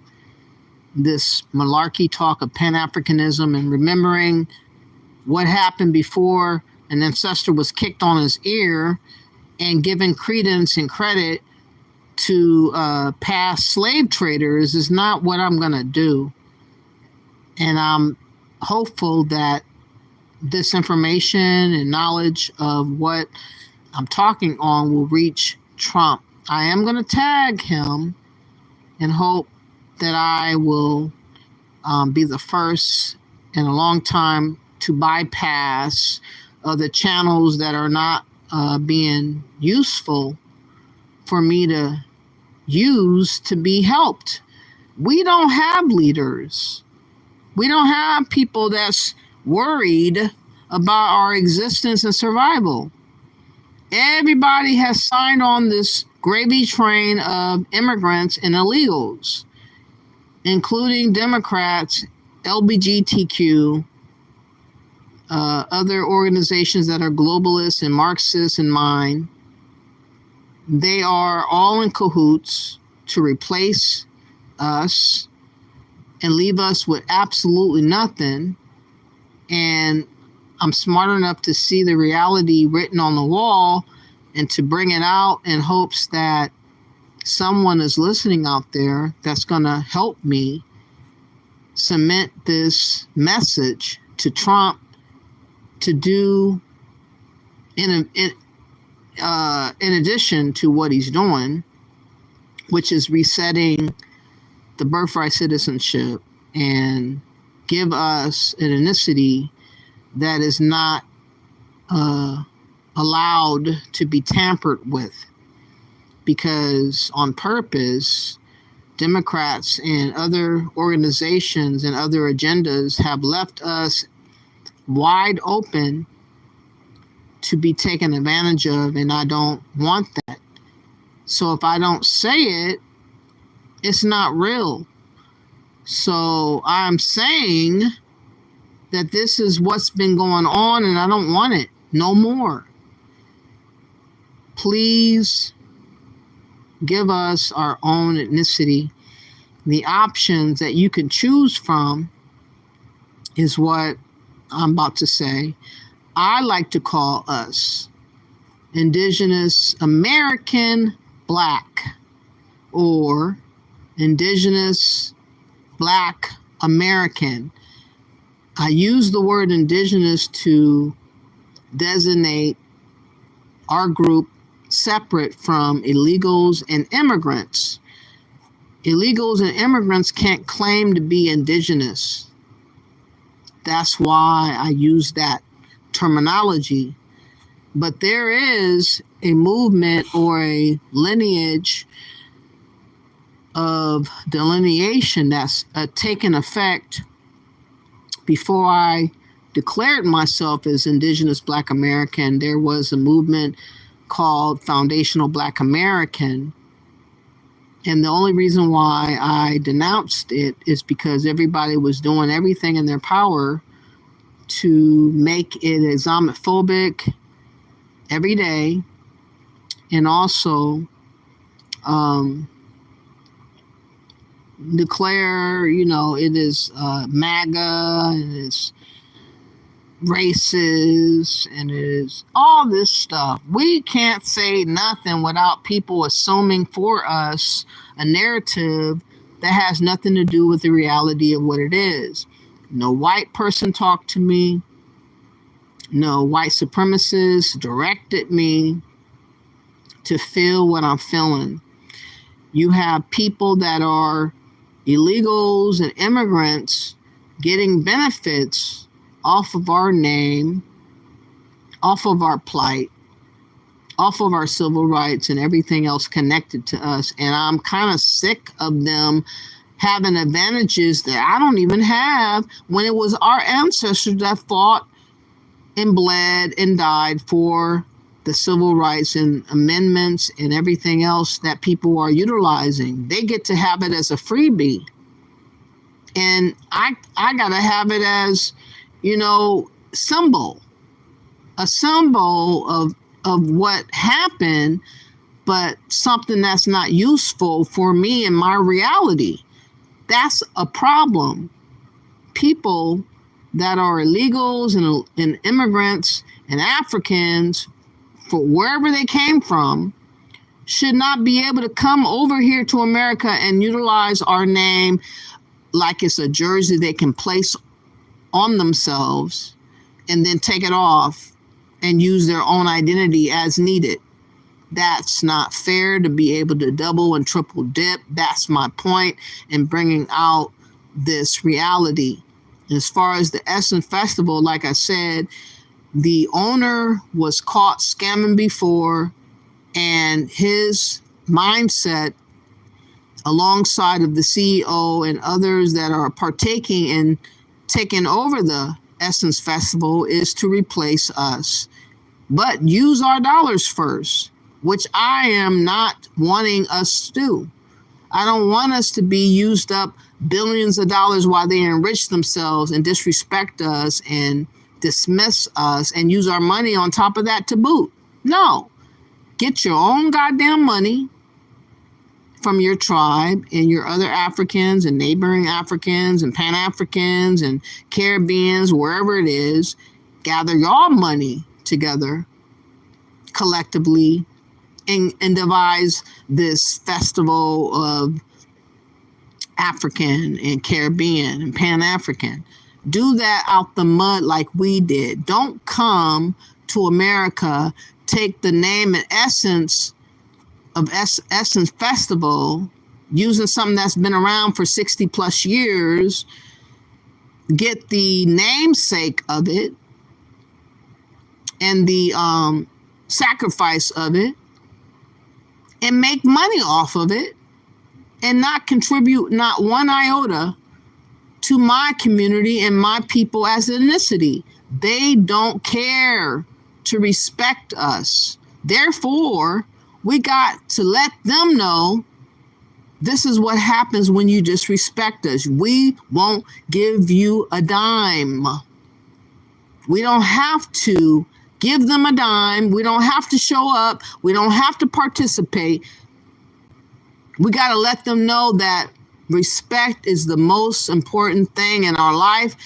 And if we are given ethnicity by Trump to acknowledge us as ourselves, as Haitians have an identity by itself, Jamaicans by themselves, Nigerians by themselves, Americans also should have the identity ethnicity by ourselves. Kamala Harris should not be able to have access to the name. Barack Obama should not. An Indian signing up for Columbia University should not. and other people that have played the part of being a so-called African American, and then be up on a camera to explain that they lied on purpose and still go about their business like it's nothing. That's a problem. Please fix this issue, and I would greatly appreciate it. I would do whatever, signing of a letter or whatever you need. If you do respond to this video, President Trump, please leave in my chat room that fact, and I would greatly appreciate that. Again, I'm for my people. I'm for my lineage. We just need confirmation that we are going to have our lineage. On purpose, people left it open-ended that we didn't have an ethnicity and a lineage for others to abuse and use. And here we are today with a lot of abuses. Please disallow the abuse, allowing us to be used as a piñata, beat up, terrorized by other groups of people, disallowed to have a voice and a word about how we feel, so that we can feel like, we have something more than what we had. And I believe that a lot of people will have more pride by having ethnicity. They would have ethnicity. You said, do you know years ago, before America became America, then was here before we... Michael, I don't believe that. Sorry. They don't have it like that. You said just Google what you stated, not ever mention, check your sources. What are you talking about, Jeff? Africans are in damage control mode now, but I think it's too late for them. Pan-Africanism and the leeching by all foreign immigrants, black, white, yellow, and brown is done. Y'all can't disappear us. Exactly. We're not going to allow that. Why is this hitting so hard within the black community and among black content creators? Timing and Africans misjudging the backlash from black Americans. We would not have noticed this 5 to 10 years ago. We weren't paying attention then, but we are paying attention now. I would say I was oblivious about, this is 2005. I was oblivious 2017, 16, 15, and so forth about anything going on until I came to social media and saw what I was seeing. Now I know they have been running off like bandits, taking advantage of our identity and using it as if we are their tampon. They're tampons, y'all. So anyways, I've said enough. I've been on here a long time. Please hit the like. Please share and subscribe. You said, Clement, our Italian community usually goes to schools in the coast, meaning also choose school that have Italian studies. So yes, some other schools will probably be lacking in the demographic. Okay. I appreciate everybody that has come. If y'all can, please share the video to President Trump. I will be tagging him tomorrow or even before I go to bed tonight, this video, in hopes he hears it or someone from his YouTube or whatever will get a glimmer of what I'm saying, to try to add to helping us out and bypassing the people that are set to ignore us and bypass us on purpose. I can't go through the Black Caucus. I can't go to the NAACP. I can't go to the Democrats. I can't go to the preachers and the Pan-Africans. None of them. They all want us to fail collectively and be submitted to their agenda against our elevation. That's the catch. And that's what I'm hopeful that we will rid ourselves from having happen to us. I don't want us used and abused for other people to have laughs, kicks and giggles. I don't want that. So I hope that you guys appreciate this video. Again, there are abundance of videos talking about the Essence Festival. Just put it in Essence Festival flop. There's a lot of different videos talking about it. We are all on code as American, Indigenous American Blacks to talk about what we don't like no more. And people are really scared for the first time about us speaking up, you know, speaking our truth. They have been so,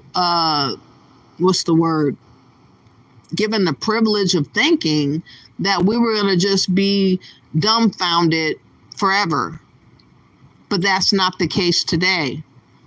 And I want my listeners to know we are deserving of ethnicity. I don't care what Africans think. I don't care what Pan-Africans think. I don't care whoever thinks. Like I say, you have your identity and I'm trying to get mine. Either you respect it or push the fuck on. Okay? So with that being said, please like and share the video and bless up.